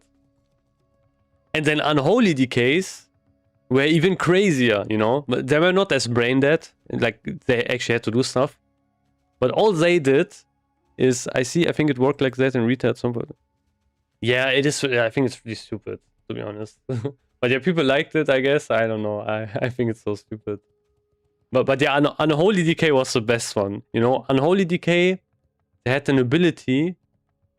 That was, I think, the last ability they got, where they would summon a gargoyle, and that would just do damage. But what people found out, that this gargoyle is really, really, really stupidly broken, because I think it lasts for 1 minute or so. and it would snapshot all of your buffs. And would keep it for the whole duration. So what people did is they got every single buff they could, especially haste, you know, because if you got more haste, your gargoyle would just attack way faster. And then they basically spawned a mega gargoyle. And that's what, you know, so 80% basically of your Unholy Decay's damage was just from your gargoyle. So you got all of the buffs, and then you just spawned your gargoyle, and you would just destroy raids, like raid bosses. It was so stupid. It was so broken. That was like one of the first things they immediately nerfed in Rev Classic, actually. Like not in original Rev, in Rev Classic. You know, like the last time we played Rev. It was so stupid. So basically, when you got all of your buffs on Unholy Decay and you spawned your gargoyle, you could basically just AFK, you know? You didn't need to do anything else. You could just, you know, go, get a drink, whatever, and you would still be top DPS easily. It was so stupid. But yes, I think like Rev classes are way more unbalanced than in TBC. Like you had that, you know, that were basically the top 2 at the start. The other reason why these classes were really strong, because armor was really high on most bosses. So basically every single DPS spec which relied on physical damage a lot was just way worse, because you didn't have any armor, like big armor penetration at the start. So you know, rogues, assassination rogues, they just did a lot of poison damage, so they don't care about armor. And gargoyles as well, obviously the same thing here. So Unholy Decay obviously also does like a lot of like nature damage and stuff like that, which also then don't care about armor. But yeah, warriors, for example, pretty cooked, because everything has so much armor. Your biggest damage was basically a bleed you had. That was your biggest damage, which was also yeah, insane. So all you did was basically at the boss, you just attacked and you stacked your bleed at the start. But yeah, later it I guess, yeah, it was a bit better, but still it was so crazy. The reason is because some of the sets are just not great, you know, and you would just rather have like better stats from. So how it works generally in TBC is offset items generally have better stats. Not always, but you know, because they are not part of a set. That's something you will see a lot. So for example, there's like I can show you that one in a second. But yeah, mostly it's because the set is not really that great. Some sets are really strong. For example, Hunter B-Slot set is that's why they used it also for now a while actually. You know, they didn't use the phase 1 set. But for example, we can look at not Sunwell. Tempest Keep, Calfast. You know, for example, for warriors, we have the set from here, you know, like the tier 5 set. And the set gives us Blood First, Mortal Strike, okay, cost less rage, nice. Leg is the same, Legs is kind of the same thing. But here on this boss, for example, you have also this offset item. Like, this is pretty insane. Especially if offset items come from last bosses. Like, the amount of crit you get from this piece is so stupid. It's insanely high. But then you compare it, you know, to your tier item, which is decent, has different stats, but it's just going to be a bit worse. For warriors, it's still pretty good. Like, the set is pretty nice, but for some other classes, it's just not. So I don't even remember which classes didn't have good sets. I think this phase is not that bad. That we have actually strong sets. But for some other classes, like for example for phase 1, it was not great. Like in phase 1, for example, if we look at the warrior set, we have, what is it? Yeah, Whirlwind costs 5 less rage. That's like, okay. It's not really great, to be honest. That's kind of the problem.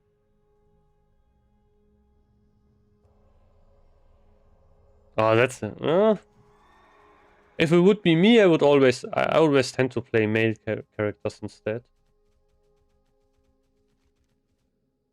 I don't know. Yeah, especially as orc, I would probably play male.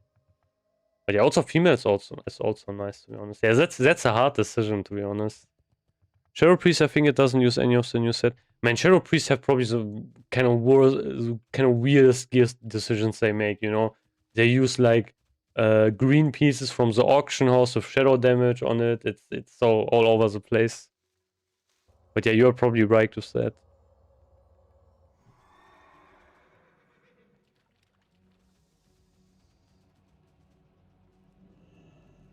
But yeah, most of the time it's because the tier set is just not really strong. Yeah, that's actually a really big point as well.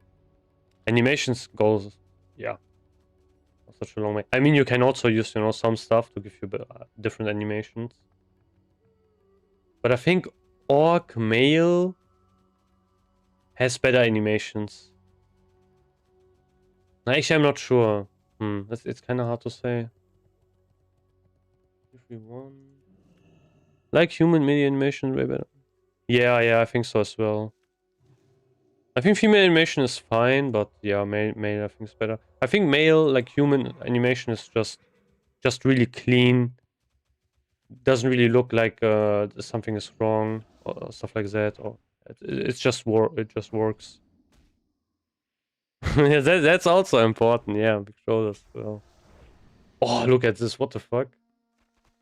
Why did I get two? I think I got auto tag, and then seal of command critted as well. Probably proc. Damn, that was insane damage. The jump swing's insane. Yeah, definitely. It is really like with a two-hander. I think two-hander. Yeah, two-hand human male warrior is so fun. The animations are so great. Especially in PvP, you do like you have a really big sword, you jump attack someone, with your animation, and they just get one shot. Like if you have like also a lot of damage, it's so satisfying, I think. What I really like, however, as well is on Orc, male Orc tanking is really, really cool how it looks like. Especially if you have like a lot of attack speed, you have like a shield, it looks so satisfying.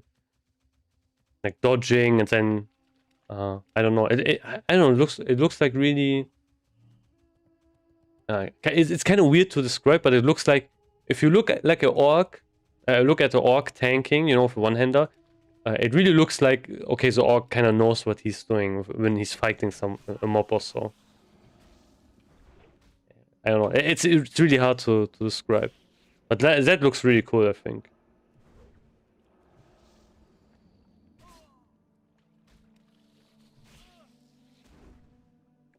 I think Undead Female also has some really interesting animations, like doing flips and such.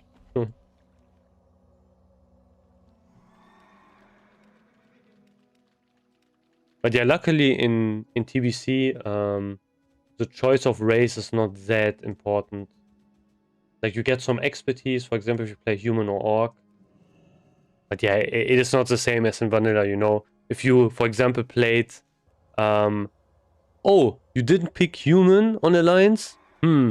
Guess you have to pay 3k gold or so to get Edge Masters. GG's. Oh, you have to also use that for the rest of the expansion. Good luck. I think that was so insane. On Alliance, I like female human tanky animation. She looks like it's using a shield. Yeah, I don't know. I think the shield animation of human male looks kind of strange. To be honest. It looks basically like one-handed animation, but you just use like just a shield. I don't know. It's just weird. Yeah, Fury Orc female swing is crazy and just special attack every blow. Yeah, true as well. I just like female orc because they're standing upright, like the what is it called? I forgot.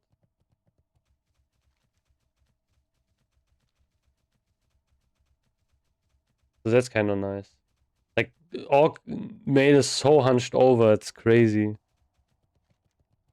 And also I think some of the armor and so looks like really nice as well on female. Yeah, posture. Yeah, exactly.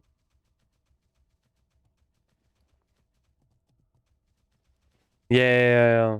Basically every single race on Horde is like hunched over. It's insane. Besides Blood Elves.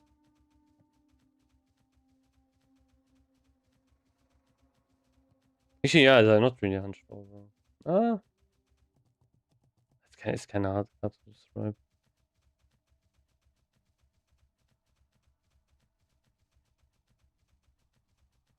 Yeah, they're just not standing upright. I think that's kind of the thing.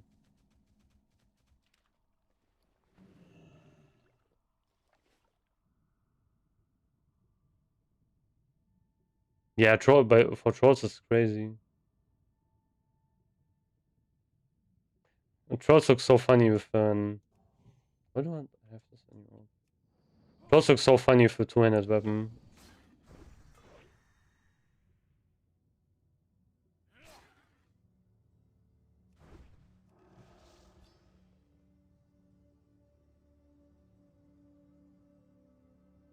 I think some of the worst animations will probably go to Night Elf Male.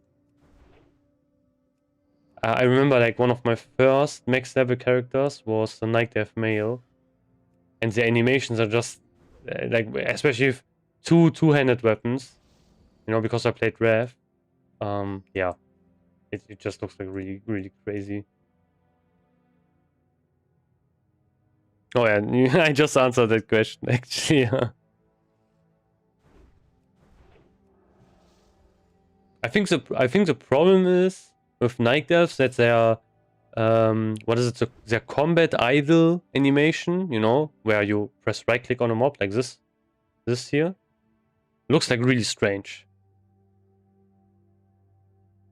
Nah, that's not the delay. I didn't read the chat, so that's why. I mean, yeah, there's definitely a slight delay, but yeah, that's kind of what I think about it. I think that's kind of the problem. Like, for example, for like Night Elf Male, I don't even know how the one-handed. No, it was a one-handed animation is bad. Two-handed maybe looks like a bit better, but yeah, dual wield Night Elf Male animation looks, yeah, it's not great. It's like they are, you know, kind of on the ground. I think it would look fine with shorter one-handed weapons, probably. But yeah, also how they attack, you know, it looks kind of weird. I don't know. It's hard to describe.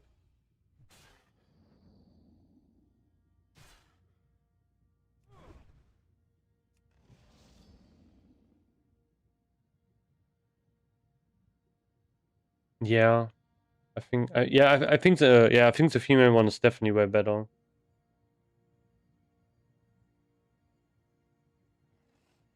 I just remember it looked like. I just remember the male one looked really weird with two big two-handed weapons, you know, in Rev.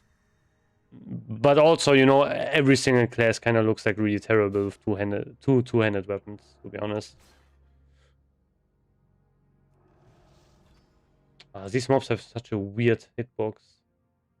I hate fighting underwater mobs. It's so buggy. It's crazy because you can't, like, the mobs will go under you, stuff like that. It's so annoying. I hope I don't pull any of these here.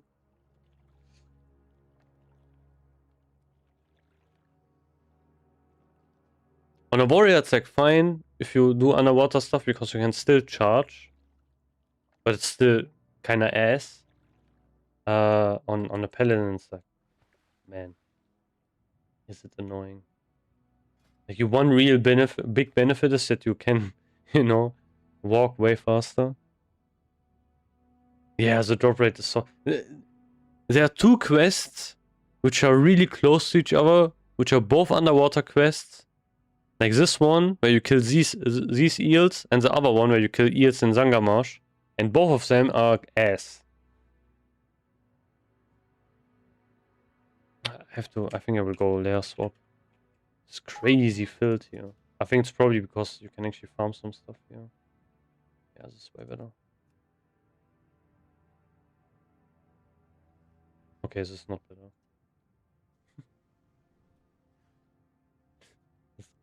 Exactly as worse. I could have tagged one, but whatever.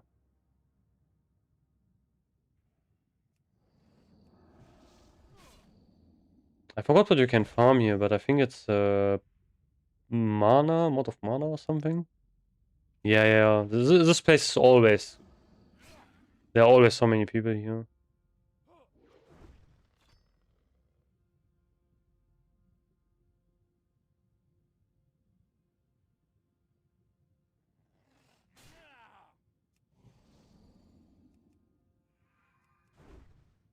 But the problem is these mobs are like also really buggy.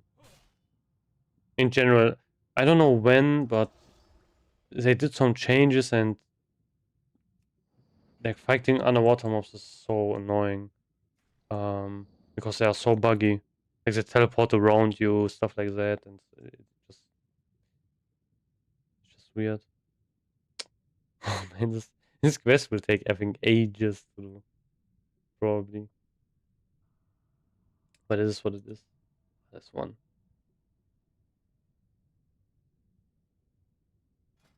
I could, but you know, it's whatever. I think it would not be worth it. I could have used the there's like a belt you can get. I have it on my warrior actually, which can increase your swim speed. But yeah, you know, after this quest, I will be done anyway with this zone. I don't think there's like another underwater quest here. I hope. It's probably after this. I probably go to Terrorcar. Yeah, looks like Terrorcar Forest. 36, 30. I'm already 64, so this guy's a bit behind, but that's good actually. Like the faster I hit level 70 is better. Ooh, I was faster.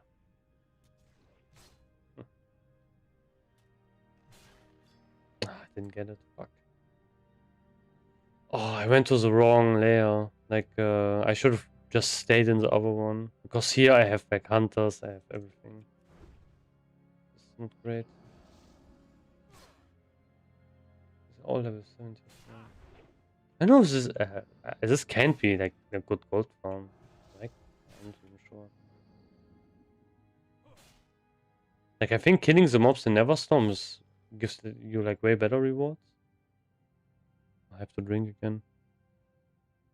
It's also so terrible, you know, on a Paladin, because you have to drink.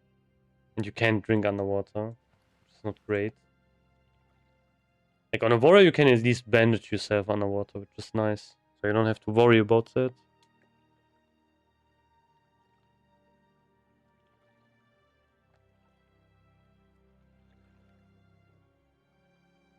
Yeah, but slowly but surely this Paladin will be 70 at some point. Oh, how is this?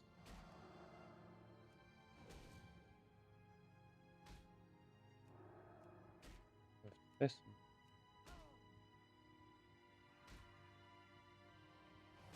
Come on. Yeah, okay, then he also crits me at the end. Yeah, I want to get him a bit geared.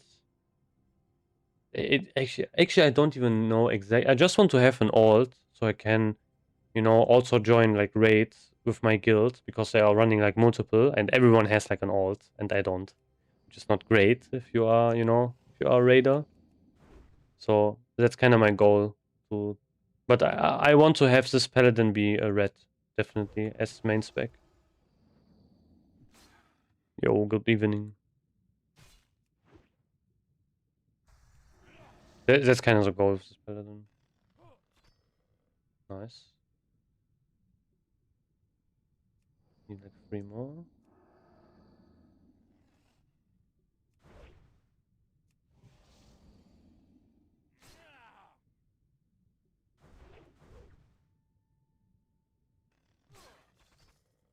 Also, having, you know, being able to farm maybe something with this paladin. So off spec will be prot. And I will try to, I don't know, sneak some prot items I can get from somewhere. And see how it goes. Maybe I can, you know, do a couple of strat farms or whatever.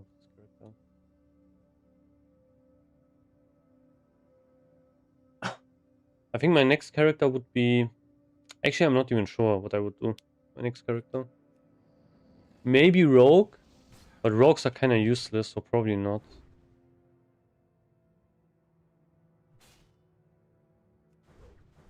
Actually, maybe I will level the Druid. Because Druids are another class which doesn't, you know, doesn't have mana. What do you think about getting the Warglaives? Do you think it's even possible for faster phase going? It really depends what Blizzard is going to do. Like, I think it is, but it depends also, you know, if you, on your guild and stuff like that. How they are like prioritizing the item. It's kind of difficult. The last time I did the TBC, I had like a character. I played it, you know, I played him a bit. I leveled him to 70. I played in phase 1. I quit basically right before phase 2 came out. And then I rejoined the game later during like phase 3, phase 4. But later actually. You know, at the tail end. And I did Black Temple kind of every week. And I only saw one glaive. I think it was the offhand. Yeah. So our rogue got like our rogue was our guild leader, and yeah, that was also the only one you basically got, mostly. So it really depends on a lot of luck.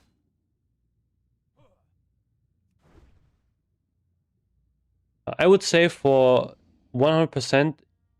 Again, like it's also obviously mostly important of your guild, but I'm 100% certain that it is really important that you have two, at least I would say two splits going with Black Temple. You know, like you have, so you can actually gear two different people for glaives, especially because of these phases are like really sped up. What I'm guessing is that they will have, so this phase I think will not last as long. I'm not really sure, but that's kind of what I'm guessing. I don't think this will last very long. We will get phase 3. I'm pretty sure they will also release phase 4 pretty fast. And then we will probably chill a bit. And then afterwards, Sunwell comes out, and I think Sunwell will also not last long. And then we will have Wrath, basically. So that's, I think, how they are going to do it.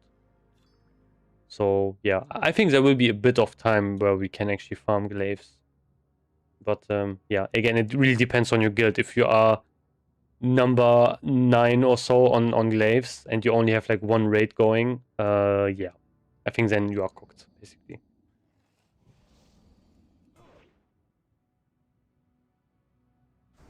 The thing is, which is kind of nice about glaives is, and also kind of bad as well at the same time, is you can get unlucky and you can get 2 of the same ones. And then obviously you have to give the other one to, you know, your next in line first.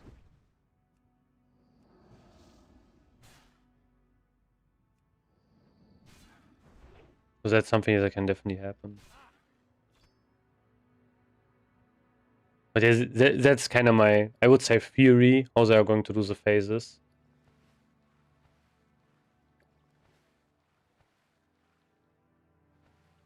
But yeah, I think they kind of cooked it because they made phase 1 way too long for some reason. That's kind of what I'm guessing. That was kind of the issue.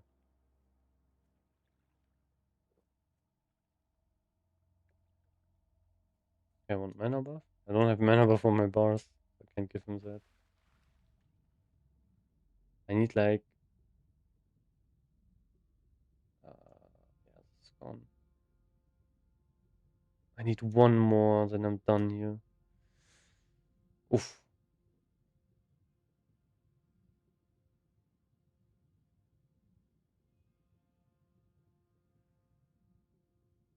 Glaives are 100% going to be a thing which will probably break guilds as well. Like me personally, and I cannot stand behind that as well, I would prio warriors for glaives than rogues, especially in this kind of environment. It always depends on the player first. Nice, I'm done. That's great. This quest has been, I think, way better than the other Sangamash quest. It always obviously depends on the player first.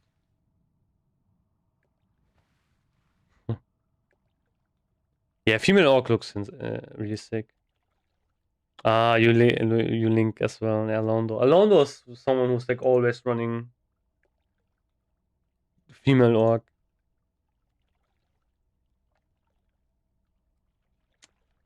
I think for Alondo, which was kind of funny, is I think his ult got glaives first before his main. I don't think he ever got them on his main. But yeah, glaives are crazy. It is such a difference, you know, if you release a legendary weapon before the last phase. So I think that was really a mistake Blizzard did back in the day, releasing Shadowmon in the last phase. Because if it would have released before, like in the phase before, it would have been better, I think.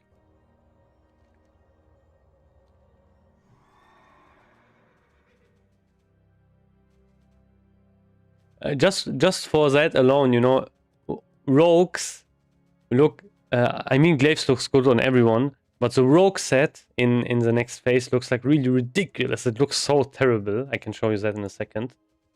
And Boras just look way better with glaives, like 100%.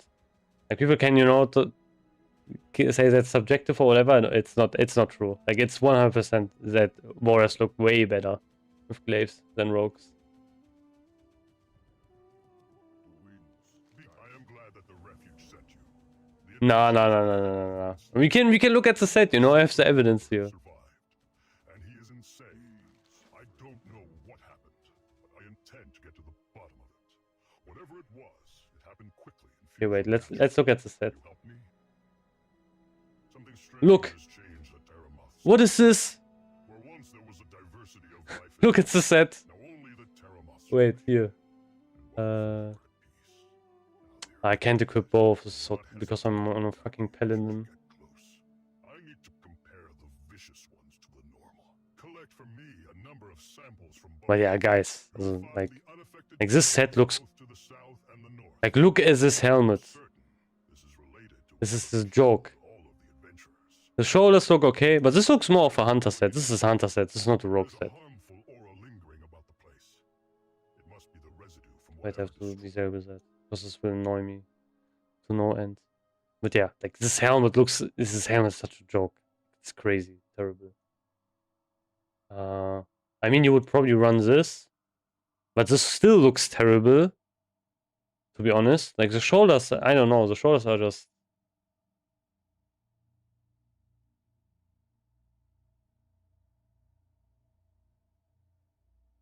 It just looks so terrible.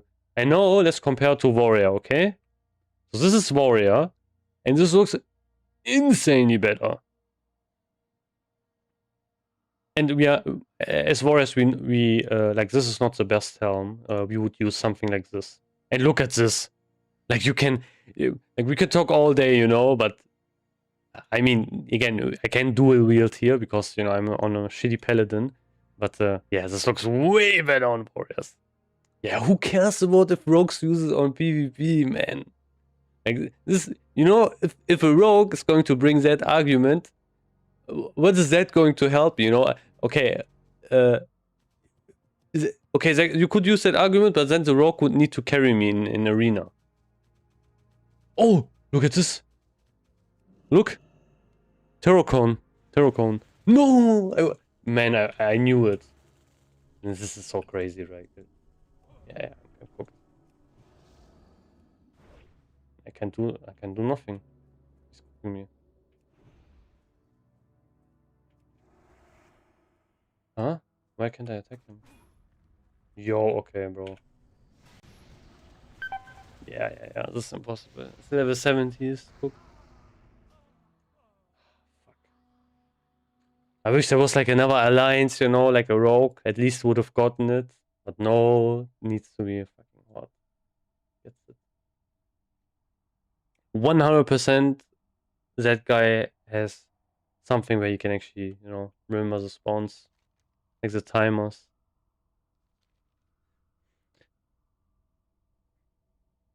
But yeah, rogue for PvP. I mean, the thing is why I think it's better on a warrior is because you can speed up trash way more if you give it, for example, to a warrior, which you can't do on a rogue. That's I think the main kind of argument. I think the main thing should always be who's the best, you know, who's kind of the best player to get it. Like if you have a rogue, for example, who's always there, has the best attendance, stuff like that, you know, like it's also way better DPS than your warrior, stuff like that, and uses consumables and so on and so forth. Then the rogue should get it, obviously, 100%. But if you don't have that and people are, you know, pretty even everywhere, then I think just warriors should be preferred. Because, yeah, you have... they can use it way better. Like, on trash, especially. Like, a warrior with glaives is going to speed up the rate way more than a rogue will. And I have to do so many buffs again.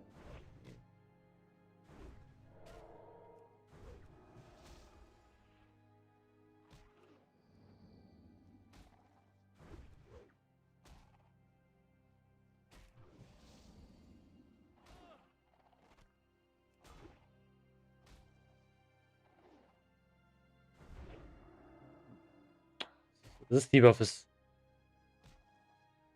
this is the worst debuff, probably, in the game. Like, where you can just do nothing.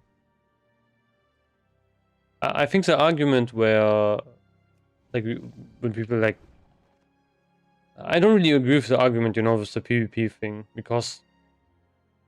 it's not really a benefit for the whole guild. Like, if your rogue can do PvP with glaives. most of the time. Unless they are going to carry everyone in arena, and yeah, that's I guess a benefit. But that's not really going to happen.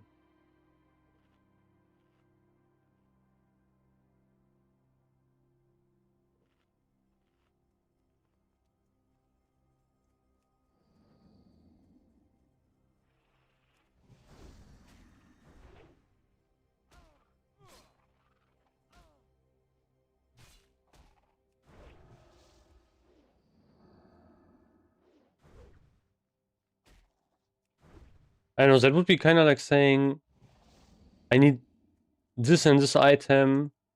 For example, let's say you need like a really high stamina item or so, and it's Bliss on a tank or so, instead, which would give you like the whole rated benefit. And you need that item for because you also would use it in PvP or something.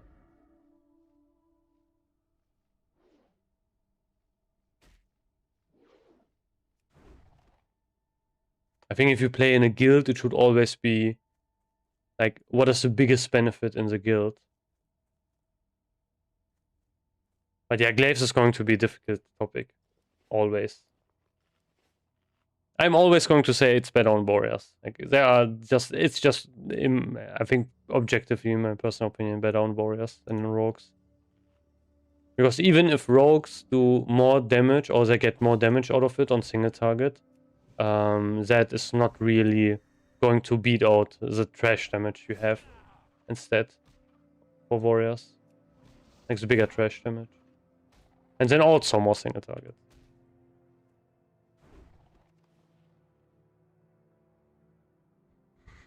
You're linking yourself again, probably, right?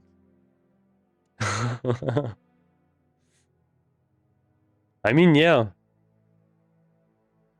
But yeah, again, you know, as I said, like, if you are the highest DPS in your raid, in your guild, and you are on a rogue, or you are on a warrior, or whatever, and you use like everything and everyone else is not, then it doesn't really matter. Like, then it obviously should go to that person.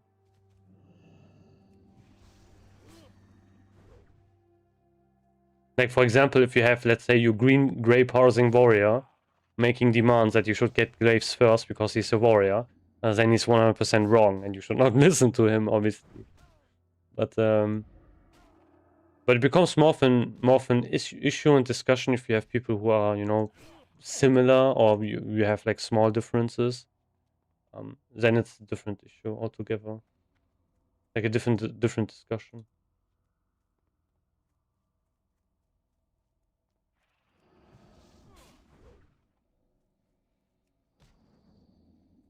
You could also give it to rogues and just say, okay, if they use like exposed armor for the whole game, you could also give it to them first, I guess.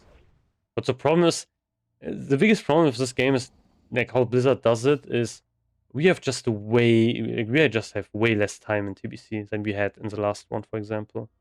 So we will have way less time to get like glaives. It's hard for me because I'm DKP guild and I have saved all DKP for DST, which I haven't gotten, as I'm still like, you know my boss that once. Yeah, but the thing is, you know, I think gear score doesn't really matter that much. In your situation, it does. I would say, obviously, if you have like extremes, it's definitely a thing.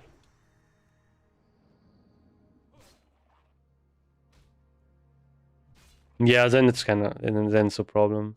I don't know how you will like. DKP sounds interesting. I think I have never really played in a guild of DKP, so I don't know how your guild will do that with glaives. What they will come up with.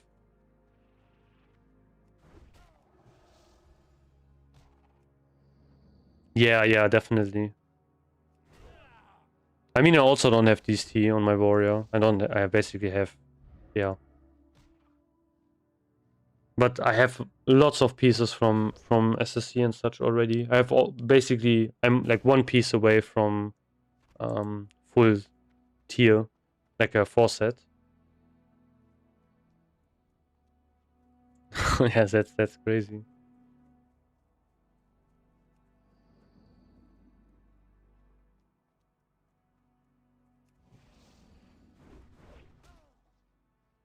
I think that's a problem, you know, if you have stuff like that. People just banking their points and such for just one item. Yeah, that's what happens.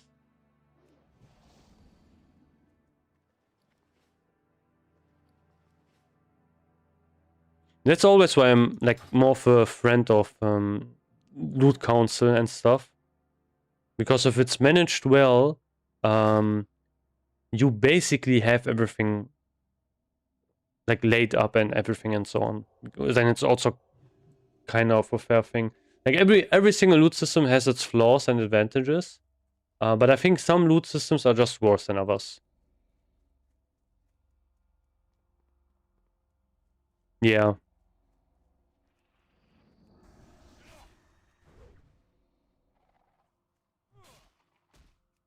Yeah, I mean then the problem is if you have DKP, you are basically locked to that system, you know? You can't like you can't go away from that because then it becomes like really unfair, I would say. Like for example, let's say you have oh, I have to do something here. Man, I cannot disenchant a single item here. But yeah, let's say you have that. You have DKP. And then you suddenly decide, oh, DKP kind of sucks, and you want to change it to loot council instead. What are you going to do with all of the people who have saved up all of their, you know, DKP? Like, that's obviously going to piss off a lot of people. So it's not really possible that you can switch. It's a problem.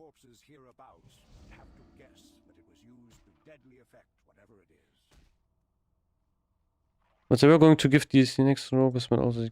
Yeah, I mean, that's like just bullshit. Like, if you have, you know, DKP, you can't then decide to go loot counts and say, okay, oh, for this item, we are going to change it.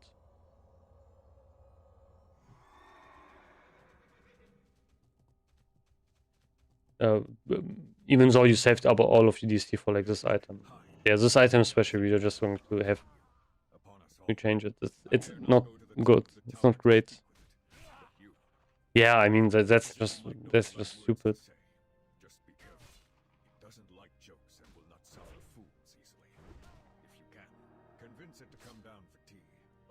Yeah, that's just scamming, you know, 100% scamming.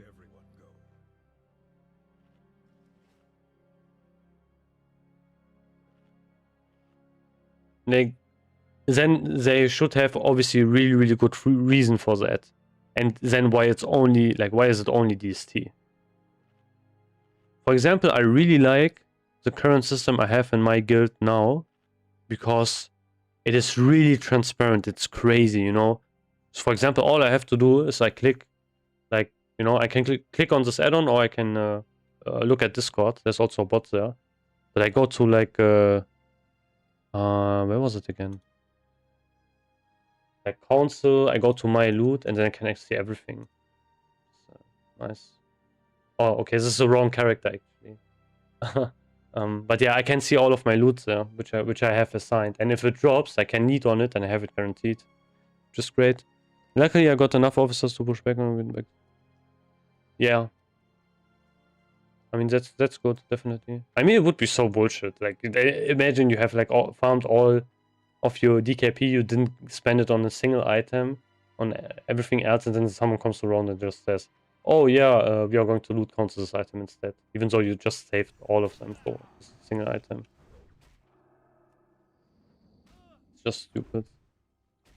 I think one of the big problems you basically have to do is, or like what makes a great loot system is, you have to obviously make it so, you know, it gets like shared, you know, not everyone gets like every single item. Unless you have, if you do that, you are going to run into some issues.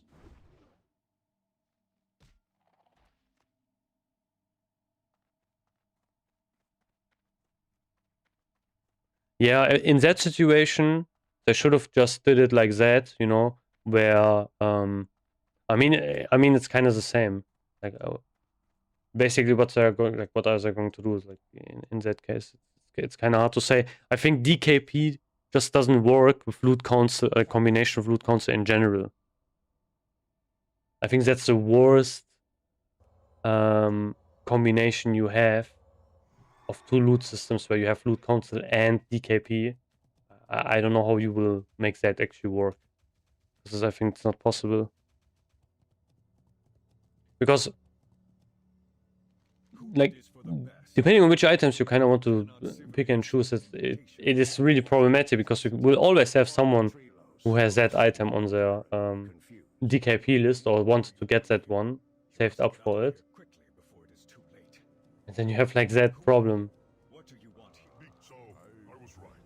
That was the corpse of one of the broken.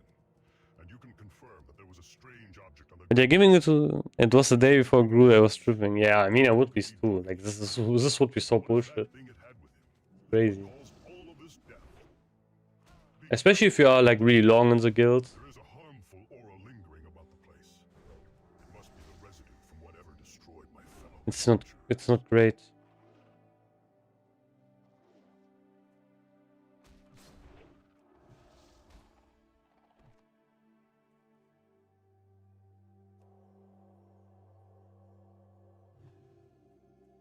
I think if you want to have like a kind of great system with loot and such, I'm not really 100% certain, but I think actually I would say loot council, if it's well managed, is basically the best one, to be honest. Even though lots of people are, oh, then everyone decides about loot and it's corrupt and everything. I mean, yeah, but if you look at the alternatives, for example, with DKP, you can have just one person, you know, like hoard all their points on one single item.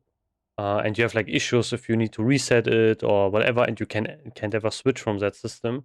On SR, you can never ever decide who gets like an item. You can have your worst performers get the best items, and then you have people like other people get nothing for weeks and then just leave. That is, I think, the kind of worst thing about it. I think SRs are probably one of the worst loot systems you can have, to be honest. It's so RNG dependent. I would say even main spec, off spec would be even better than that one, to be honest. It's hard.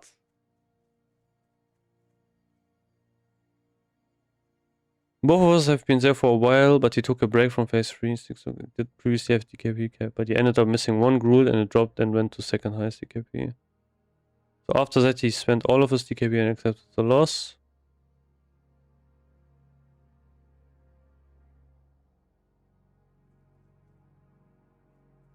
I mean, yeah, definitely. That's the thing always. We had that kind of issue also in the old guild I played, where like loot was always kind of an issue. It was hard to like organize that, definitely. We ran at the start we ran like SR, and then later we ran like loot council. But even though the problem with us was we had like a lot of underperformers, like people who just didn't really care, and we didn't really want to give them loot. We did some systems, stuff like that. It was always kind of it was always not really great. I think one of the best things you can actually do is just have stuff be transparent, to be honest. As soon as you can, basically. And then just fix it from there, you know. I think that's just a better way. Like something we had like a lot in the old guild, people didn't really know what was going on with the loot, and which is just bad. And then if something happens, you know, in the because we were always kind of scared, oh, people will maybe leave and stuff like that, and so on and so forth. And I think that's not really great. I think it's better if people just know beforehand, and then you can discuss it and whatever. I think actually way better of an option. Like the guild I'm currently in, obviously I am, you know, way low on the prio because I'm pretty new, but I still got like a lot of loot already, which is kind of crazy, even though I'm pretty much new. Yeah, and that's pretty interesting to see.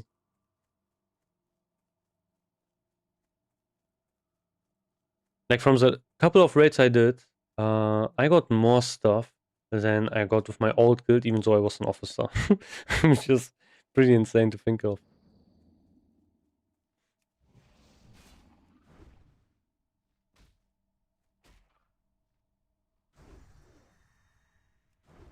I mean, it has also to do, like a lot to do with like luck and such, but no, I don't. I only have like 170. But yeah, I'm trying to get this character to 70 so I can do some raids as well with this character.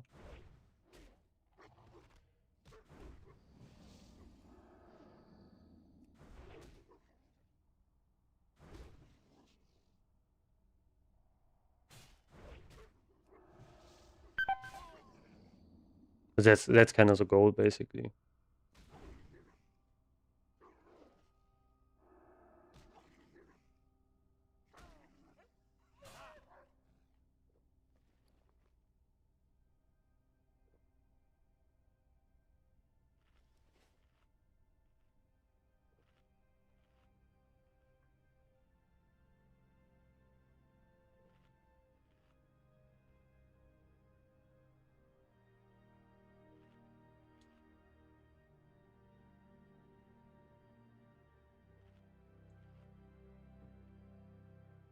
Are you going for pre-rebus gear? Good question actually. I think what I will do is I will just do arena. Get the two-hand. And then I will just, you know, leech my way into probably guild raids. Like, you know, we do like lots of gruel splits, for example. And I can probably just, you know, come with my character and that's it. Probably what I'm guessing. I haven't really checked, but that's kind of the thing. I don't have to get this character like immediately raid ready and everything and so on and so forth. Like at the start, I will just do like simple raids. Probably will take a bit until I can get like into SSC and such. Until I can find my way, like sneak in somehow.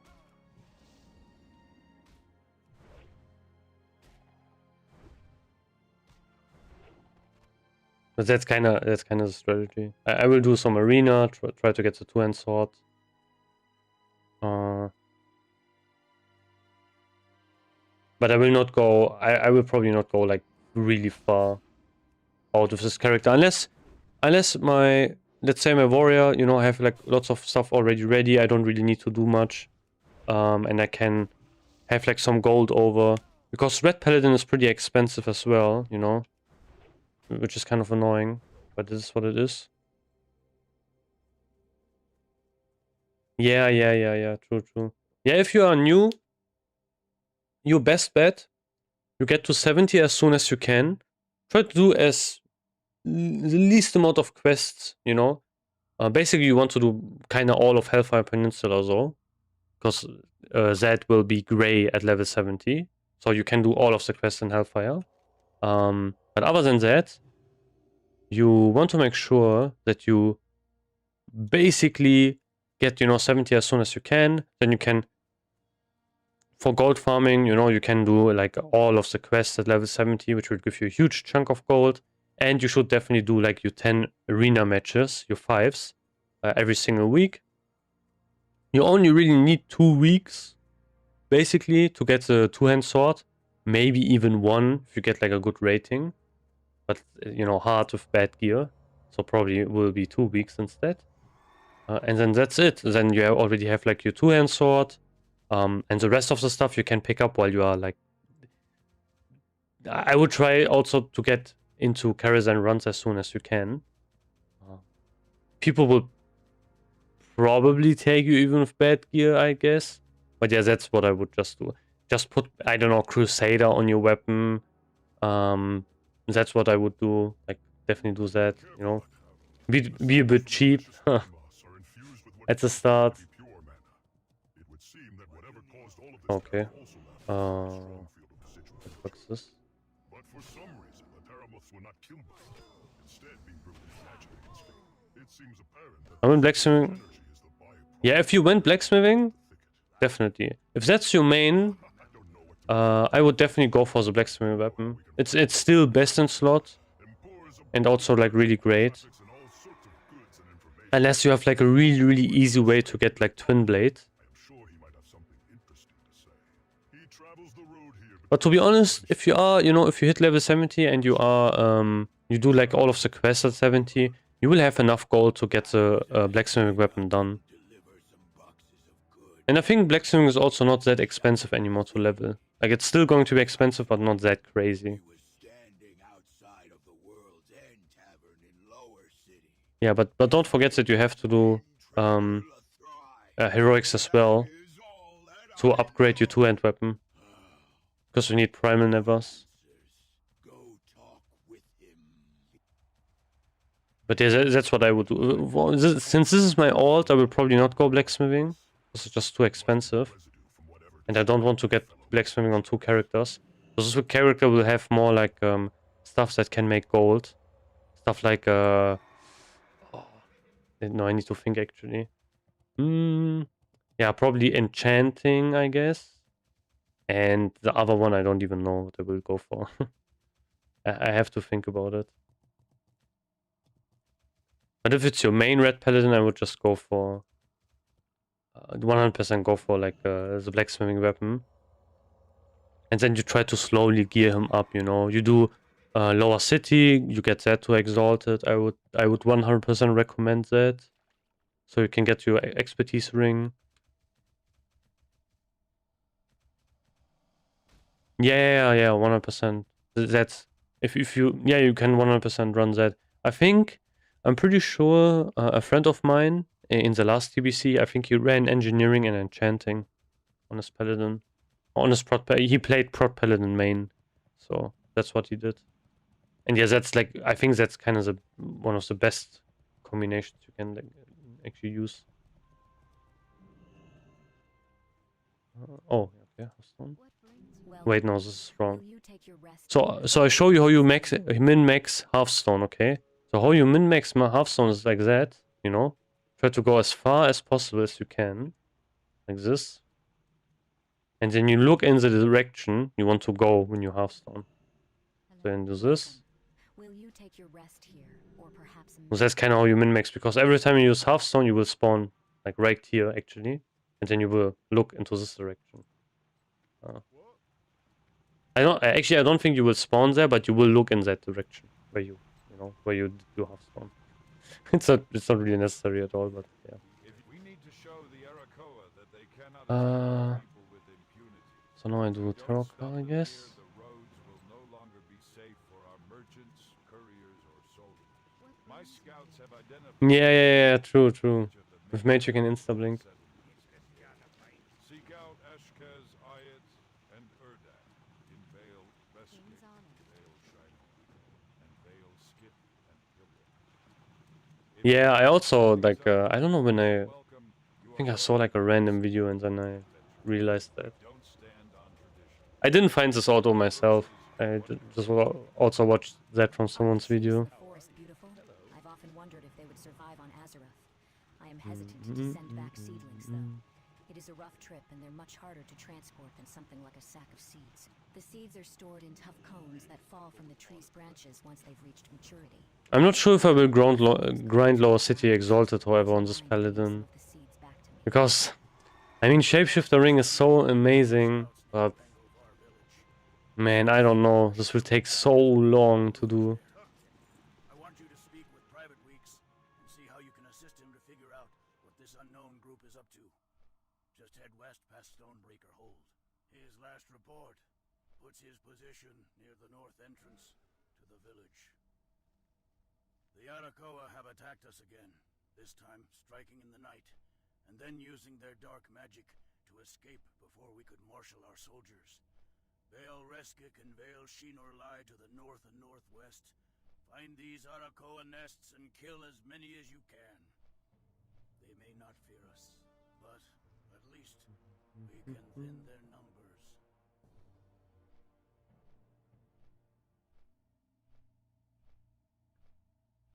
Man, my rest XP just doesn't go away at all. I still have 140%. I probably don't kill enough mobs. I guess if I would do a dungeon, it would go away really fast. Feels like Aldo is superior to Scryer Musket.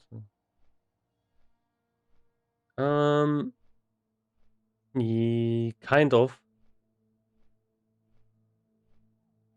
The rewards are really similar to each other. To be honest, the difference is not even that big. Like, in my personal opinion, unless there's like something really specific you need to get from a certain one, especially at this point in the game, I would just go for the one which is cheaper. And I think in this case it's actually now Aldo, which is cheaper. For example, I went Scryers because on my warrior because Scryers has a blacksmithing recipe, which was cheaper to level blacksmithing with. But yeah, now it's like no, it's not the same case for that anymore. It's like all over the place. I think I don't even know what is the cheapest way to level blacksmithing right now.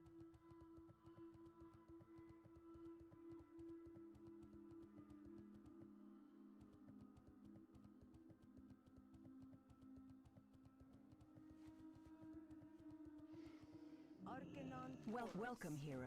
I am glad to hear you've decided to join us in our mission. May the light always protect you. One thing that is kind of nice though about Scryers is that you don't die when you jump off the elevator, which is actually pretty big. You can just jump down and you don't have to do anything. Repair the buildings. The construction goes on day and night. I've dispatched one of my most reliable agents to keep watch, but we can ill afford to delay action. Move against their workers. Then seek out the Loria Shadecloak at the Illyrian post to the north of the Bone Chewer Ruin. But you can also just do this as a paladin. You know? Have you come across the I mean, this is so broken. I mean, you can also charge as a warrior, you know, but I don't think you will find anything. Ah, you can charge some reds here, actually. recommend getting close to them unless you are prepared for combat. They have no fear of us and won't hesitate to defend their territory. It is fitting that such a creature would have a magnificent tail. I've been trying to collect enough of them to trim a new cloak, but the wargs have a habit of evading my snares. Will you help? I remember hearing our scouts speak of the ruins of a Draenei settlement in the forest's northern reaches. Oh, you get a fishing pole, yeah. Personally, I didn't even know. but you are welcome to The talk to some Naru of the have not scouts. forgotten us.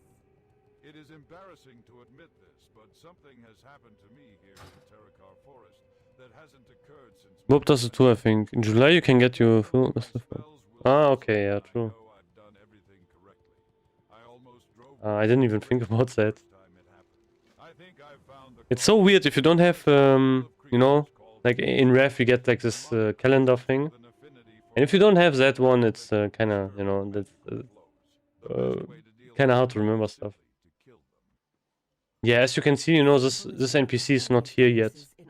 Like the one which can teleport us to Caverns of Time. That even items with the strongest fell taint can be cleansed of a worldly He should be light. around here, but Should he's you run not. into any fell armaments in your confrontations with demonic enemies, bring them to me, and I will Just another demonstrate the shit. cleansing power of the light.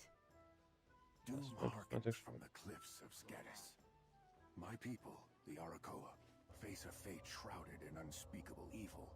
Too often have we abused dark magic for wrongdoing. Oh, nice. Through Adal, I have learned of the Tank light warrior. and of redemption. Terra Icon. his colonies from Scatus Juicy. through orbs enchanted by the black art. Steal these eyes from Vale Resk and Vale Shinor in northern Terrakar. Ah, I miss my Let me Zangarmarsh see stuff. what Terrak sees. Let me look through the eyes of Scatus. Thanks. I can't remember the last time I had eel. How should I cook 'em? The woman to my right suffered a severe injury to the head. She survived but lost her eyesight. A traditional cure used among my people requires the blood of a very old basilisk. Unfortunately, due to poaching from various groups, Terrakar basilisks don't tend to live very long. There is one basilisk whose name I've known since I was a youngling. It is known only as Stonegazer, and it is rumored to live east of here. Ah, good near the question. Land's edge. Bring me its blood so that Zalia may see That's kind of hard to once say, again. but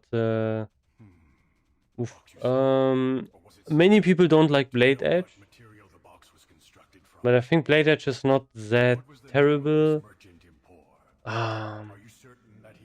Yeah, Neverstorm is really. No, I don't think so. I think Neverstorm, like the quests in Neverstorm are just too good, you know. You just get really good gear in Neverstorm, and you have also so many quests. I think Shadow Moon probably. It's Shadow Moon or Blade Edge. It's yeah. These two zones I think are the worst. Like Shadow Moon is terrible because the quests are like really spread apart sometimes, and the rewards are not as great as in Neverstorm. And the zone is like all of the like everything is so you know, trying out to kill you basically. Yeah, I mean, if in efficiency, Terror Core is also terrible. Yeah. Like this zone's also so terrible. You're right, actually. I think this is maybe even the worst zone, to be honest. I mean, it's nah. I think this zone's not that bad, to be honest. Yeah, Shadow Moon is just just sucks. I think overall, it's just terrible. The zone, you know, the theme is okay, but the like Shadow Moon looks, it looks nice maybe to look at, but it doesn't really look fun, you know, to play in. Like everything is so, yeah, it's like if you would level in Blasted Lands, basically. It's like really depressing as well. Oh yeah, oh that escort quest is so terrible. Holy. I hope I don't have to do it with Rested. Please, Rested XP, don't let me do that. It's also kind of between quests where you have to why is it? I get so confused here with this stuff. It's also between like if you have to like do the zone, if there are even enough quests. That's also kind of terrible. I think many people hate Hellfire Peninsula a lot, but I really like Hellfire Peninsula, to be honest. So I don't really understand the hate. I don't even know what I would say. I'm not even sure what would be the best leveling zones. I have 3 zones which I would say are the best. Like from like overall, you know, quests, everything, and also like how enjoyable it is to quest in them. And that would be, I would say, Nagrand, Hellfire Peninsula and Zangarmarsh, I would say, are the best zones. Yo, I get critted for 500. That was half my HP. Fuck.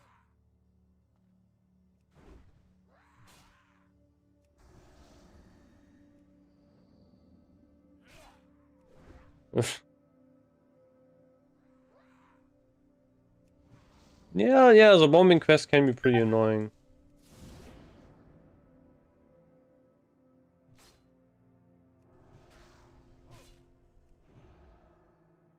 Oh, I don't have mana. Can I kill this guy even?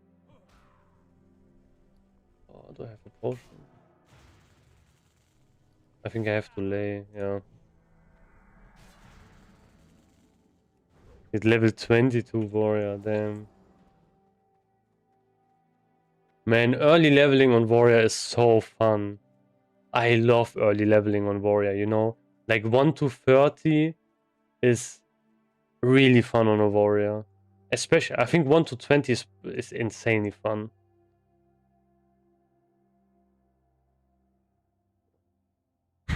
Bombing quests are so fun, they made it repeatable. Yeah, true. Those bird...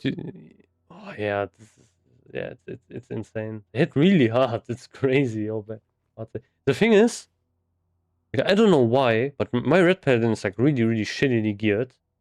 But I think red paladins are pretty broken, to be honest, for leveling, because like TBC leveling, I mean, because it's insane how hard they hit. You know, if I would have better gear, like not complete troll gear, it would be insane. Like imagine if I would have like full dungeon gear, or I would have gear from vanilla, like a full Naxx Ramas gear. You could basically two hit like mobs really easily, I think. I have to... Wait, I want to do something here. Yeah, I want to drink. Okay, maybe not here. This is not great. I want layer swap.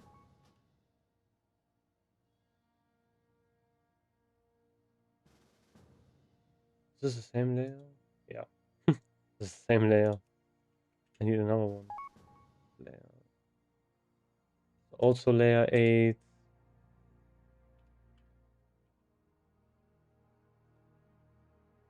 Okay, this doesn't work anymore, I guess.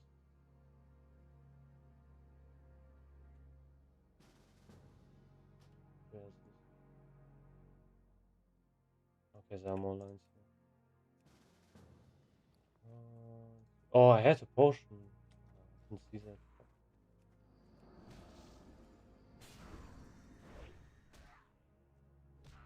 Man, I have so many quests to do. One thing that is nice about Terror Chaos, however, is that you can actually, you can do a lot of quests here. I think the worst thing is if you just can't do quests,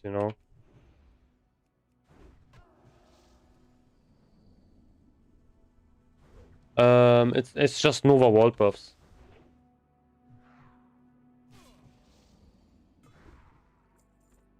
But it's also kind of random, if you get that one, it should show up on your minimap, but sometimes it takes some time. It's kind of weird. I still think it's like really stupid that we don't have something in game which can tell us which layer we are on, or where we can swap layers built in by Blizzard. Like we have to get an add-on or something like that. So stupid. Yeah, I know. I think it's not really the add-on's fault. I think just because layering is so fucked. It's so random. So I think that's basically why it's like that.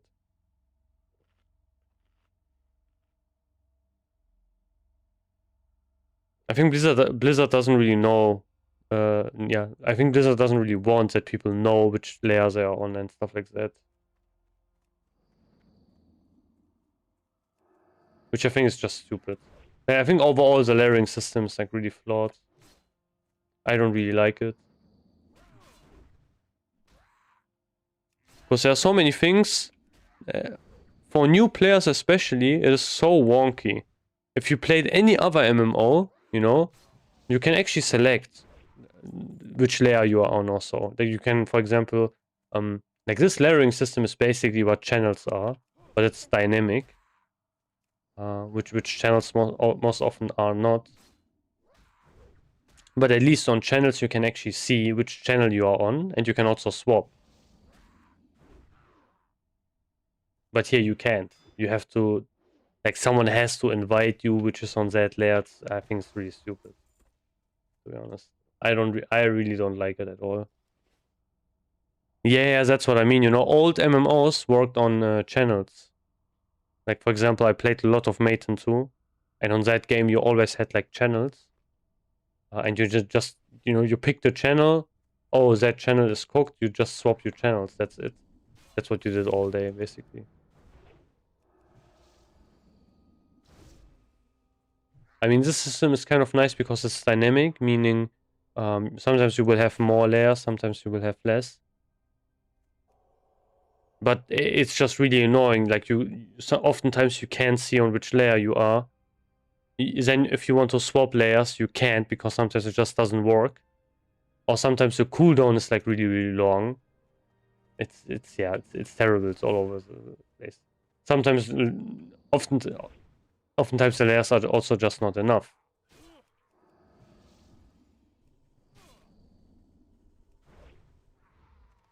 Which also sucks. But yeah, playing without layers, I think it's not possible, to be honest. Because imagine if you're trying to farm something and you don't have layers. You have like 20k people on everywhere. It would be insane. Yeah, true. You are right with that as well.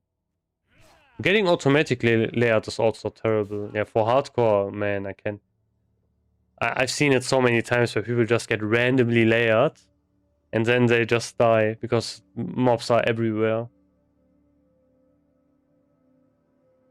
That's so unfortunate then. That's why I don't really want to play hardcore, you know? Like, imagine you do that, like, you play your character, you level it for a really long time, and then, bam, like, there's some stupid mistake or so, and you just wasted, I don't know how many hours. Over, like, 200 hours or so. I would be so pissed. Yeah, getting auto-layered is so strange. I remember during SOD, layering was insanely broken. It was crazy. I don't know, do any of you guys remember the Ashenvale event? And remember how layering worked on that? Like, it was so terrible. Basically, you could not finish the quest. Or you could finish the PvP event, basically. It was so bad. Yeah, sorry to give you bad luck. It was Season of Discovery.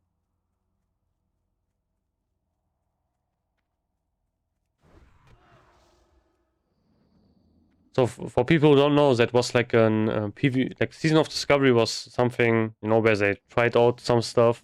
It was kinda Classic Plus, but also not really. But they had like an Ashenvale event, PvP event. You know, you could only level to level 25 in the first phase.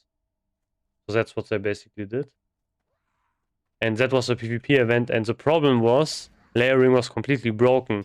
So what could happen is you could get invited, you know, you have like a group going, whole raid, and you were just not with the same people.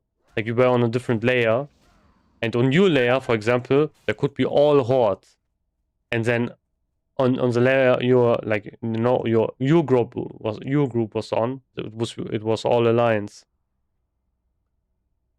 It was yeah, it was really stupid. And then you couldn't layer and you couldn't finish the PvP event. It was all over the place. I remember people did like, basically on that PvP event, people, you know, they actually split that. So on one layer you had complete horde, on one layer you had complete alliance, so you had to be really, really lucky that you got to be on the alliance layer. Because if you didn't, and you had horde on your layer, yeah, obviously you would, yeah, you would just lose, and that was not great. Yeah, I think layering has some problems. I never had time to play SOD much. It seemed broken when I was leveling. Yeah, it was like crazy unbalanced.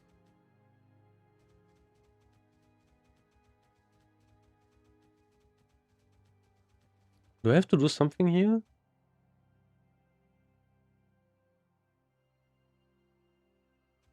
I don't even know.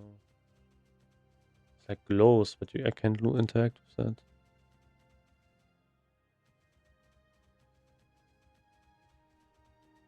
I think I have to kill like these guys first. Don't want to spawn anymore. We killed them all. Maybe it's up here? Ooh, damn. These are just wing guards. Ah.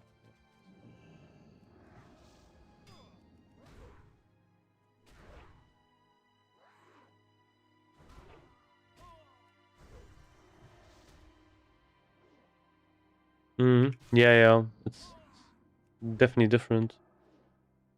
I think giving Paladin's Crusader Strike early was good. Like, that was perfectly fine.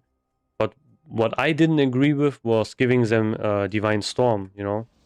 I thought that was stupid. Like, because that was like a Wrath of the Lich King ability. And like, it didn't fit with Classic Paladin. Like, Classic Paladin is not supposed to do AoE damage. That's not their, you know, that's not their identity. Yeah, I didn't really agree with that at all. I also didn't like that they gave them Avenger Shield early. Oh, okay, I just layered, nice. And now I'm cooked. I have to use the potion here. I think I'm still cooked.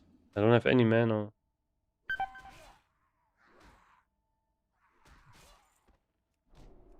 It's just like wisdom here.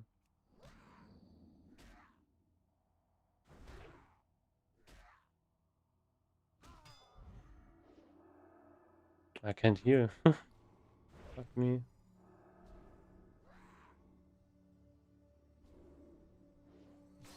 Oh, do I have to use low level here?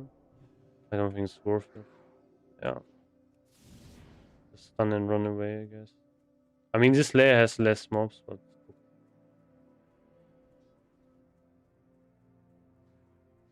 Nice that I got layered into 2 mobs. So fun.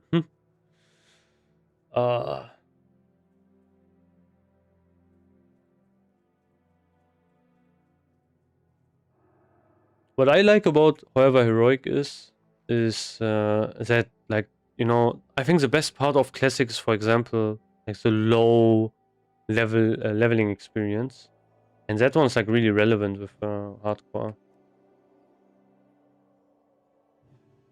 I think what is kind of missing about the game is like this more difficult leveling process, like this more slower, difficult leveling process.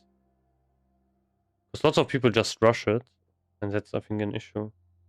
I think for Classic Plus, they should really also go into like that leveling thing more. One of the mistakes I think they made in during SOD was just making leveling way quicker as well.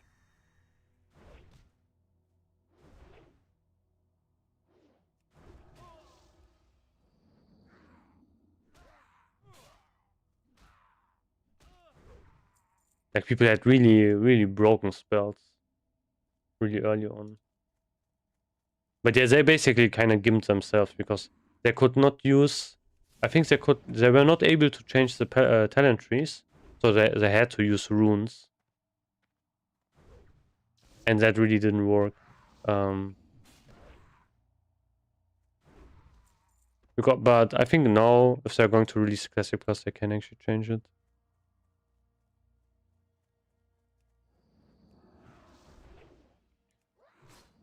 How Classic Plus gets a classic look, but with more refined graphics.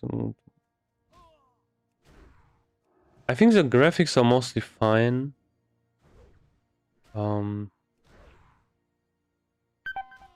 Actually, I'm actually not sure. Yeah, I think the graphics are okay. Like, maybe they could, you know, increase the resolution, I guess, of stuff a bit.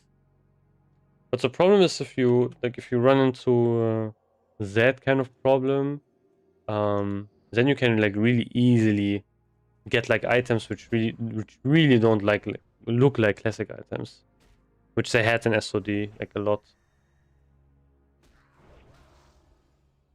And that can take you out of the game really easily.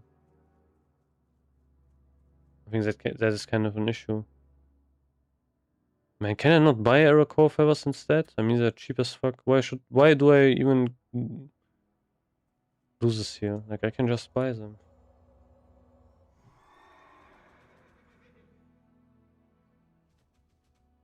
It tells me I should go up here. I think transmogs should not be a thing in classic. I think classic really has that thing where, you know, you see someone in whatever Ironforge or whatever, and he has like full tier 3 gear, corrupted Ashbringer, stuff like that, you know, like really stacked. And that's something that's pretty cool. Like you can see, oh man, you got like really lucky, stuff like that. And he's like, I mean, back in the day, if you saw someone like that, you knew, okay, that guy was like an insane gamer, you know. But nowadays, okay, people buy gear, stuff like that, you know, that is not that high of a prestige anymore. So that's not that crazy. But still, it is still something that's pretty crazy to see.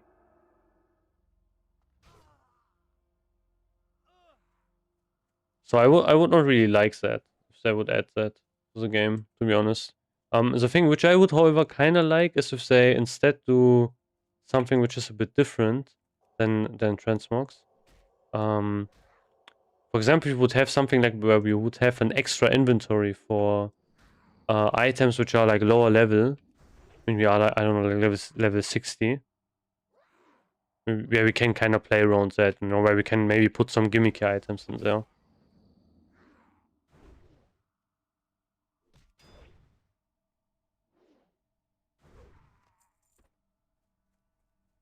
And then we can, you know, equip these more gimmicky items.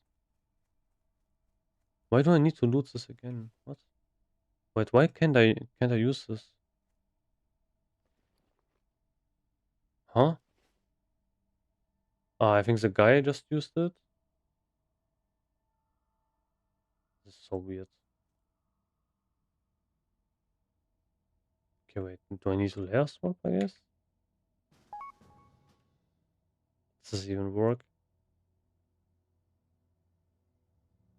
I guess it has a cooldown.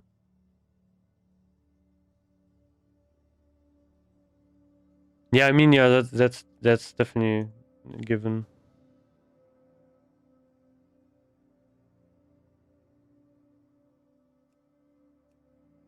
Oh no, it works.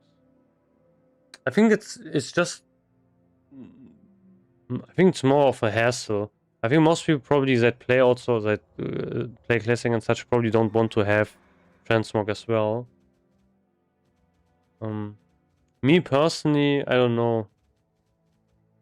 I think it's nicer if you see someone who has, you know, like if you just like see someone, oh, he has that gear and he also has really that gear, you know, equipped. It's not a transmog. I think that just fits better, to be honest. I think that fits classic more. Like having that system from a more modern expansion, it makes sense in later expansion because you have like way more things you can actually gear for and stuff like that and so on and so forth. But I think in classic would just also piss people off way too much. And if it's not really like the more modern equivalent, it's also not really worth to bring in, to be honest.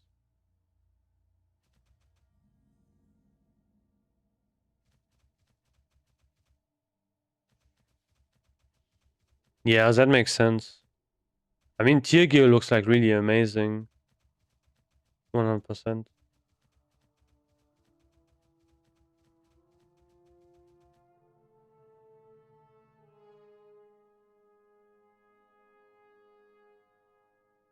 Like, for example, in Classic, you, like, if you are talking, for example, about Warriors, you didn't even use the tier gear. It was just it's not usable, you know. Tanks didn't really run it. I mean, yet in phase one, when you're talking about phase one here, like tanks didn't run it. DPS didn't run it because it was only like the tier set was only for tanks. So yeah, no one ran it. So that was basically an issue in itself. Even though it looked pretty cool, but yeah. But I think what they rather will do is they will probably just buff the tier sets instead, which is something else. But yeah. Oh, the resistance.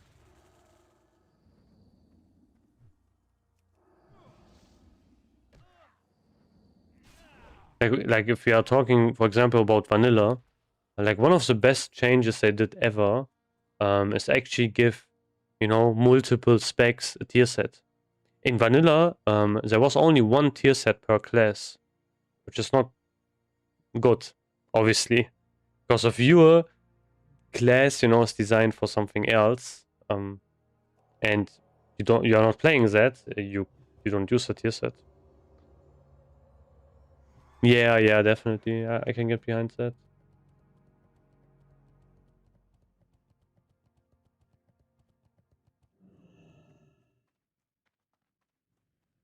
I think we should definitely have more cosmetic stuff in Classic, to be honest.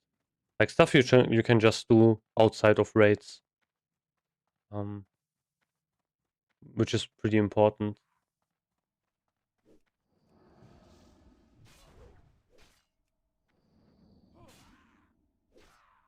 Yeah, definitely.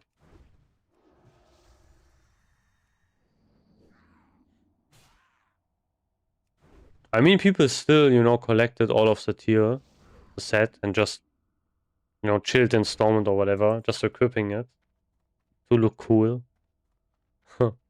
You know, people already did basically transmog, kind of, but without transmog being there, just having the items instead.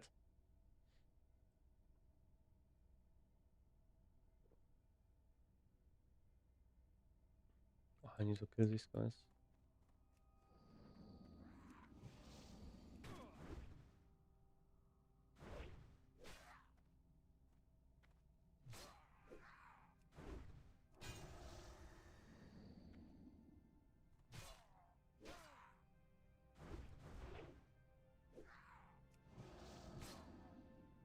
But yeah, they have to definitely change the gear in Classic Plus. Like tier is one of the big ones.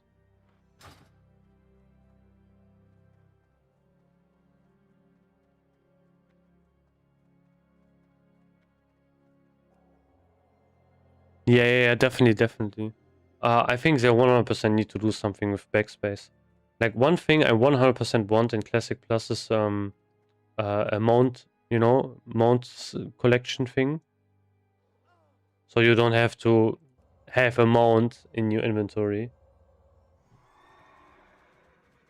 So that's pretty important. Maybe also a thing for toys, but I think that doesn't really work in vanilla because you don't really have toys. Like most of the time you just have trinkets. So that yeah. I don't know how they could make that work.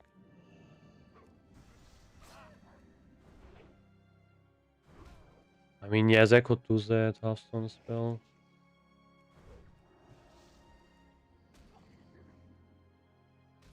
I'm also think we should have definitely like a pet mount tab. That would already fix a lot of stuff.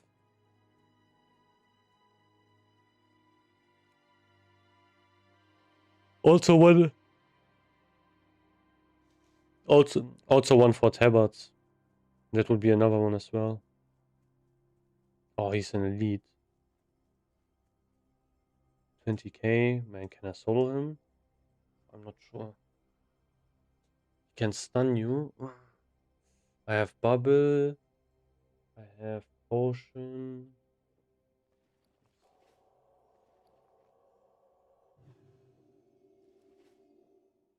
It'll be hard. I think I can solo him. I'm not sure. My gear's like really terrible, you know. It's crazy bad. And I don't have lay on hands.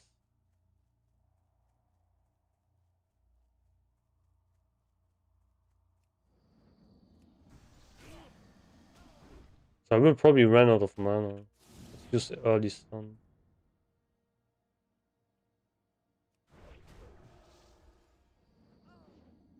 Yeah, this is kind of cool.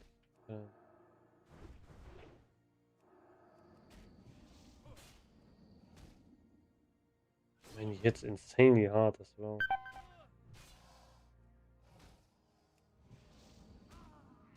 You have to bubble here.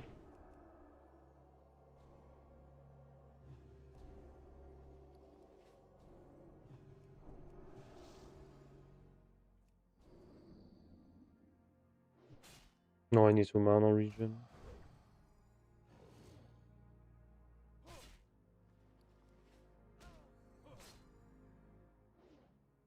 Oh, nice dodges. Oof. Yeah, 2 crits. Let's use potion. Stun him again.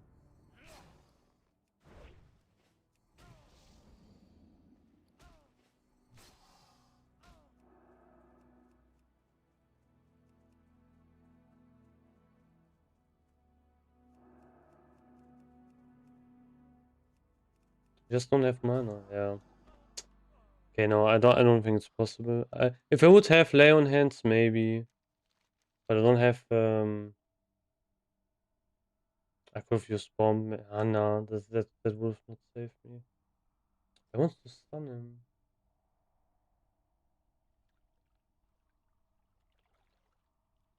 Ah, okay, he's not a humanoid. Yeah, that's I think not possible with this gear.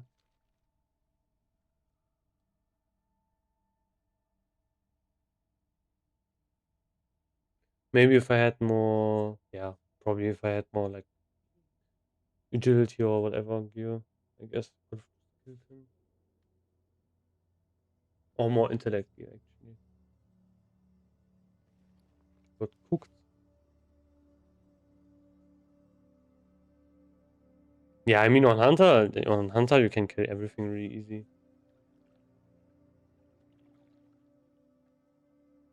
You basically never ever get hit, which is really strong, and you have like lots of good CC spells.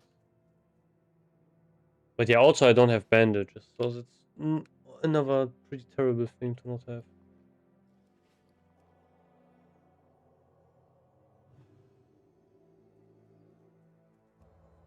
Yeah, it skips this.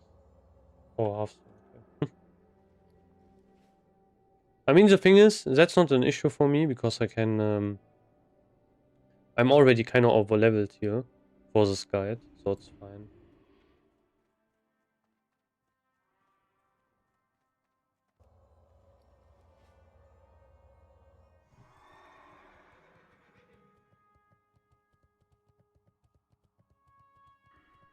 Do I get anything good?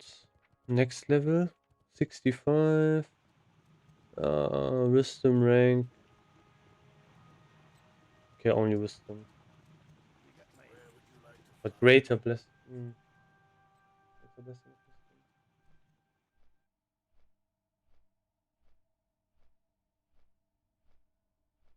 Yeah, that's really stupid.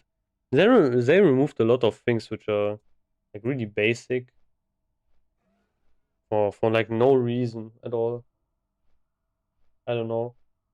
Like I think retail is pretty interesting. You know, I'm not really that classic player who's saying, "Oh, retail is such a terrible game." I think it has some interesting stuff. But I think mostly what I would probably do if I would play retail is I would just farm mounts and such and just do old content and try to make gold as well, like farming like old, weird, rare stuff. That's probably what I would do on retail all day. Like, I don't really think I would like do mythic stuff and so on and so forth. Unless the classes are really interesting to me. But I don't know. I don't really like how retail like plays like in endgame. I don't think that would really interest me. Yeah, that's the problem. The problem is, you know, people want that fixed or want that change and want that fixed, and then slowly you have that kind of problem where you have basically every single problem from a class fixed, and then every single class is kind of the same, Your bravery should be which is a commended. problem. The guardians of Skedis do not part with their belongings willingly. But heroics of the past... That's why I'm like really skeptical. For example, if when we are talking about like Classic Plus and such. In the future, for Tarek's gaze fixates on the south. These eyes are all seeing. That there are maybe like when people talk about like class changes and such, giving certain things to certain classes, I think is like really something they should be really careful about. It was Kirik who led us bravely from Skedis. Yeah, I mean, yeah, I don't know why once got removed. Like another additional thing you can do. This missive tells of what the eyes have seen. Kirik must be told. Follow the road south out of Shatrath to the bone wastes and I mean, look for the caravan. it kind of makes sense that they removed it, because if you buff mana so much that you basically don't have any mana issues at some point, like wanding becomes kind of pointless, which is kind of a bad thing, I would say. To be honest, not really good of thing to add that.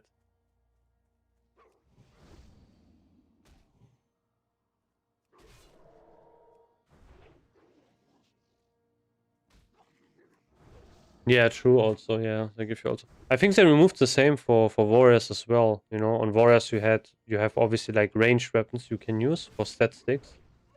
But I'm pretty sure they removed that in retail.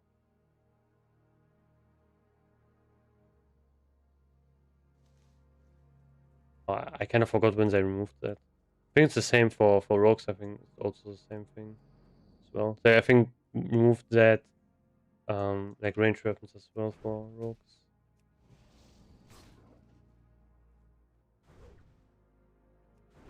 Which is, I think, unnecessary. Unless it was such a big balancing problem that they had to remove it. No. You still have it in Ref. You still have it, yeah. Was it during Cataclysm they removed it? I'm actually not even sure when they removed it.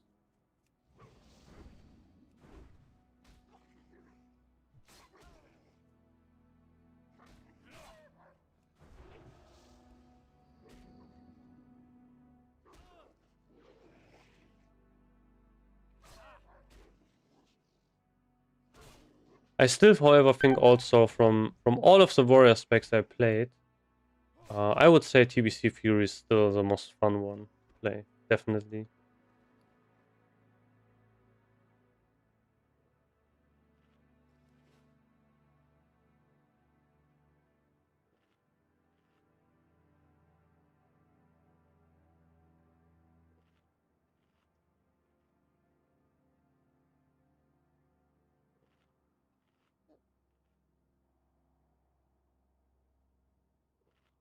Like, just having sweeping strikes is so fun. Like, the moment I got sweeping strikes back in the pre-patch, I was home again, basically. Oh, very nice.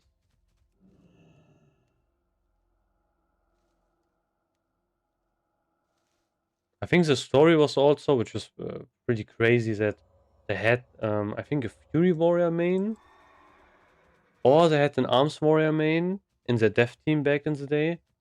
And it was either that the Fury Warrior main wanted to have sweeping strikes in the talent tree, that's why they changed it. Or it was the opposite way, where the Arms Warrior wanted to have Death Wish. It was one of that. I forgot which one exactly it was. But that is like pretty crazy.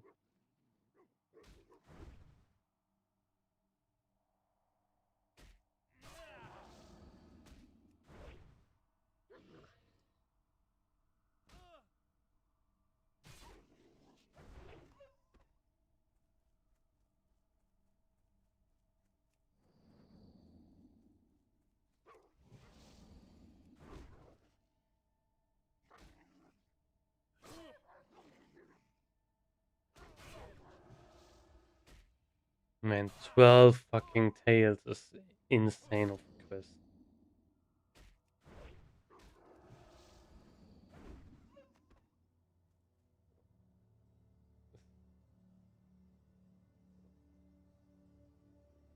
I thought I needed to kill 12 mobs and not get like 12 items.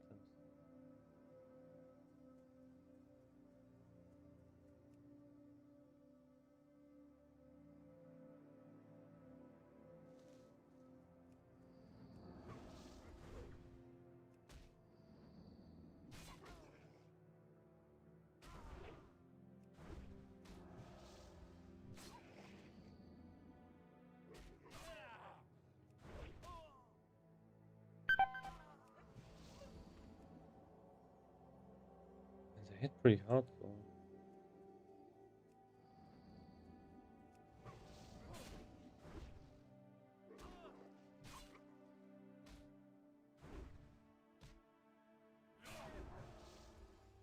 I need one more levels and I can actually do Ring of Blood. Which would be pretty nice.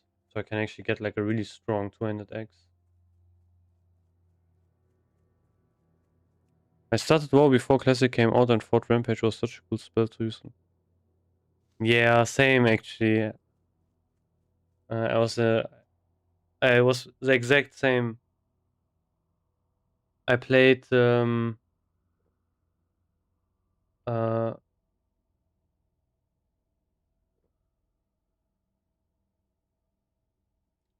the first time I actually played like the real official game was during TBC Classic, which was in 2021, 2022.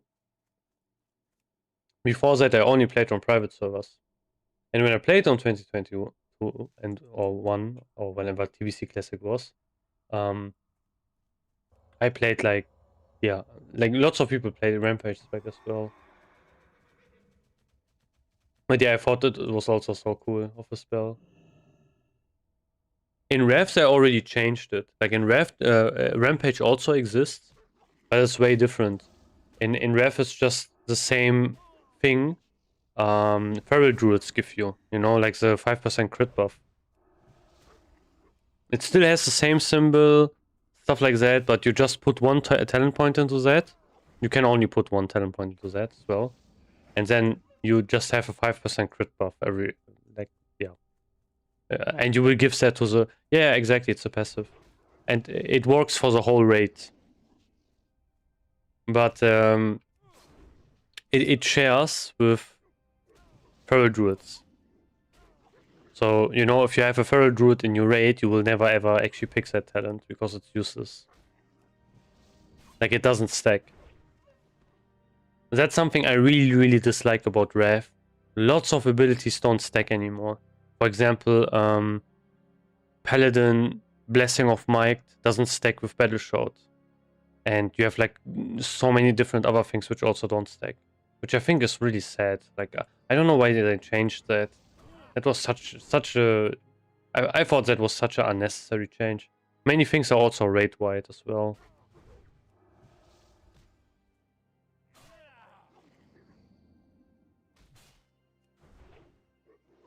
But I think it just made things more boring. To be honest. Like it was... I think one thing that is really nice about TBC is actually trying to fit... Like making a good group comp and stuff like that. I mean, it's annoying if you don't have the certain pieces, It's kind of like a board game, You play a board game and you are missing some pieces. And then you can't play the game anymore. Like TBC kind of works like that, But if you have everything, the game is really fun. And you have to think a lot about how you actually move the pieces. In Rev, it's kind of like you play the game. You have, like, even if you don't have all of the pieces, you can still play. It's basically the same. So it doesn't really matter. But then if you play, you can't make a lot of decisions how you play it. Which is annoying. Yeah, that's that's such a basic thing. But it doesn't, and it annoys me to no end that it doesn't stack. I really don't like that.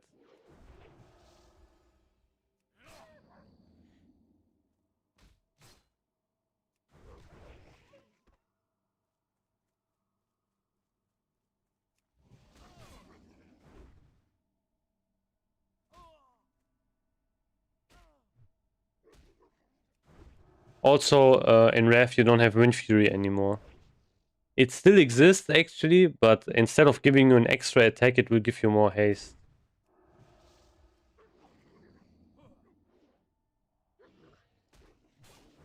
Which I think is just worse.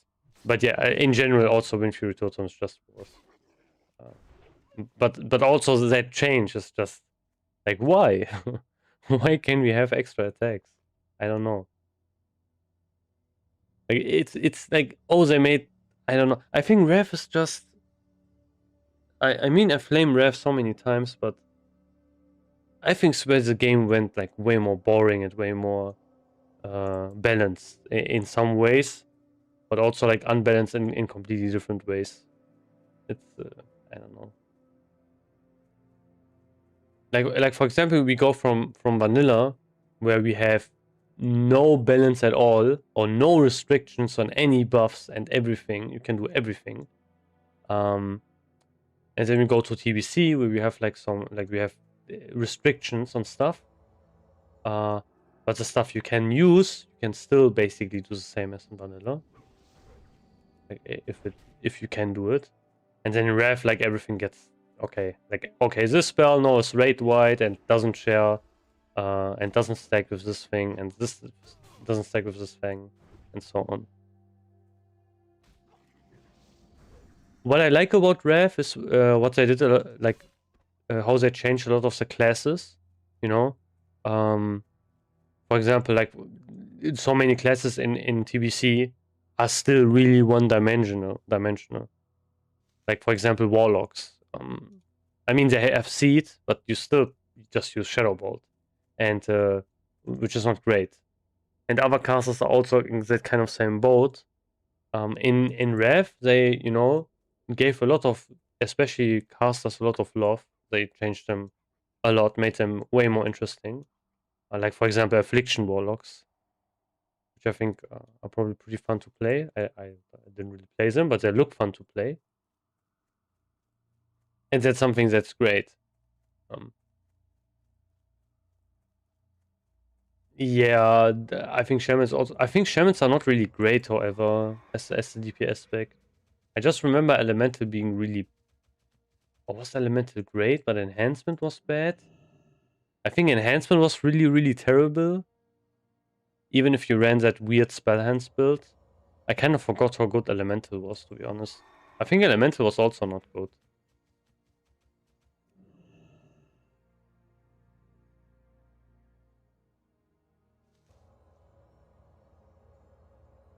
But yeah, classes become way more complicated in Rev.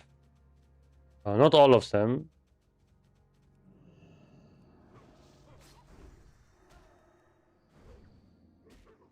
But yeah, that's kind of the thing. Like a lot more complex rotations, stuff like that. Like especially for classes who only had like really one button or so to press, it becomes way more complicated. Which is, I think, good. Like giving more complexity to some classes is good, definitely.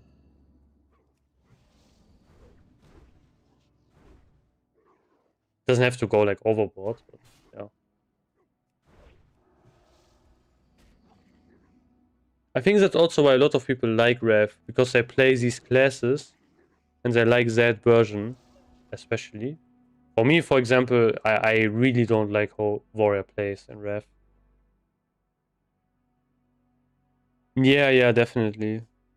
It's just another thing you have to micromanage, similar to like pets and such, which is just not fun to play with.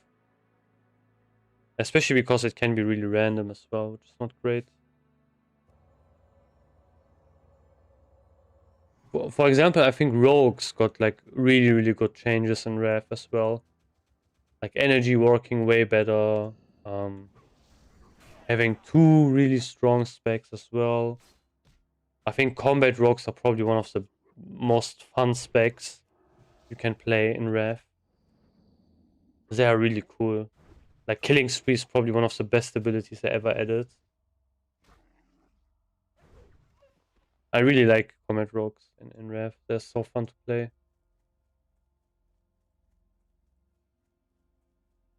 Combat rogues feels like you play kind of like that one is more similar to Fury Warrior and TBC.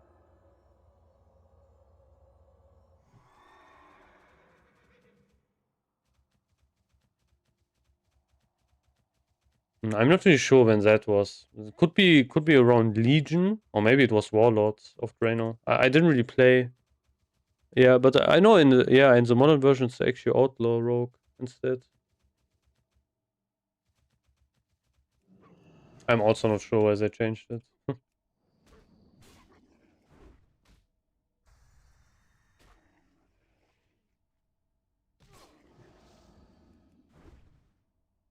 I don't even know how Rogue. In the modern game, Rogue's definitely way different. Yeah, exactly. More of a gun spec. I saw that as well in some videos. Where you just use like a gun instead. I think they added that to SOD as well. I think you had like a rune where you had a gun you used as a rogue.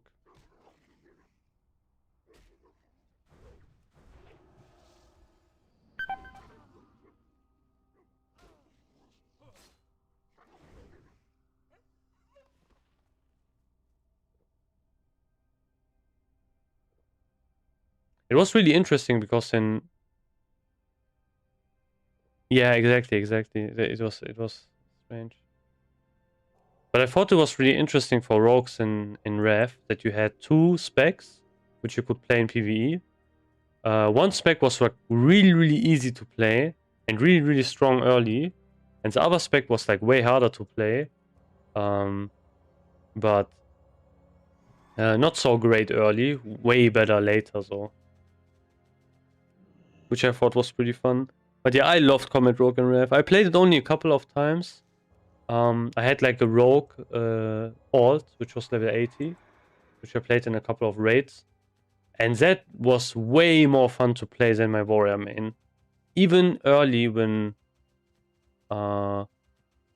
even early when everyone basically said don't play combat because it's useless and assassination rogue's just way stronger, which was pretty much kind of true.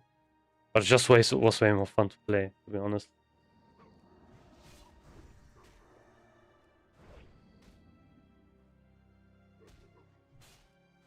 Yeah, tank rogue was crazy that they added that. Or made that work actually.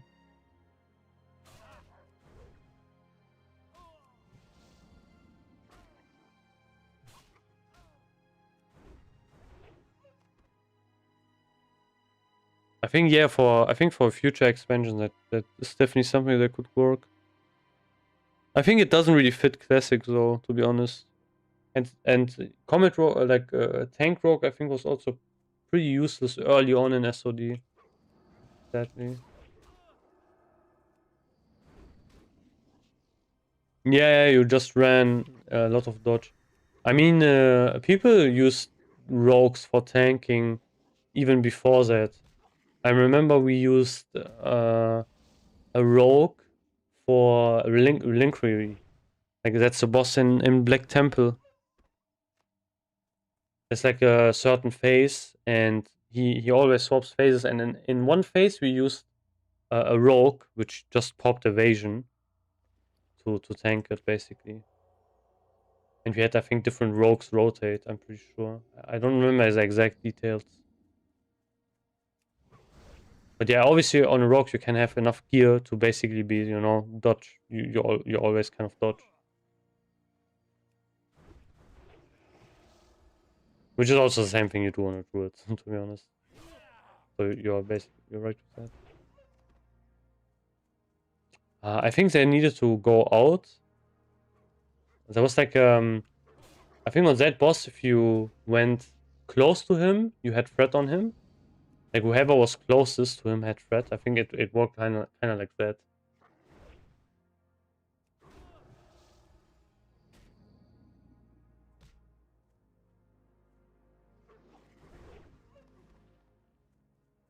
But yeah, that boss is kind of weird. It's like a flying phase kind of thing, and he like rotates between different phases. And one of the phases is I forgot the exact reason why we had the rogue tank it instead, but I guess it was just way too much damage. probably, and that's where that is good. There are always different, you know, boss fights or so where people use different like tanking specs from other classes. For example, you know, you have the first boss in Groot's Lair, like Malgar, where you use a mage tank. You have on Lair of Ferris, for example, you can have a warlock tank. You have no, not Lair of Ferris. On Illidan, for example, you can have a warlock tank, but yeah, most people are not really going to see that phase anyway. Twins in vanilla had, you know, warlock tanks. So that was always already a thing, basically. Mage tank, because the first boss in Groot's Lair, Malgar, is a multi-boss fight. So you have like multiple bosses, like mini bosses, and one of the mini bosses is a boss where you can't stand close to him. He will just, yeah, you know, like he will do lots of damage to you. So you need to have like someone whose range tank him. And the thing is, why you are not using another spellcaster is because he has an ability where he puts a shield on himself, and you can spell steal that on a mage. And you need to spell steal that on a mage, because if you don't, you get basically almost one shot by him. So that's kind of how it works. So that's why you use the mage. You know, you have the mage pull as well, and then you just do the fight normally. You just like there are different tanks for like different for the different mini bosses. But yeah, that happens throughout the whole of the different expansions and such, where you have like multiple different classes and specs doing different stuff. But tanking here, or like not only like the traditional tanks, but sometimes you have like classes and such also tanking stuff. Go in there and speak with 3 of them that I've observed as being chatty. Talk with the initiate, the laborer, and the advisor. Just Wait, I did something There are wrong. a few hunters in there who'll be able to see through your disguise, and they look tough. And whatever you do, don't leave the village. The disguise is kind of flimsy. If you lose your disguise, come back to me and I'll give you another. I'm going to figure out what this shadowy group is up to no matter what.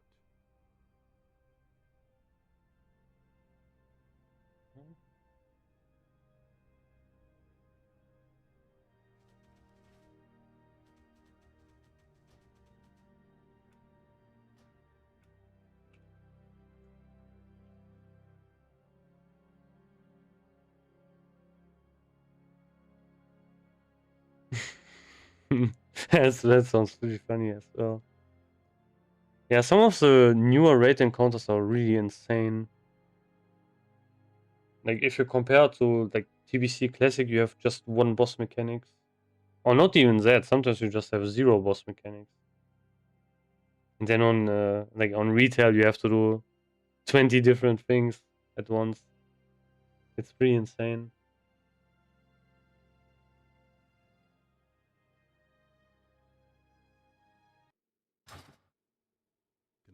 I'm going to figure out what this shadowy group is up to no matter what. I'm going to figure out what this shadowy group is I think you have to redo the quest. Which quest is it? Something with this one. I'm going to figure... I don't know who they are, but I know they're hostile. I am going to give you a disguise. Oh wait, I'm I stupid. want you to go in there and speak with 3 of them. Yeah, I can't mount. Yeah, exactly. No, I know why it didn't work. The laborer and the advisor. Just watch out. There are a few hunters in there who'll be able to see through your disguise, and I mean, there are certain quests and such where you have to use a certain emote, or like else the quest won't progress. I forgot where, but you have to use like something where you have to lay on the ground to progress the quest. She leans in closer. Just between you and me, I am thinking about mustering out one of these nights. You know what I mean. Can I talk to these NPCs? If you are interested, a couple of us are going into Shatrath for drinks later. Yes, practicing. Soon I'll be good enough to join the other summoners and take my turn inside the Shadow Labyrinth. I think I did this quest on my warrior actually.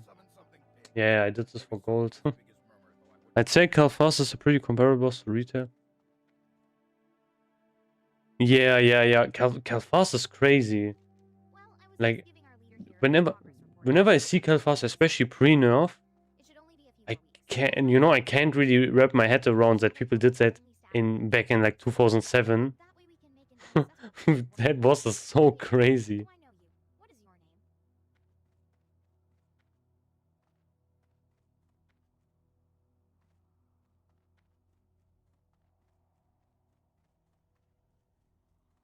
I have to talk to someone here. Laborer.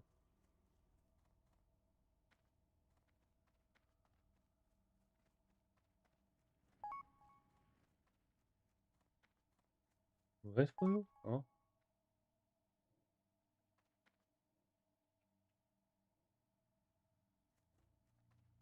Can't find this laborer, I'm stupid.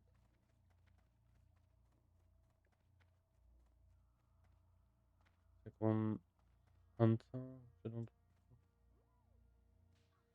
Hunter.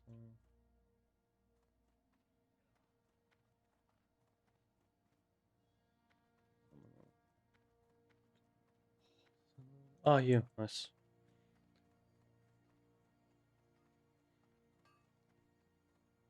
Yeah, what does it look like I am doing? I am fixing the place up. All on my own, I might add, so that we can move in. With the base of operations out here in the forest, it'll be easier to keep track of what Shatrath, Illyrian, Stonebreaker, and the Cenarian druids are all up to. Our base in Ochindown is just too inconvenient for that. Wait a minute, do I know you?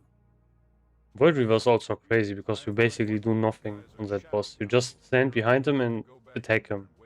He's like patchwork. Take out their leader and as many of their executioners and summoners as you can. After you are done with that, report back to Lieutenant Gravelhammer at the Illyrian Stronghold.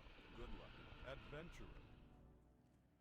I'm going to figure out what this shadowy group is up to no matter what. Kinda, to be honest. I'm thinking about like just removing that add-on. To be honest. Because every time I have it, I kind of forget about it. And then yeah. It's... Yeah, I play on Spine Shatter.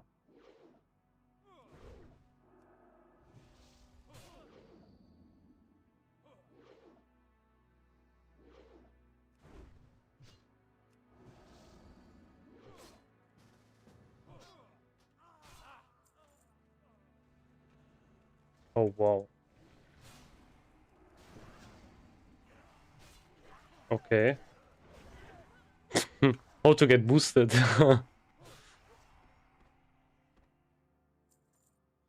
Damn. Wait, can I buff him with anything?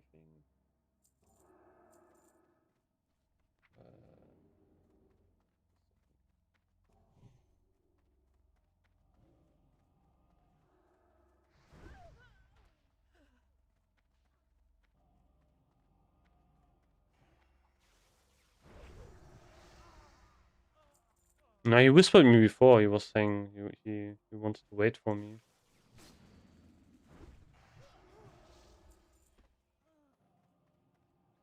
He's probably doing this for gold. I did the same on my warrior as well.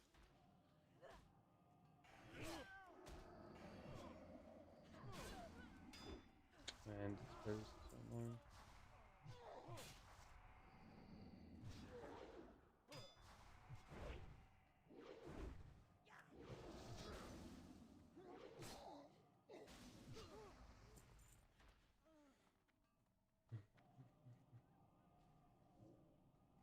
I have one more than him. So.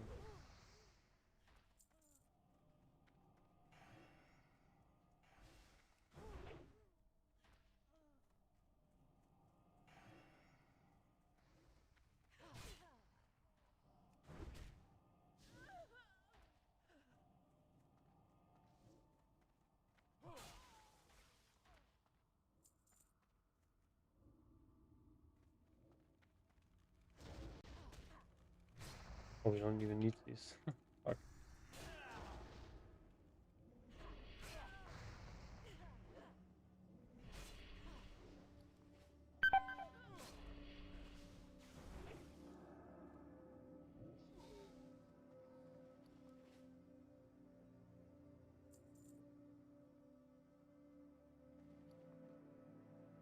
Do I have some food somewhere?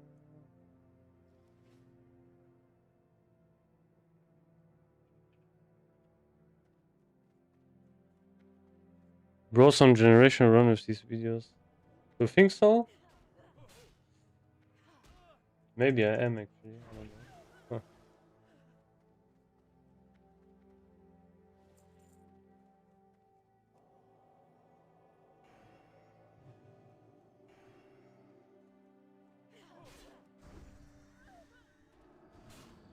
Yeah, but it's actually crazy. Like I would have never thought, you know, just making some random videos and people like really like them.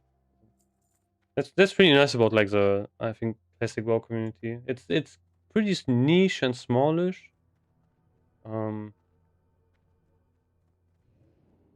But yeah, people really like it. Like the I don't know how do you say it. The activity is like really good. Nice. I have a lot of people also who don't even play Warriors watching the videos, which I'm like thinking, why? But yeah, it's pretty funny, to be honest. But I can't complain, obviously. I need. Oh, okay, I need one more summon. That's,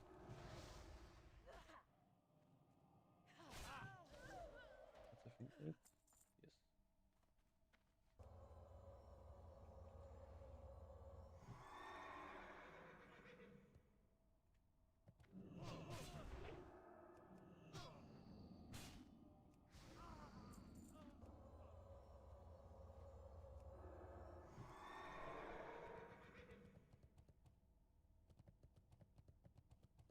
I mean, I got like boosted. Oh, I have to go to the other direction. Actually, I'm stupid.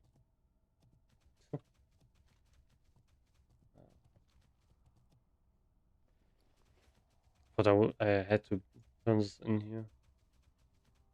I forgot to ask, when you Q heroic strike while dual wielding, there's something where you can just stand there doing nothing. Is there a way to reduce it?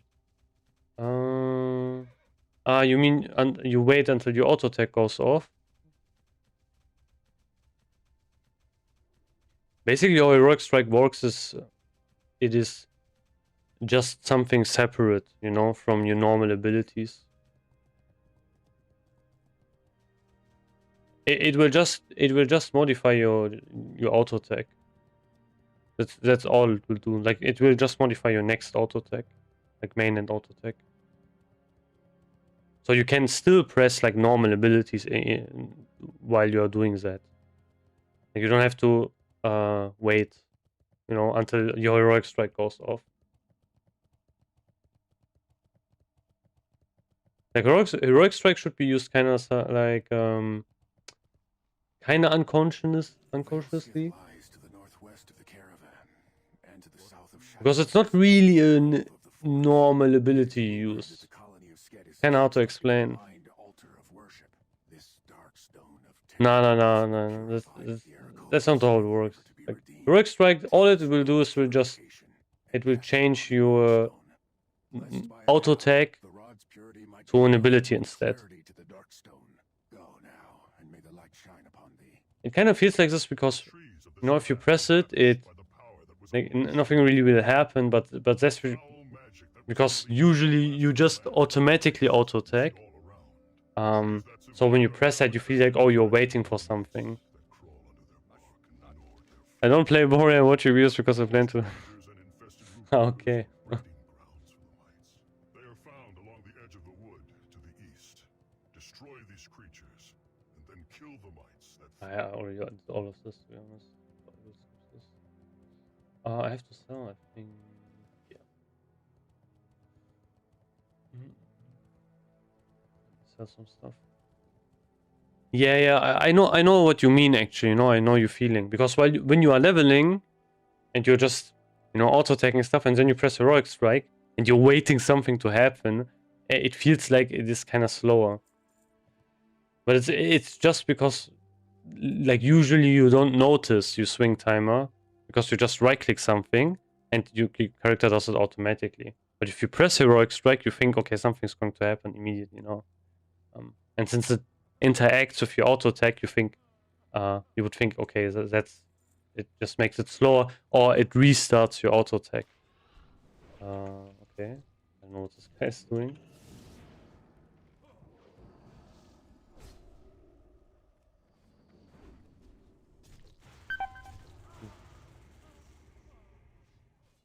Damn, what's going on, man? Oh, this guy got destroyed by NPCs. Why did the NPCs not attack him? Fuck. Why did they attack me? Okay, whatever. Looking for mate AQ40 trinket run. Need all badge of Strongard HR on drop. 10 times 800 gold rolled out. That's something you can do. Yeah, it feels like slow and well and feels like reset. Okay. Yeah. But you have kind of two things on a warrior. It's a bit difficult to explain fully. But heroic strikes and abilities are kind of on two different, let's say, you could say lines in this case. Heroic strike and cleave will always, interact with your auto attacks, but they don't work like normal abilities. And then abilities will just, in this case, like Whirlwind, are just just normal instant abilities. That is completely separate from your auto attacks, like abilities like that. For 1 hour, damn. Maybe I didn't see it. Yeah, I know how hard it is to host AQ40. Like, I tried the same, It was like in TBC one time, it was terrible. And I had a couple of guildmates helping me. I could get like 10 people at most. It was terrible. Hey bro, I have a couple of 99 powers on Prot Warrior. Is there any way to do more damage for potential? I mean, if you have 99s already, like, the next step up would be 100. But it is really, really hard to go from 99 to 100. I think that's probably the hardest spike you could say there is. Like, it's really hard. You have to, like, what people Prot Warrior parses is especially at the really, really high level, is really cheese, where you have warriors who running full strength gear, stuff like that, like full strength gems and so on and so forth, just to have that kind of small edge. So it's pretty annoying. So you will just have that all the time. I am bored. There is nobody to play with. Have you found my friends? Yeah, it's kind of a problem. I would not really worry about Prot Warrior powers at all. Like, if you have 99s, that's already really good. That basically means you have a lot of threat on these bosses. The thing is, as long, obviously, as you don't die, and that's the first part. And after that, if your threat is that high, if you have like 99s, that's really, really good for your DPS players. They will probably love you for that just alone, because they can just permanently blast. Yeah, they will. Trust me, guys, they are, especially on Prot Warriors. That's even a kind of a meme, actually, what I've seen on the Fight Club Discord and such, where people that care like really hard about like Prot Warrior powers and try to min-max that. For the next phase, it is actually a general thing. You will be running more DPS gear on Prot Warriors because you get access to armor penetration on DPS pieces. So that's actually more realistic overall. Not only for parsers, but overall for threat, because it's really strong. But what I'm referring more is like people just doing it to get like better parsers on Prot Warriors. Yeah, definitely. Stuff like that is really strong. But yeah, next phase you are going to run a lot of armor penetration gear on your Prot Warrior. Like, for example, you get tier 6, and and you are going to actually get a couple, I think, of DPS pieces for threat. From what I remember. Like instead of the tanking ones. You already do that with some pieces. But yeah, next phase is more extreme because of armor penetration. You only have like a couple of stats which can increase your threat on a prot warrior. For example, attack power, which you would think, oh, that's really, really good for protection warrior threat, is mostly useless. So you have to really make some weird kind of decisions to increase your threat. Yeah, I have to actually check. Wait, give me a second. I'm pretty sure it was Illidari. Yeah, definitely. The thing is, it has lots of attack power as well, which is useless on you. Yeah, it's definitely something you can use. The problem with this trinket is, however, it is a proc, you know, and that's always worse on tanks than on unusable, like unused trinkets, because unused trinkets you can decide you can pop them at the start. That's the most, I would say, most kind of dangerous part of the fight at the start, and that's why you want to have all that threat. This is on proc, so it's a bit more unreliable, which is a problem. But it would be viable, especially for longer fights. Oh, he's also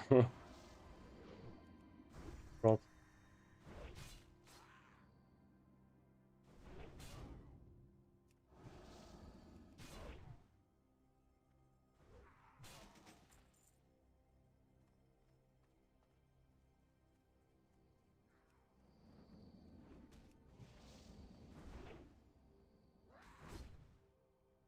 And prot, what I'm talking about is also.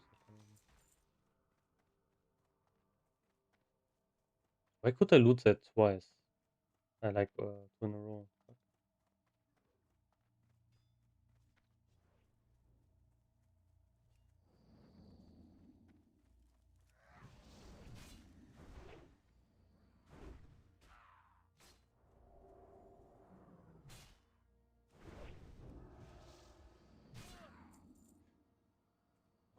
Yeah, exactly. You know, you can pop icon right at the start of the fight, and then you are golden.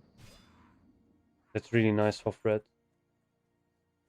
I mean, it's definitely viable though. It's not terrible. But I forgot what else trinkets, like what kind of different thing. I think one thing that is really important is actually to make sure, like, that's also what people probably are going to gravitate towards, is to get more threat gear. I mean, yeah, you can definitely do that, but the thing is not guaranteed, you know. Like you want to have that even, like you want to have that proc even before you are basically doing the fight. You want to have it immediately at the start, so you have like a big threat lead. That's one of the most important things you want to have on a tank, obviously. Because the worst thing, you know, if your DPS need to start to stop their DPS, stuff like that, that will make things like way more complicated. Because obviously lots of DPS won't. And then if you have the boss running away and he's not attacking you, that will eat up a lot of your rate, of your threat. Which is an issue.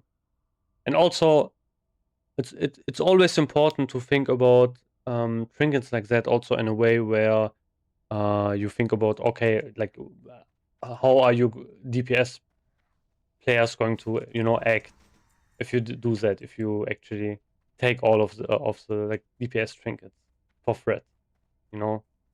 That's all also thing. I would only really take stuff like that, you know, if it's like really, really strong, obviously, for tank and it's needed.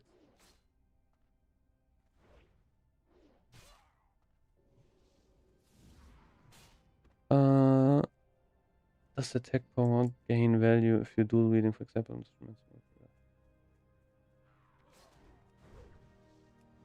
I mean, kind of. The problem is in general, like, you know, if you look at our abilities, we have. So what do we have? You know, we have. Oh, okay. That. How did he die here? Wow. I can rest him there. Oh yeah, okay. You know, I know. I could not bubble? What? Fuck. Yeah, if you look at the abilities we can use, okay, we can use revenge. Revenge doesn't really scale with attack power, so that's already a problem. It just does damage. So that's a thing. What else can we use? If you're dual wielding, we probably just spam Devastate and Heroic Strike all day long. Devastate has some. I think it has some slight attack power modifiers, but not strongly. So also not really. What else do we have? Yeah, we have Heroic Strike. I mean, yeah. So it's basically just auto attacks and Devastate we would use here. So not really. So instead, if you have it, I would always prefer to use just armor penetration items, haste as well maybe. But yeah, I think armor penetration would give you the best, or obviously expertise. Like expertise is huge, well, especially even dual wielding, because if you are parry capped, you know, if your attacks can't get parried anymore, and you always stand in front of the boss. Like that's really important to think about, and you always have that really really high parry chance, and you have enough expertise that just doesn't happen anymore, which is insane. Often threat increase. Yeah, it does, but there are some hidden attack power modifiers as well in a lot of abilities. It does weapon damage, but there's always like a smallish attack power modifier as well there, but it's not worth it to think about, to be honest.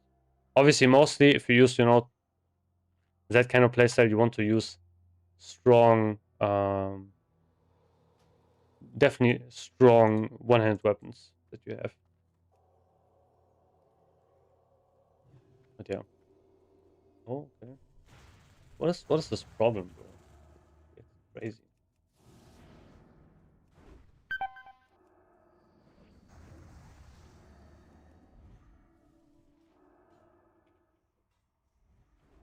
Can we use caution? Bro, this guy is like bandaging him. You can't be serious.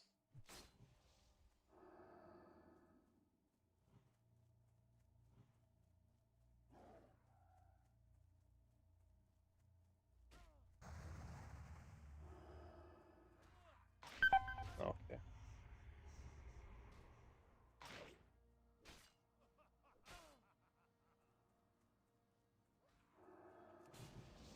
Oh, yes, he killed him. Nice. Holy shit. What the fuck is this kind of thing? You have like bodyguards guarding this guy. Level 70 rogue. It's crazy. Yeah, use strength strike and fang off. Yeah, definitely. That's something you can run. It's okay. So yeah, dual wielding prot warrior is something that will be, I think, also more relevant on, especially on bosses which are pretty, like, do basically nothing.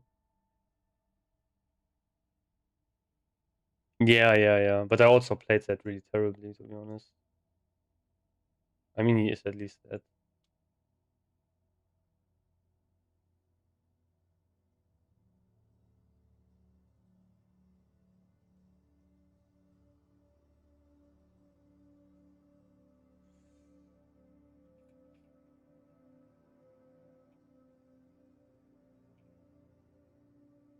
Yeah, I think I will log to my warrior and do some stuff there.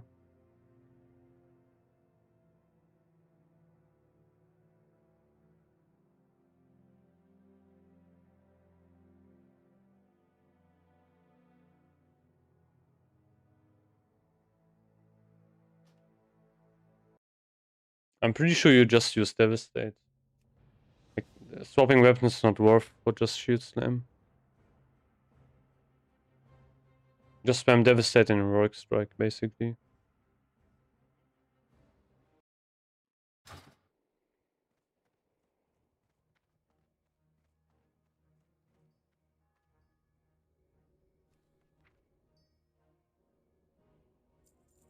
Okay, blasting powder sold, I guess. But bracers didn't sell. Unlucky. Not great.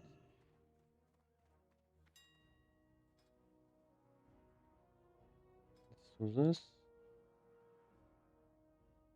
Oh, okay.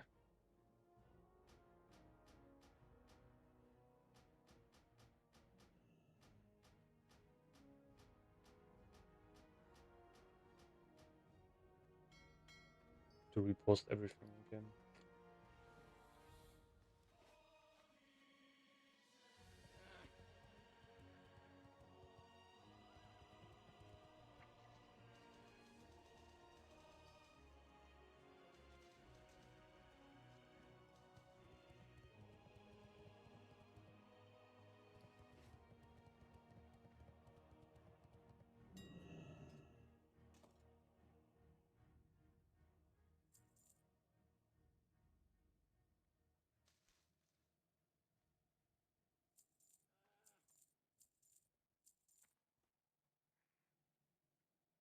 Mm.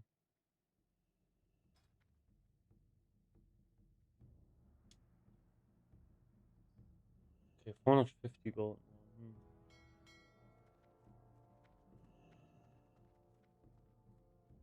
Yeah, it's that. The funny thing is, I don't even remember when the auction house was not laggy anymore. You know, like, I don't remember it being instant ever. It's probably, if they're ever going to fix that, it's probably going to be like such an insane thing to see.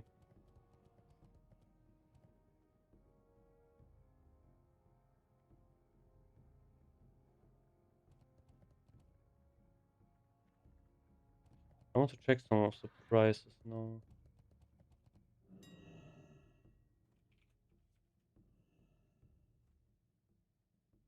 Man, Dark Rune's tanked so hard. It's insane.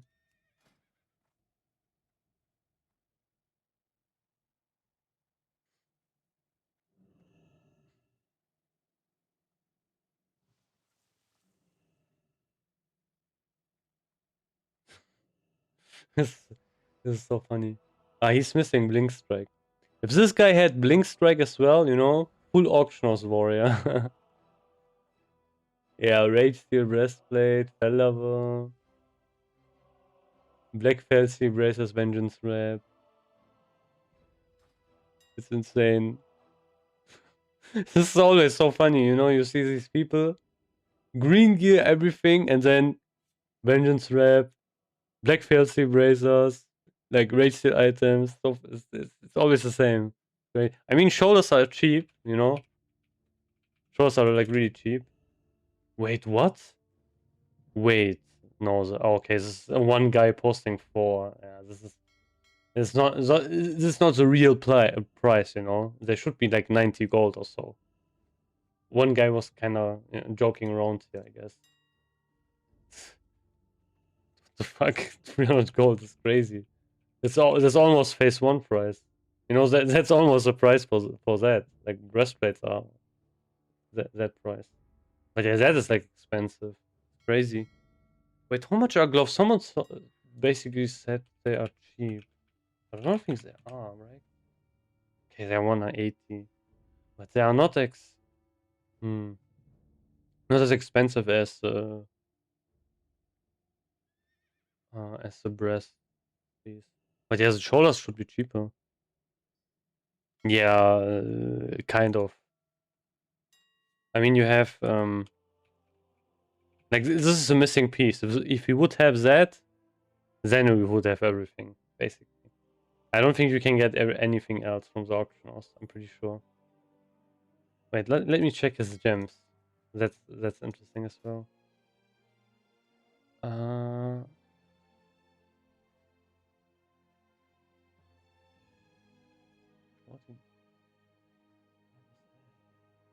14 AP? I think that's probably the halal gem. Yeah, yes. Good gems as well. No mongoose on Latros. This is so weird. It's like all over the place, you know? Nochmal PvP Gym. Ah, okay. That's not even good. Like it's 7 strength less. No, it's not 7, but it's yeah, it's raw AP, but that is like the equivalent of 7 strength. Where I think, wait, he has like a 6 strength. Yeah, see, like 6 strength, 13.2 AP. Okay, this one's more. Ah, okay, I don't know. I mean, this combination is kind of weird. I think some people just have too much gold, you know, and they don't spend it correctly. Like for example, on this guy, he also doesn't have Mongos on his offhand. I would rather just spend my gold in way other ways to do stuff like that. Ooh, look at this guy. Yes, yes, probably some insane gear, right? Ah, Neverbane. Ah, this guy is cheap. He doesn't have Dragon Ball. He doesn't want to craft a blacksmithing weapon. Yes, full tier 4. Okay. Oh, Blood Warrior Greaves. Nice.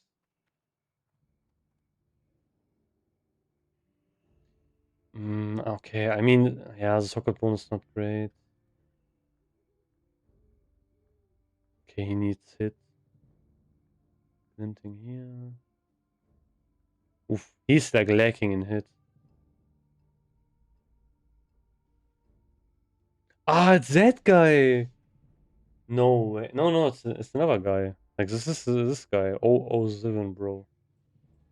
That's another guy. Or maybe I'm wrong.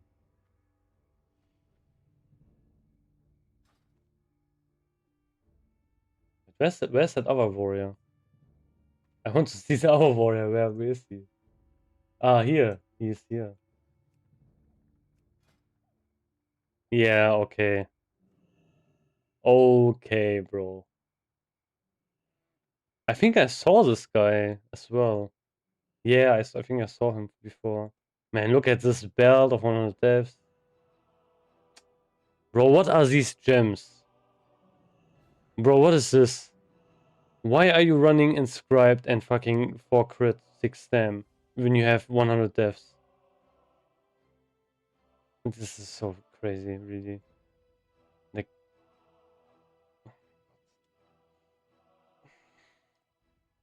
yeah, this is insane. Bro, look at this. Look.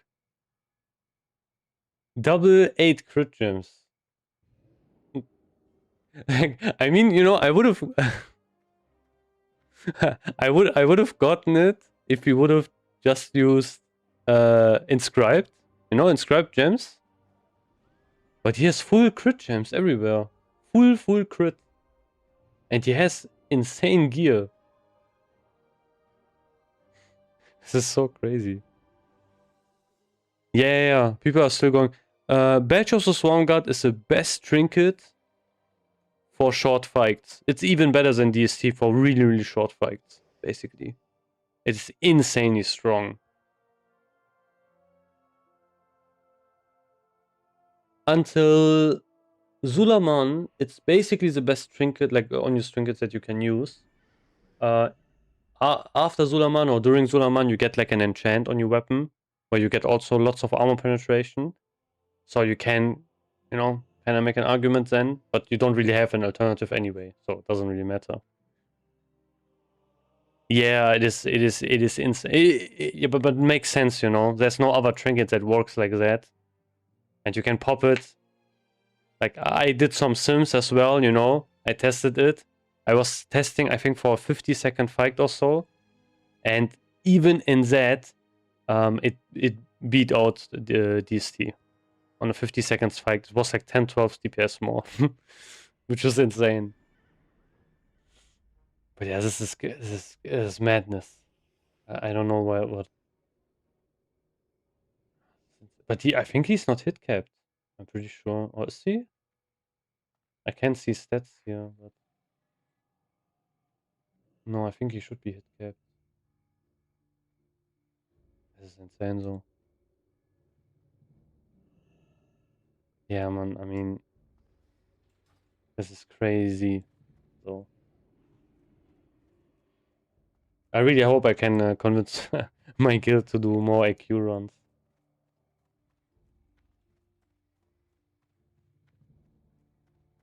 Today we didn't do it.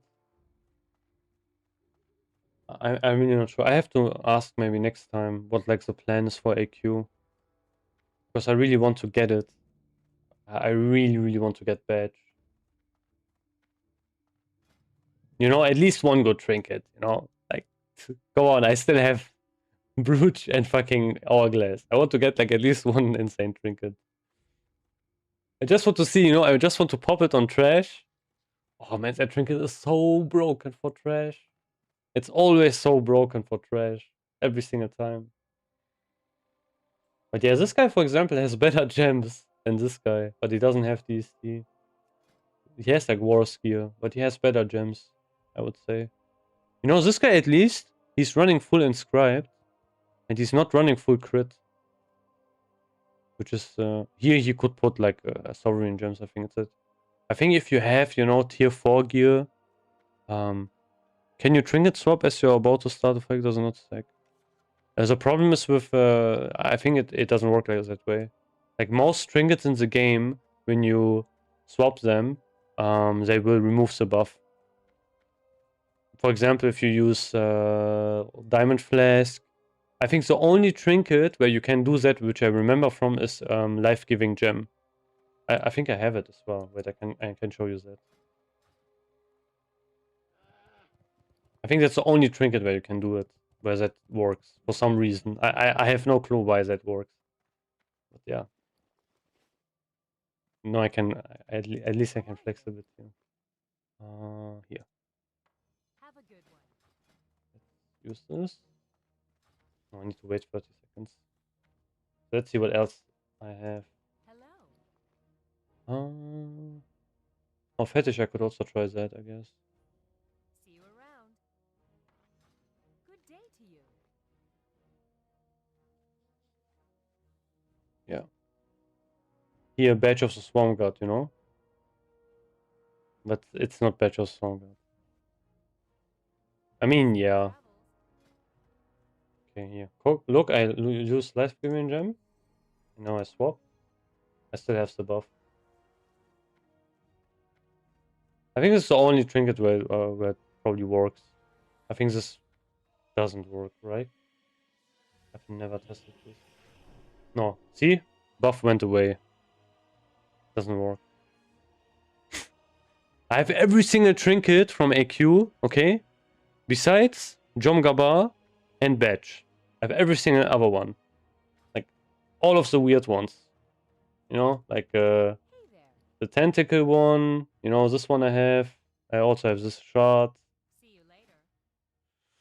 Oh man, I don't even know how I got this, to be honest. I think this is even more rare than Badge, actually, to be honest. And, you know, 21 runs, one time I've seen Badge. It's crazy. That trinket just haunts me. I think, wait, maybe this works as well. Is this not even, like, is this not a good PvP trinket, actually? I don't even know. Yes, see, this works, I guess. This is probably one of the coolest trinkets, though. It's so weird. Just a weird ass tentacle. So stupid.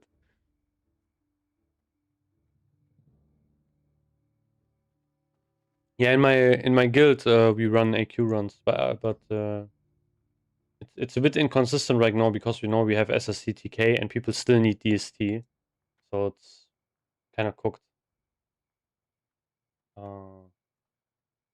Yeah.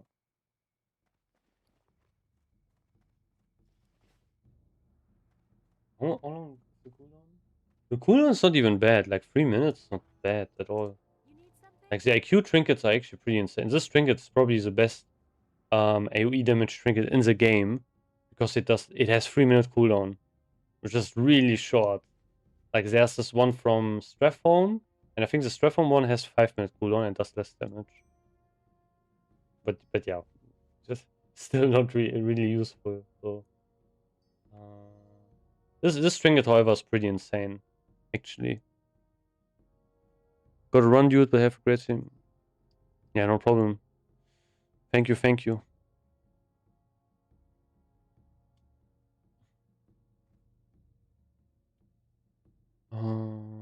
Yeah, 2 never vortexes.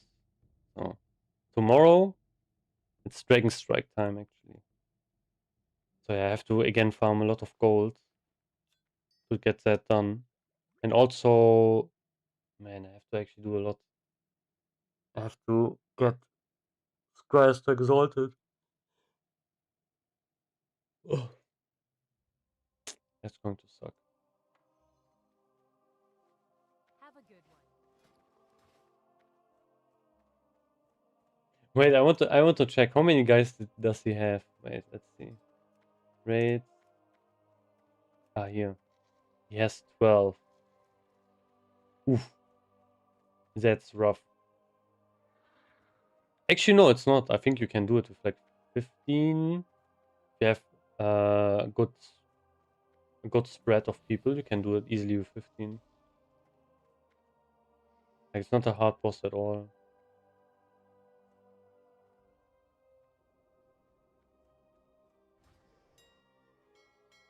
But yeah, it's hard.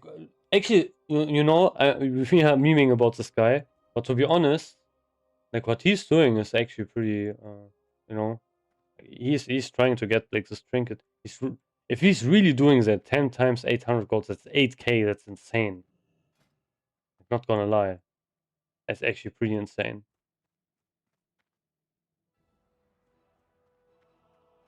Like if I would have the trinket, I would join this 100%. Like these are some good odds. Like 15 people, 10 times 800 gold. You get like lucky one time you have 800 gold. But he's probably maybe scamming. I don't know. Maybe he's not.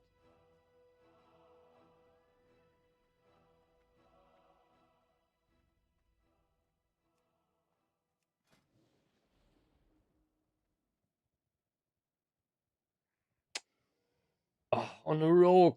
Nah, not on a rogue, man, bro. No gems into this one. Not great.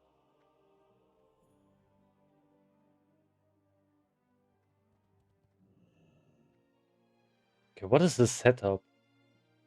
Like we don't have tier 4 helmet. We have DST. We have the belt from SSC Trash Crafting.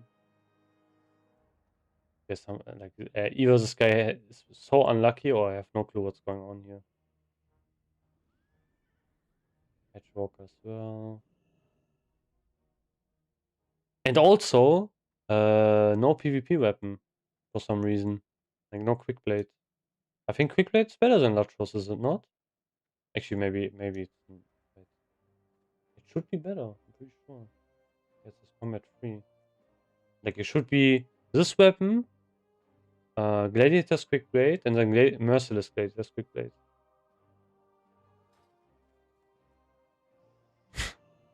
I mean, yeah. The problem is why I never really joined, like ever really joined PvE servers is, me personally, I don't really care about open world PvP. I'm not like, I don't go crazy for it. But the reason is because these servers often die really quickly, or they have just less pop, and then becomes like really an issue. And I don't really want to have that, and where I have to like server transfer and so on. I also really like, you know, playing on the bigger servers, kind of like that guy. You know, I kind of want to play on the big servers where everyone is. I like that, you know, where like where everyone's like here on that server, stuff like that. It's kind of cool. Also, you know, more competitive people on the PvP servers, stuff like that. But I think overall, you know, you're probably having more advantages just playing on a PvE server, especially if you just want to chill and stuff like that.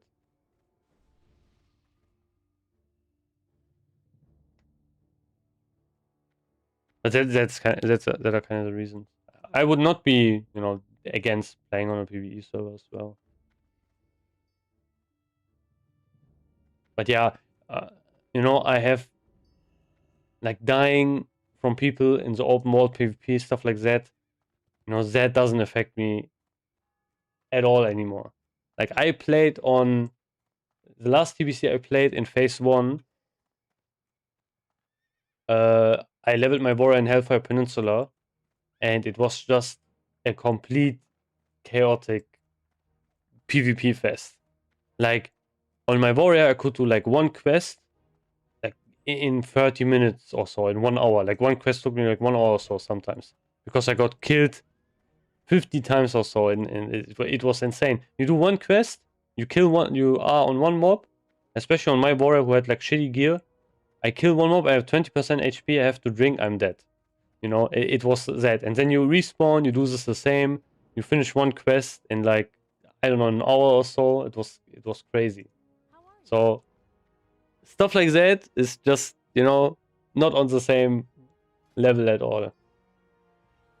I have to do this, I think. Yes. Hello. See you later. Actually, I'm kind of bored. I want to do. Okay, no, I'm not doing this. I don't want to Alter 4. You don't have to fight over. Yeah, I mean that's true. Yeah, you're right. That's definitely an advantage. I mean, I never ever, you know, do farming anyway in the open world, like herbing or so, because it's most of the time it's not really worth. I think I did some farming on my warrior with engineering, but yeah, it's not really great, I would say. The thing is, this server is mostly like really chill. Yeah, yeah, you will have that, you know. That's some people are just, I don't know, you're just really insane sometimes. It's crazy. They will do some of the most. I think the worst stuff I've seen ever was during Classic Anniversary, basically. Like world buffs, DMF, everything. That was the craziest. I ran in the Dwarven base. Okay, crazy. Ah, yeah, true. That's the Dwarven base there. True.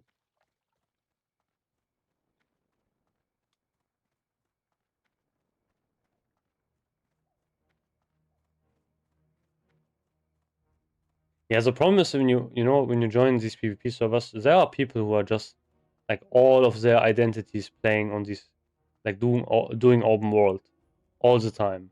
So that's all they're doing, all day long, basically.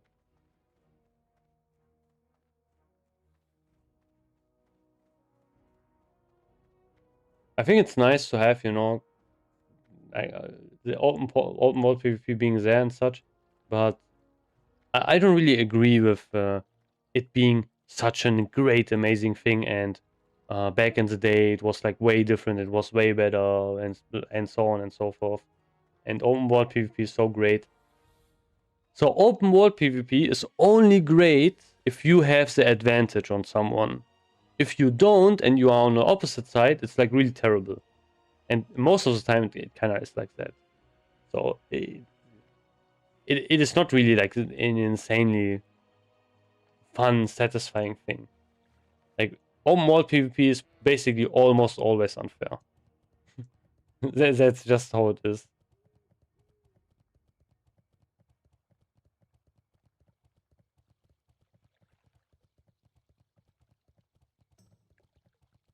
Yeah, I mean, that's what people will do. They will just do the most kind of unhinged things. It becomes really a problem if you play on a PvP server, and people can also manage to grief you really hard if they can kill you. So for example, that happened during Classic Anniversary, you know. Oh, damn. Yeah, good luck, definitely with that. Now it's definitely more difficult, actually, I would say. If you want to run one, you can try to only run Gruul, but you probably won't get enough people. So you probably have to run Gruul and Mag together. I don't know if you can actually run just Gruul. It will probably be difficult, but I think it's possible. But will probably be difficult because then you have to, finding a mage tank is basically the worst kind of issue. It was easy in phase 1. I think now it's definitely more difficult.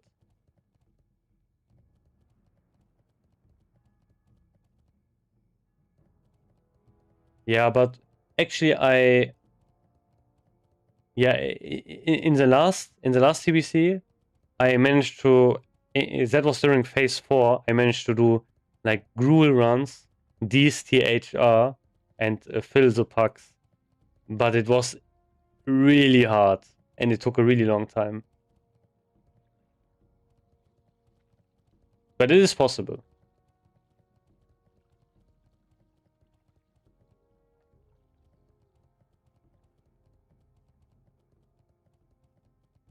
Mostly you have to rely on people want to gear their alts. That's what you have to rely on.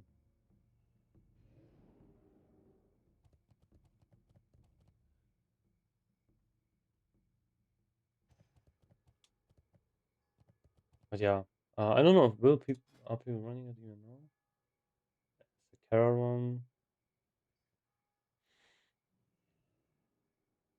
Yeah. Oh yeah. If you're a rogue, it's yeah. Then you are cooked. On a rogue, there are only 2 things you can do. Actually, you can do 3 things. So the first thing you can do is that you have to be lucky and you have to be in a guild, which can help you. So yeah, if you don't have that, then you have to host everything yourself. And then the third option is to reroll. So everything else just doesn't exist. Yeah, guildless rogue is basically pretty much impossible. It is like really, really hard. Unless you have like so much gold, you can just pay people, I guess, to get that done for you. But yeah, otherwise it's just impossible.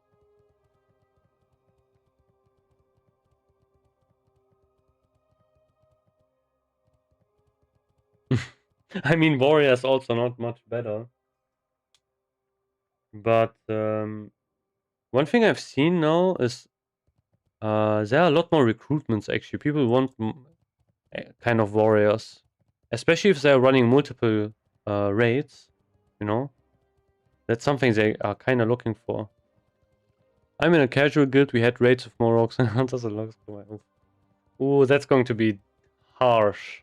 In not in the next, yeah, but during Sunwell, this will be harsh. You don't have enough warlocks. Oof. That's not great. Definitely not going to be harsh. I think Sunwell was not even you. I think you could not even clear the trash if you didn't have enough casters, actually.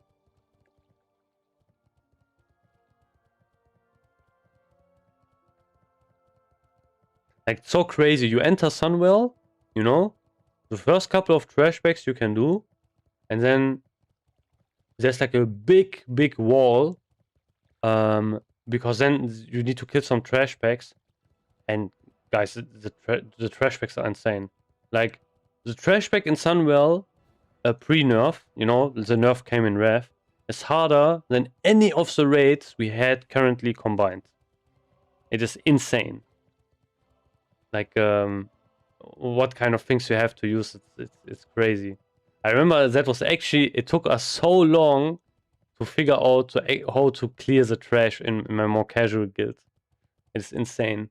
Like, you have to, there are some trash bags, right at the start actually. Like, you kill a couple of trash bags, but then you get to that point, and you have to basically coordinate all of your casters and also all of your melees to do damage at the exact same moment.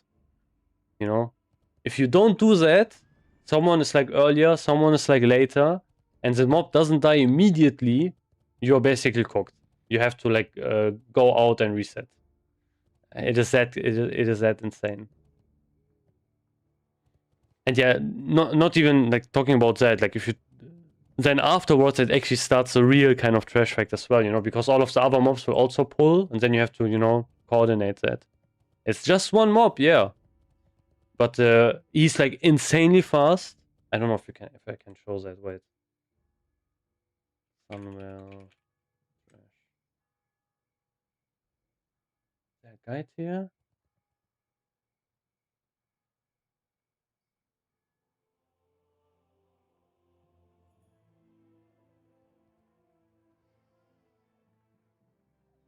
There's no thingy here.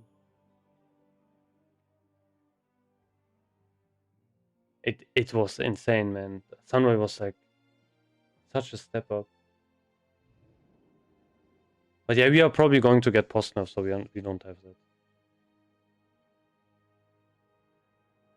Oh yeah, wait, I have a video here actually.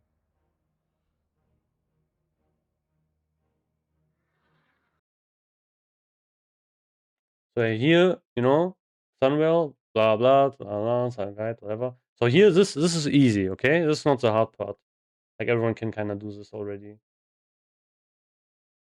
Okay, that's not that easy, but yeah, you have to make sure that you CC the mobs, and you have to kill, you know, the right ones.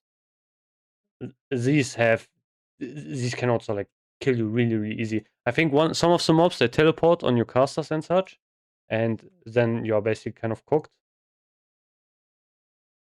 Okay, this guy is insanely dangerous. So he has a huge aggro radius, and if you aggro him, he will sprint to this mob here and he will activate him. And if that happens, you are cooked. So then you have to fight this mob, and all of these mobs. And then you are cooked. So yeah. Look what they are doing here. So that's what I mean, you know, wait. So here, you know, they are trying to nuke him really fast. You see this? Okay, they fucked it up, kind of. This raid is beautiful. This is such a best. I think this is my favorite raid, I would say, probably. So you see? Oh no, they killed him fast enough, I think. So if you don't kill him fast enough, you will activate this mob. And you... So, oh yeah, here I think they fucked it up. So they have to reset this. So now they do it again, I think. So yeah, you see, there's like a timer. And everyone's like preparing their damage. And then, you know, everything at once. He's like almost... This is good, yeah. He dies. And after he dies, you will have to deal with these mobs. So you have to, you know, have your tanks ready. Stuff like that. We are probably maybe going to find out some way to do this. But I'm 100% sure that we are going to have like some new... that they are going to get it like... we are going to get it post nerf. Yeah, it is insane. This raid is really hard, actually. It's great. This was a wall, you know. If you could not do this, basically you can't do the rest of the raid. What else do we have? Yeah, and this, as you can see, look how much damage everyone takes as well, you know. This is really intensive. Like it goes from 1 to 0 really harsh. Then we have this boss. This boss was not hard. This was the only boss we could clear in our more casual guild in the last TBC. Like Calicos. This is a pretty easy boss. He can also be a bit hard, you know, on your tanks especially. You can wipe here easily as well. So, and okay, this guy, he's also really cool. Oh, I'm spoiling, okay. Okay, I'm only going to talk about this guy, okay, because he's special. I'm just going to say, this guy is insane, okay? Just remember his name, Brutalus. But yeah, I'm talking about that because we are going to get post nerf, and it is all going to be really face roll again, probably. So this is not even going to matter. I'm more talking about, you know, how it was pre nerf. Because you know how Blizzard is, we get yeah. We get already everything post nerf, stuff like that. Brutalus, he is really brutal. He cooked us. So this was a boss where our guild basically broke and it disbanded. And I had to find like a new guild because we could not clear this guy. He fucked us. He was crazy. Yeah, he's insane of a boss. And, you know, that's the second boss. So this boss is a wall. The next boss is kind of more easy. And then I think the next boss is, after that becomes more hard. Like the twins are a bit more difficult. Yeah, Muru. I think everyone knows how insane Muru is. And then you have Kill Jaden. I think the last boss was the hardest boss in the raid, I would say. Most people say Muru was harder, but I think the last boss was just more difficult. 100%. This raid is just crazy. But it's so fun, you know. It is such a fun raid. But yeah, I don't want to talk all about Sunwell here. But I just wanted to show you guys, you know, the trash. Because it was so funny, you know. You enter the raid, and then the trash is already such an insane thing. There were many trash runs, because the trash drops are really good. But they only did, like, they stopped where you had to like pull that guy with the huge aggro range. They only cleared before that. All good, all good. No. I mean, yeah, true. You're right. But the thing is, I think Blizzard is going to ruin it a bit, you know, because I think they are going to give us post nerf. So how it originally worked is, so for example, the phase we are currently in, you know, as a CTK, that got nerfed later, and Sunwell, for example, yeah, it is really unique. But it like if you look at the video, it looks like really easy, you know. But he runs really fast. It's crazy. So you have to really nuke him. But that was just something I want to show you. I just want to talk about the trash, to be honest, at the start. That's kind of it. It was really funny.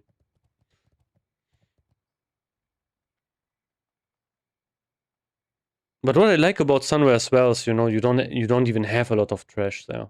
Like, it is actually a really quick raid as well. It's not even that long, but it's just the bosses are so difficult, so it takes like ages because you wipe a lot and such. But yeah, like originally, Sunwell didn't get nerfed at all in TBC. The only thing they nerfed is they nerfed a couple of bosses slightly, but not like, for example, you know, SSC is the version we have right now, and also with phase 1, bosses got destroyed when the nerfs hit, you know, like 50% nerf in HP, stuff like that. It is crazy. But Sunwell never got anything like that in TBC. That only happened in the RAF pre-patch. So I'm not sure what Blizzard will do, you know, because everyone's like really used to the easy raids, and then Sunwell comes along, pre-nerf. Yeah, I think that's not going to happen. They basically going to do, okay, we get the Wrath of the Lich King version post-nerf here, and yeah, guys have fun, stuff like that. I don't know. I don't like it. I was really glad because in the last TBC, so for example, oh yeah, thanks for the follow. For example, in the last TBC, my guild disbanded, you know. I could only clear the first boss. We could only clear the first boss. The second boss was impossible for us. And, you know, the guild disbanded. I had to find like a new guild, which was pretty difficult to do. Stuff like that, you know. I could not do Sunwell. And then I found another guild. And we, like, with that guild, I actually managed, you know, to clear the full raid twice. Before it got nerfed. So one thing I hated about Blizzard during that time is they nerfed Sunwell really quickly, and they released the RAF pre-patch really quickly, which sucked. You know, we could not really enjoy Sunwell for a long time. Like it felt like that for me 100%. There was also some other drama, you know. They cooked our server because they allowed server transfers, which cooked our server a lot. Yeah, there were many things that went like wrong. Yeah, I also don't get it. I mean, for Rev, it kind of makes sense, so people can gear up their characters in Sunwell easy, so they are prepared, you know, for Rev. because that's the only time where you will really do the content. And if the content is too hard for most people, people will just not do it instead, and they will just wait until Rev releases, and then they get better gear there anyway. So it kind of makes sense that they nerf it in that kind of regard. What I didn't understand about Blizzard at the time is why they really wanted to rush Rev really quickly. Which I just, you know, like we have a really cool phase here. Like we have Sunwell, we have Black Temple out, you know, we can also do Zulaman and such. It was so cool. Like that phase was really nice. And yeah, they just said, okay, no, we need Rev really quickly here. And I mean, okay, Rev phase 1, you know, had the most people playing ever. But it didn't last long. Because after a couple of runs, you know, a couple of weeks, people got really bored. And then they didn't... And the funny thing is, so that's... So, okay, during the whole duration of TBC, you know, guys, Classic Era exists. But Classic Era was completely dead. Like, right now people play it, you know? It's not really that dead, but it's really low pop. But it was dead. Classic Era was completely dead, you know? No one played it, ever. And then... Rev came out. Phase 1 came out. People played it a bit. Classic Era got a bit more popular, so because, you know, people in Rev quit. Ulduar comes out. Really hard raid. People don't, you know, they don't really like it. It's too difficult.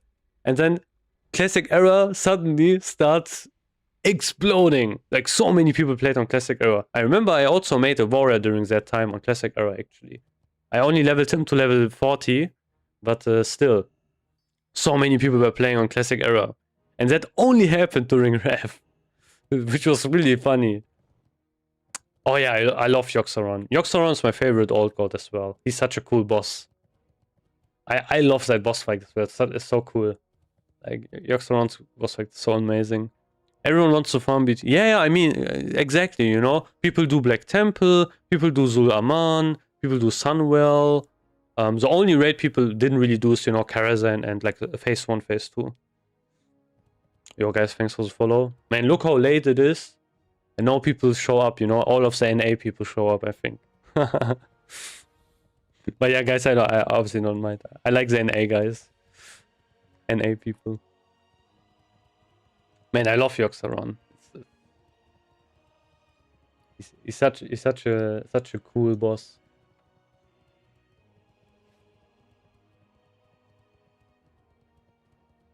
Yeah, oh, okay. Yeah, never mind. Maybe, yeah, some people are a bit earlier. Oh, look at this guy. Hey, wait, I remember this guy. I used to do some world boss and stuff with him. Where's he? I want to see his gear, bro. Right. He's singing. I don't know if you guys remember that SpongeBob episode. You know, where SpongeBob sang that that song about the... Oh, what is it called? The campfire song. The campfire song, exactly. You know, he's singing that one in German. Wait, where is this? Where is he? Ah, here. Okay, no wonder he's singing. Ah, look at him. Twin blade. Braided Eternium chain. Look, full support build. Basically. He 100% has the Rev set as well. Solarian Sapphire. Yeah. It's full arms.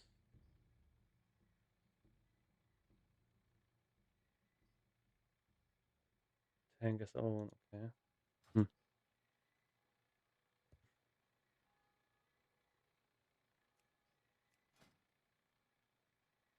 Ooh, this is some interesting gear, though. The thing is, if you have an enhancement shaman, you can be in greens. People don't care; they will still take you. Oh, did that guy give up? No, right? No, he's still going. Oh, he has 18 people now. Hey, look at that! He has like 4 healers. Fuck! I think he's going. I think he's done.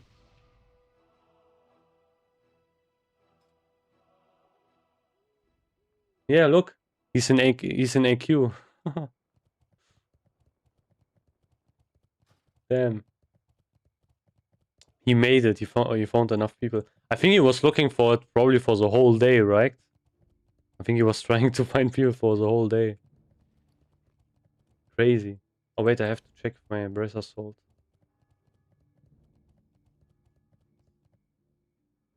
I'm trying to kill Cyclonian, but he despawned. Nah, really? Ah, okay, that's really crazy. I think you probably didn't attack him. Like, you probably had like too much time in between.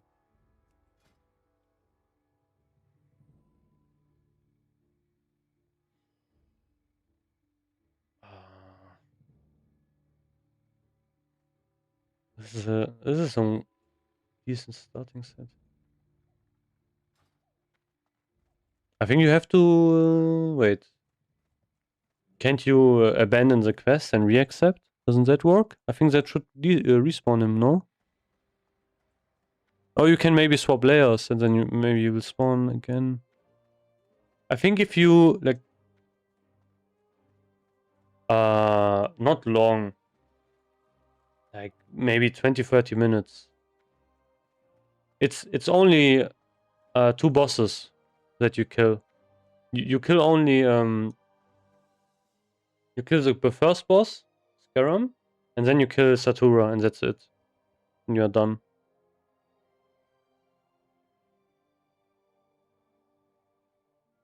His name though.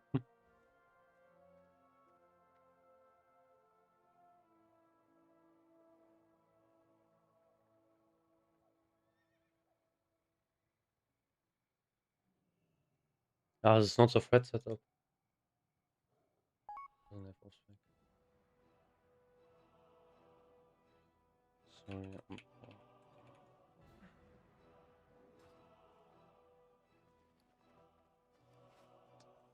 But yeah, that's basically what people do. They just they, they try to speedrun the raid.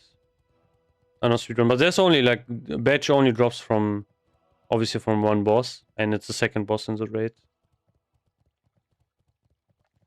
Man, I have no clue what I should do now. I don't really want to. I could farm primal fires, I guess. Yeah, let's see if that actually is doable. Farm some primal fire. You know, I can pre-farm it for red belt.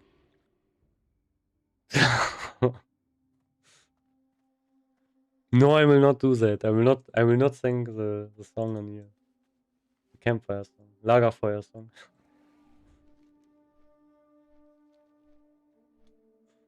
Oh, damn.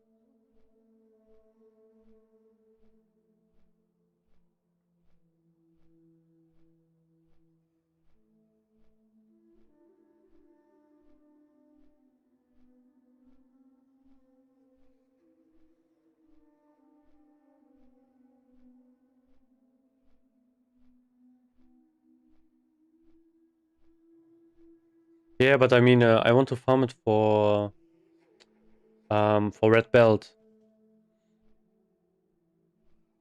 Where would you like to fly? I'm thinking about where I could farm it. I think Elemental Plateau is probably cooked right now, I guess. I think I could farm it in... I think Hellfire would be decent. Do you mean me? With German? Or are you just asking someone in chat? Best Troy. Yeah. I farmed so much Primal Air, actually. It's crazy.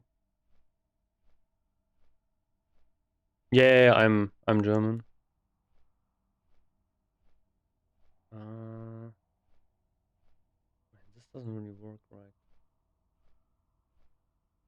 Man, the tooltips are just way too big, to be honest. Yeah, definitely.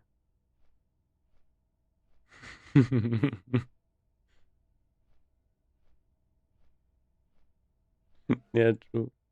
Yeah, guten Tag, guten Tag. Actually, it's like pretty much gute Nacht. Look how late it is.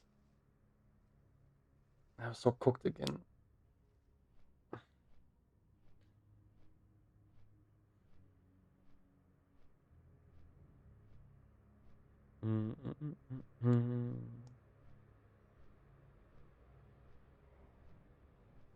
I saw your DST video. Man, which DST video? Ah, you mean the... Oh yeah, the one where I got like some flame from some rogues. Yeah, I think I will make a glaive 100%. Bro, you have to be joking, man. With the accent. Maybe not. I don't know. I think it has gotten like better, to be honest. Yeah, of course it is. No, but okay, it's not that early, okay, guys? Chill. Like, it's 3 a.m. It's not... it has been worse sometimes. But yeah, I will probably go off soon.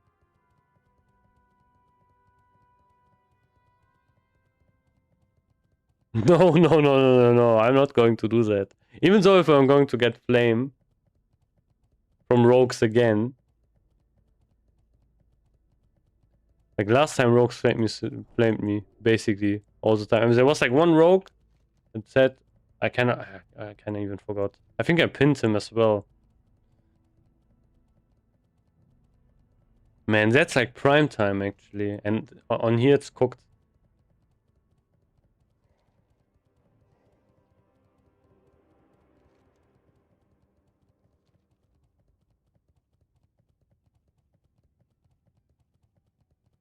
Like my brother always like he watches a lot of UFC and he needs to watch like the matches at like 5 a.m. or so. Because the timing is so cooked. You know? Like you know how it is in every kind of sport. When you have like stuff like that, they're really, really stalling it, you know, and then you only want to watch the last matches. That's it. And the last matches are like around 5 a.m. or so.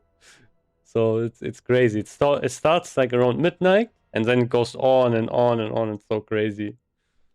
Oh man. These team more combat potency or not? Yeah, I mean you could. That's a more legit argument instead of saying, you know, for example, rogues use glaives for PvP. I think. Yeah, but I mean that's also like really good. That's so weird though, you know. Like in Germany, you don't have that. You know, like you have one time. That's it. And in the US, because it's such a big of a country, on some states you have like 2 or 3 hour difference. It's so insane.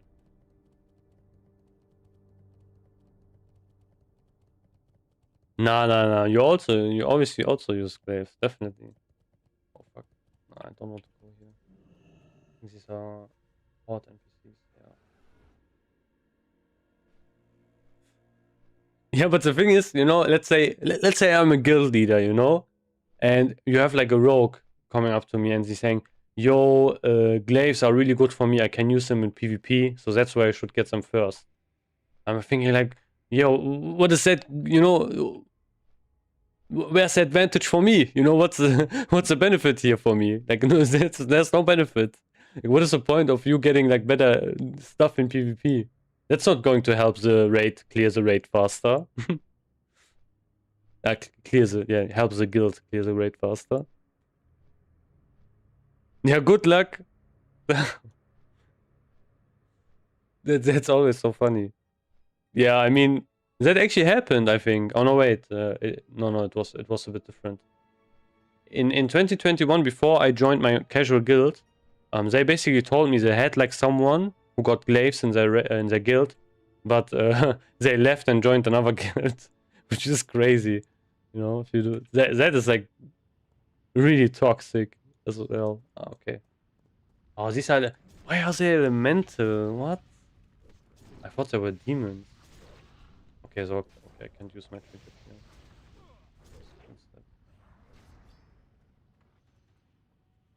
Here you can basically have like one spot to yourself and then you can just AFK, kill them.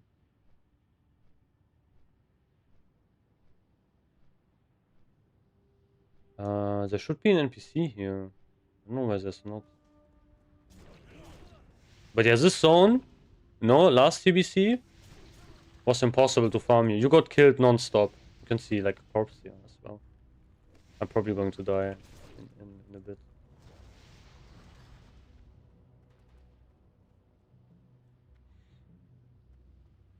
Yeah, maybe.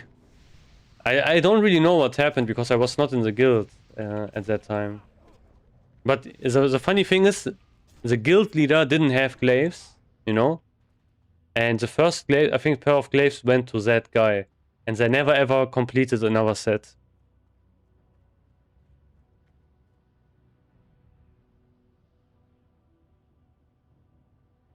Ooh, that's actually a good argument, Relap. Like, if the other warrior's a gnome, oof. But yeah, guys, let's be honest, like the phase 3 rogue set looks like ass. It's terrible, to be honest. Like, rogues got kind of screwed, I think. Like, especially the helmet. Like, the helmet is such... it looks like a scuffed hunter. W guild leader for not keeping it. Yeah, I mean, I don't know what they did, to be honest. Because the guild leader was also a rogue. I don't know what it's called, to be honest. I have to check in a second.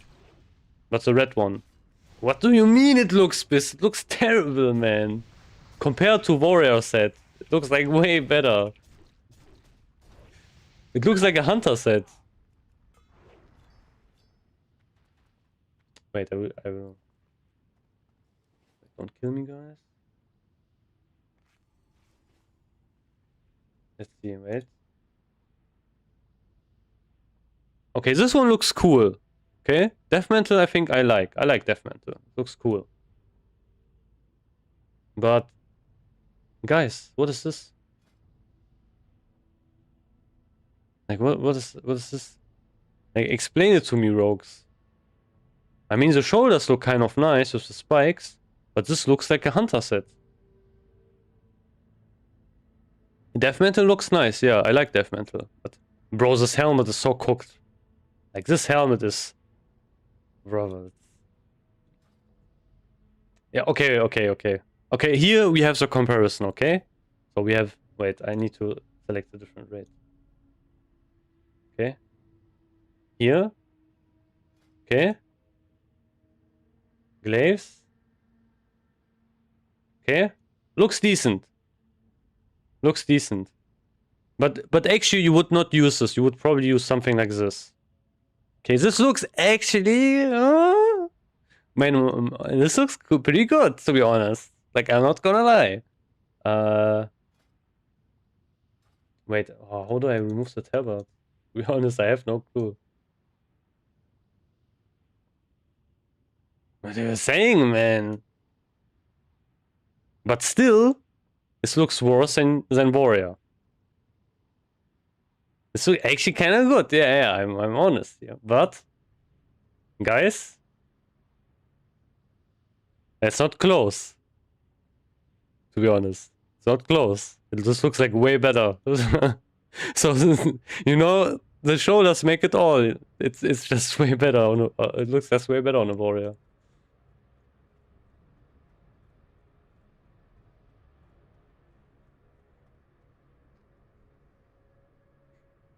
Especially if you use something like this. Oof. This looks so crazy. But guys, I think... Yeah, it is what it is, But the thing is, this is also my favorite set ever, Like, it's... They can't really beat it. Like, it's unfair to compare it, I think, to this. I think this is the best classic set ever. Like, it just looks the best. I think this looks even better than tier 3, to be honest. It's just crazy good. I think one of the best sets as well is Paladin. Paladin also looks crazy. Like Paladin, tank Paladin in the next phase. Oof. So, wait, I have to remove some items here. So we have shield. We have helmet. Ah, this is the wrong helmet. Where's the tank? This is not the tank. So this is the tanking helmet, yeah. And then we have Igel. This. So crazy! Like, this set is insane on a tank Paladin. They look also so insane. But this is missing some stuff. This is missing the enchant and such. With the enchant it would look crazy. This is also the best looking shield model, I think. Rank... Nah, this doesn't look like rank 14. The tabard just ruins it, you know? I would need to use another tabard, wait. I don't know if I can find one. Here's it. Ah, here, tabard. Can I remove it? No, right? Yeah. This, for example, looks pretty nice. I don't think it works. I don't think I can unequip it in this thing here. Oh, then I have to do it again. Wait.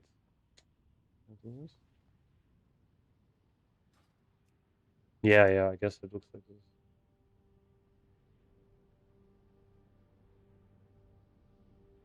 Yeah, I know, okay, guys, chill. But then I have to do this again, which is ass. Okay, wait.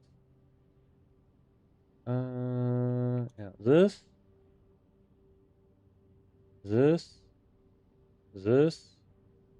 And then Hydro Summit. This. Yeah, this looks pretty sick, to be honest. For a tank, this looks like crazy. You know, this is a Hygil tank. Hygil Paladin tank. Pretty good. Warlock. Oh yeah, Warlock looks sick too. I mean, wait. I have to remove the shield. Oh, wow. Oh yeah, they have the wings. True. That's when they added also some shoulder animations. What did they use for the offhand? Wasn't it here? No, it was the trinket they had. Okay, never mind. Wait, how can I reset?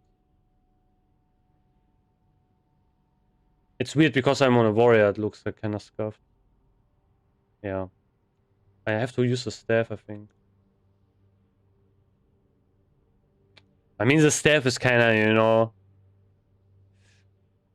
It's kind of a bit wonky, but... I think Warlock humans look pretty cool in general, though. Like, I couldn't... If I would play a caster, you know, I could not imagine playing a gnome.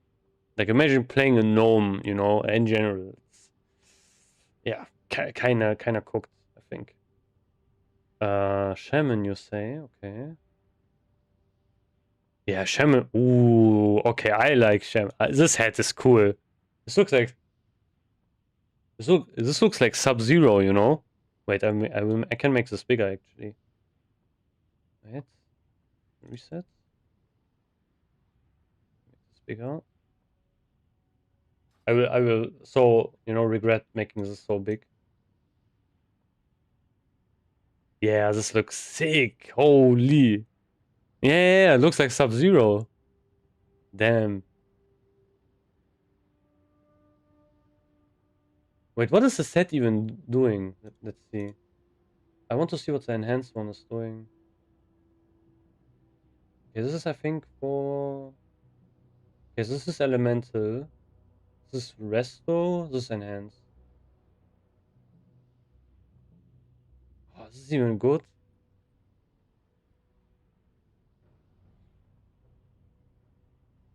What do you mean did we get badge? Badge also Swarm Guard? What do you mean? Priest is good too. Okay, let's see. Yeah, I like this as well. This is cool. I don't like the rope, but I like the shoulders. Man, the shoulders are crazy. Man, all of these sets are good. Okay, this is a bit cooked. I think Hunter always get kind of screwed, you know, but I don't know. I mean, okay, this is fine. Okay, this is not that terrible, but it's tier 6 is the best tier. Yeah, you're right. Okay, this is cooked. I mean, I don't know. This also has some. I think it has some stuff to it. I think on the Nike there, this would look pretty good, to be honest. But it's kind of boring. Like, not boring, but it's kind of bland. Ooh. Yeah, the Sunwell bow. Where is it? Oof. Wait, and then... I mean... This doesn't really fit that well, though. Actually, I don't know if anyone remembers, but in the last TBC, when we had GDKPs, in the first run, or one of the first runs, people did a GDKP in. This bow dropped, and there was a warrior, who paid, I think, 198,000 gold for this bow. And I think that was even in some news outlet or so. It was actually a really big deal, you know. It was insane that someone actually bought that, you know, paid that much for that bow. Especially because this bow, I think, is even slightly worse than another bow that exists, which I kind of forgot. Or it's like really similar. Where is it? This one. There's also this bow. And for warriors, you know, we only use it as a stat stick anyway, you know. And it is basically kind of the same as this bow. And yeah, that warrior just paid, I don't know, so much gold. It was crazy. Man, I kind of forgot how much the cut was at the end as well. But yeah, imagine that. Imagine you're a hunter. You know, imagine you're a hunter. Oh, I have my 50k gold. Yeah. And then this bow drops and you're so hyped. And then one warrior drops 198k gold for that. And you're cooked. Yeah, true, actually. I think this one looks way better as well. Like, this fits perfectly, I think. Like, this fits with the set. The other bow? Nah, I don't know. This looks like a Wrath bow, to be honest. Like Wrath, the Lich King bow.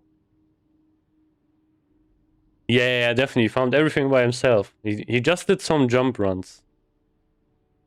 Guys, the real deal is this one, however. Apollyon. To be honest, this one doesn't even have that much drip. The real drip is in Hyjal. Where's this guy? Here? No, wait, it's here, right? Am I stupid? Can't find it. It's Archimond, I'm stupid. Oof. Oof. This is... Man, this weapon... This one, with Mongoose... Actually, even which one looks better? No, Mongoose looks better. This is such a crazy sword. Look at the armor pen.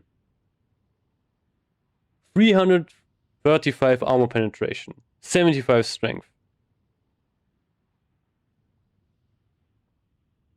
That's such a crazy weapon. Tier 5 priest. Okay. Let's see. Man, instead of farming primal fire, I'm just looking at that. Nice. Yeah, okay. This looks... Wait, let me reset. I think the two-hand weapon was better, to be honest. Yeah, this is a really cool set. I think they really cooked, you know. In TBC, they really cooked with the sets. Every set is so many sets are so good in here. Okay, let's look at the other tier 5, wait. Yeah, this one's also really nice. Man, this one is crazy. The fuck? I didn't even notice that Warlocks have that set, actually. Death Mantle is... I really love this set. This is such a cool set as well. Like, it is really simple, but it just works. It's really nice. Isn't this the one, like, Death Mantle, isn't this the one where the shoulders have that effect, you know? Like the claws or whatever it is?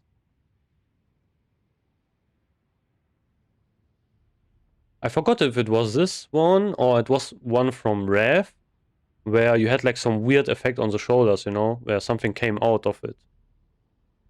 They added later. Ah, okay, never mind. Oh man. Tier 4, okay, okay. Okay, you can say what you want, but you know, hunters get like always kind of cooked. This looks, the shoulders look good, but the head looks so bad. It's crazy. I think the warrior's head also doesn't look good. Like the warrior head is ass, you know. If I get the warrior head, I'm not going to run it. Like I'm going to, you know, hide it. I think it looks ridiculous. Like two-hand, okay, two-hand looks fine, but on Fury, I don't know. I don't think it looks nice. Shoulders look pretty nice, so I mean, yeah.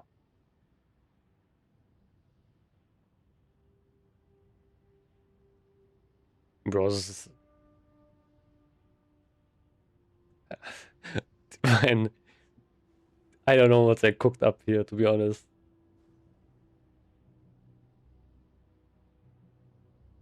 This is just, yeah. This is just terrible, to be honest. Like, compare this to the Warlock set. This even looks if it's from another game, to be honest. Like Warlock and then Mage. Yeah, Mage looks like complete dog shit, kind of, to be honest.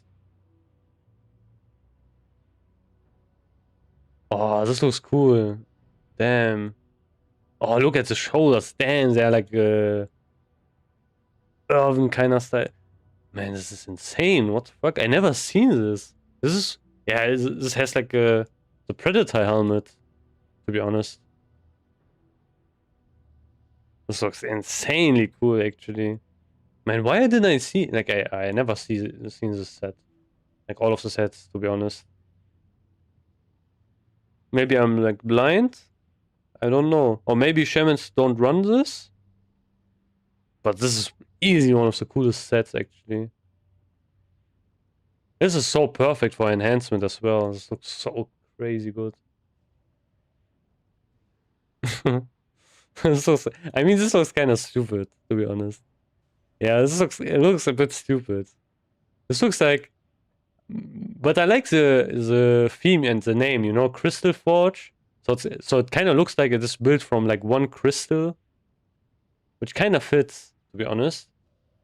But yeah, I think tier 6 is better, definitely. It's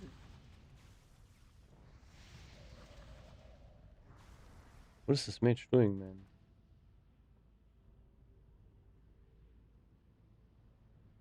Yeah, actually, yeah, I think you're right. This could have been a mage set, definitely.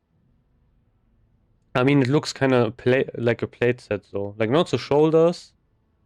I mean, this also looks really arcane-y, right? Yeah, you're right. This would fit mage way better. Okay, let's look at tier 4. Yeah, arcane. Exactly. I think arcane, I've seen everything. I think this set, I think this one looks better than the tier 5. I like the tier 5 shoulders, though, from Warrior. Other than that, like, the helmet is way better. Like, the tier 5 helmet is complete trash, to be honest. Just awful.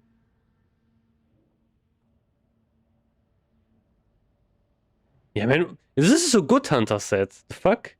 So, hunters have a good set in tier 4, which they don't use because of Beast Lord. And then tier 5 and tier 6 is just terrible. Nice. Man, I think this guy's trying to kill me, I guess. With the AoE thingy. Yeah, this is a classic set, I think. Like, this is really classic.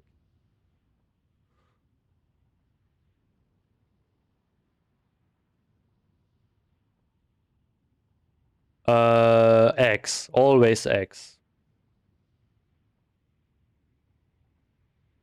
Unless... Yeah, it's always just X. Wait, we can... I can't find it here, I think. Or can I?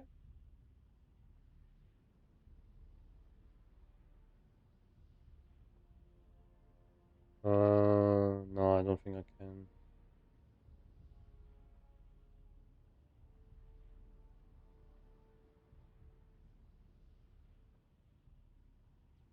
I wonder if you can find that from...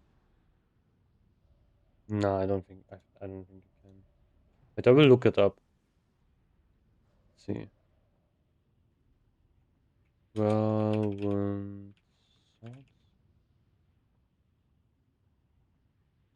the sword has 15 strength, 14 stamina. Let's try to look at Whirlwind X. So we have 15 strength, 40. Okay, stats are the same. We have 3.6 speed. We have 102, 104, 54 damage. Yeah, Whirlwind X is just... Whirlwind X has more, you know, weapon damage on it. DPS is the same between both weapons. So yeah, that's basically the reason, because Whirlwind X will hit harder with your Mortal Strike. Basically. Because you have more weapon damage on it. Like, the thing is, weapon speed is actually not really relevant for that.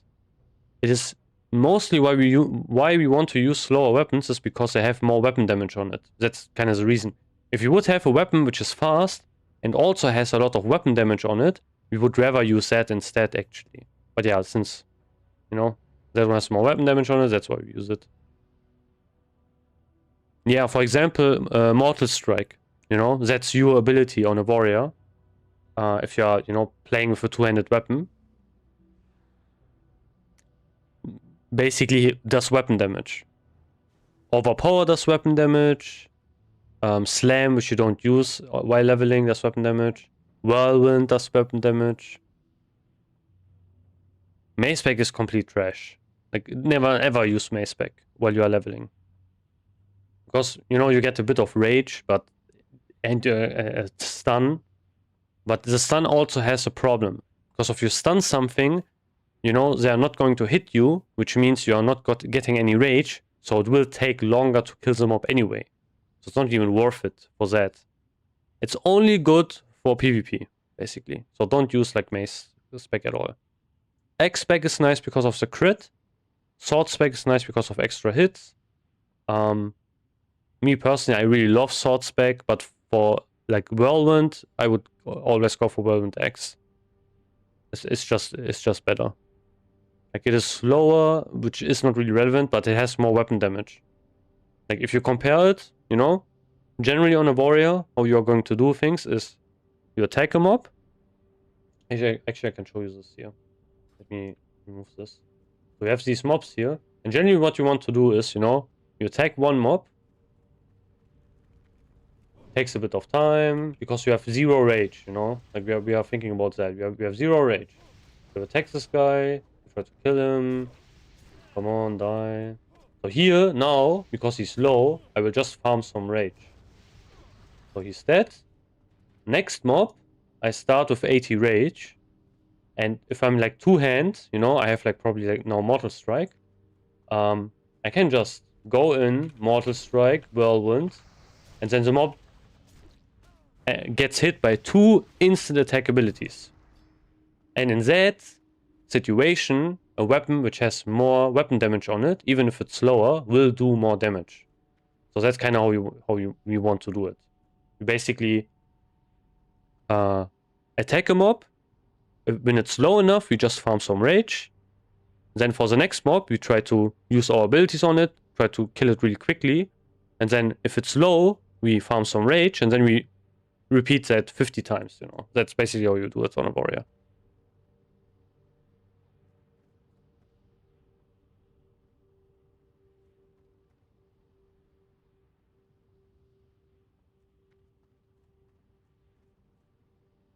Yeah, no problem. I mean, if you can't get Whirlwind X, it's not such a big deal if you are on, let's say, Alliance, you know, because you can get Bone Biter X, which is better. But that's how you can do it, basically. Okay, let's try to farm like 1 primal, and then I think I will maybe call it, I guess. Let's do it. Man, these guys are annoying as fuck. Oh, they are not elite. What? I thought they were elite. Yeah, true actually. The Unaman stuff is also good.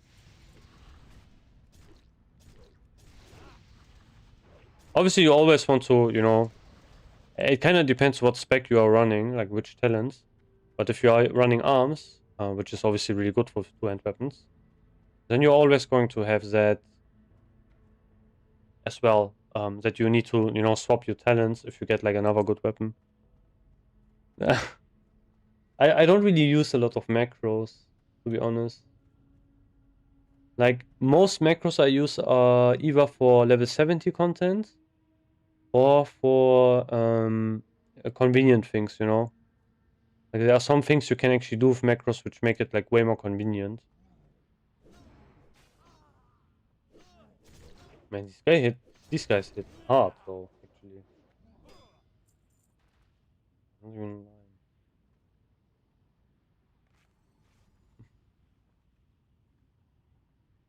That's basically how it works here, you know. You get like a spot and you wait for respawns. Just yeah, not great.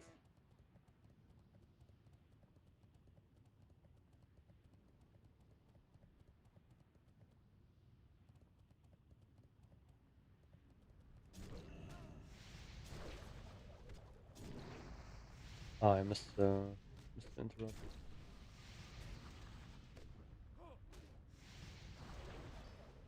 Nice.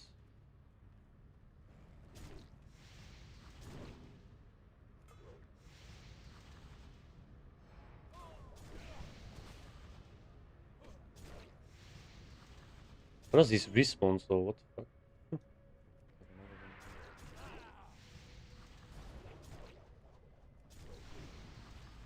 Oh, nice. Two.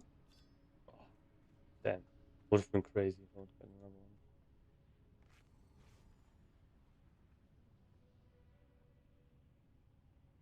Yo, thanks for the follow.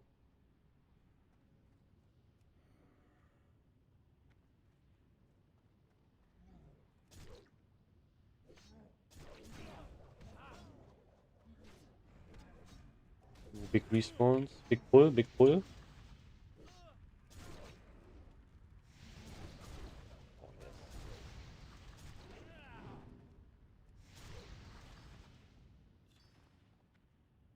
But yeah, the drop rate of Motor Fires is pretty good here. I think this zone has the highest of these, but I'm not entirely sure. Thanks for answering my questions, Chris. Thank you, thank you.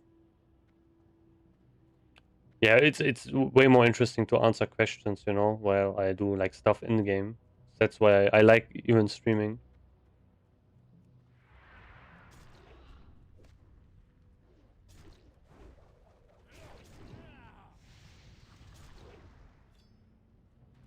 But yeah, today has been pretty good, I would say. I got like a lot of stuff done. I got Vengeance Rep, a couple of classic raids, got some enchants. Really nice.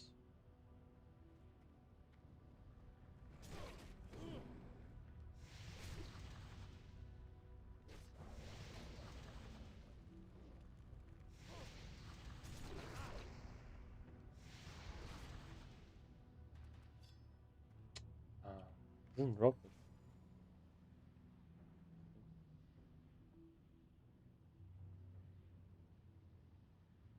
I'm not sure how this zone is in, you know, like more normal times, not at fucking 4 a.m. But this zone used to be impossible to farm in, basically. Like you are ganked non-stop.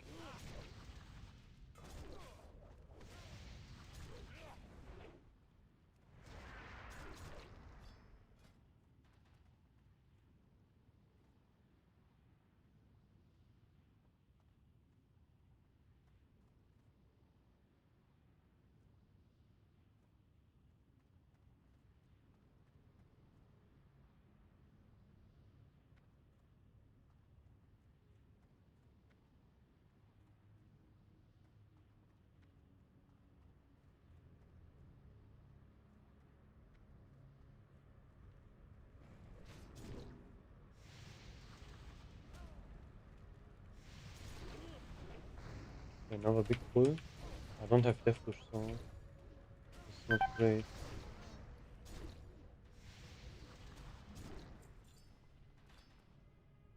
Okay.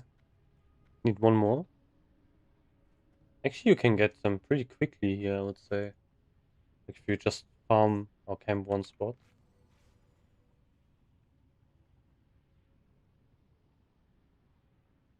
But yeah, Primal Air's the same price, so it's kind of whatever. Like Primal Air's also way easier to farm.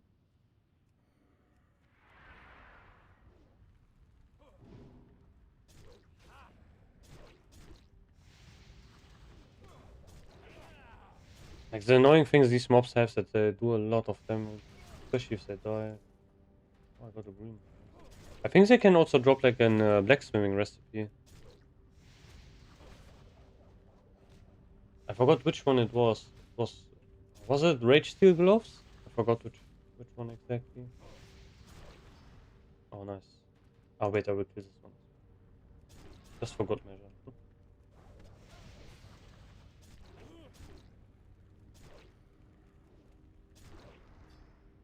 Didn't get it. Oh.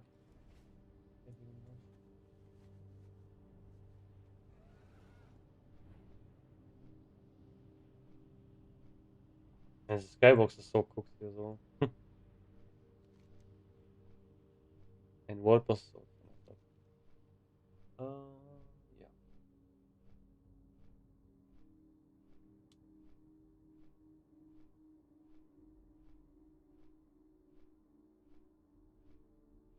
To be honest, I can also just Hearthstone tomorrow when I'm online again.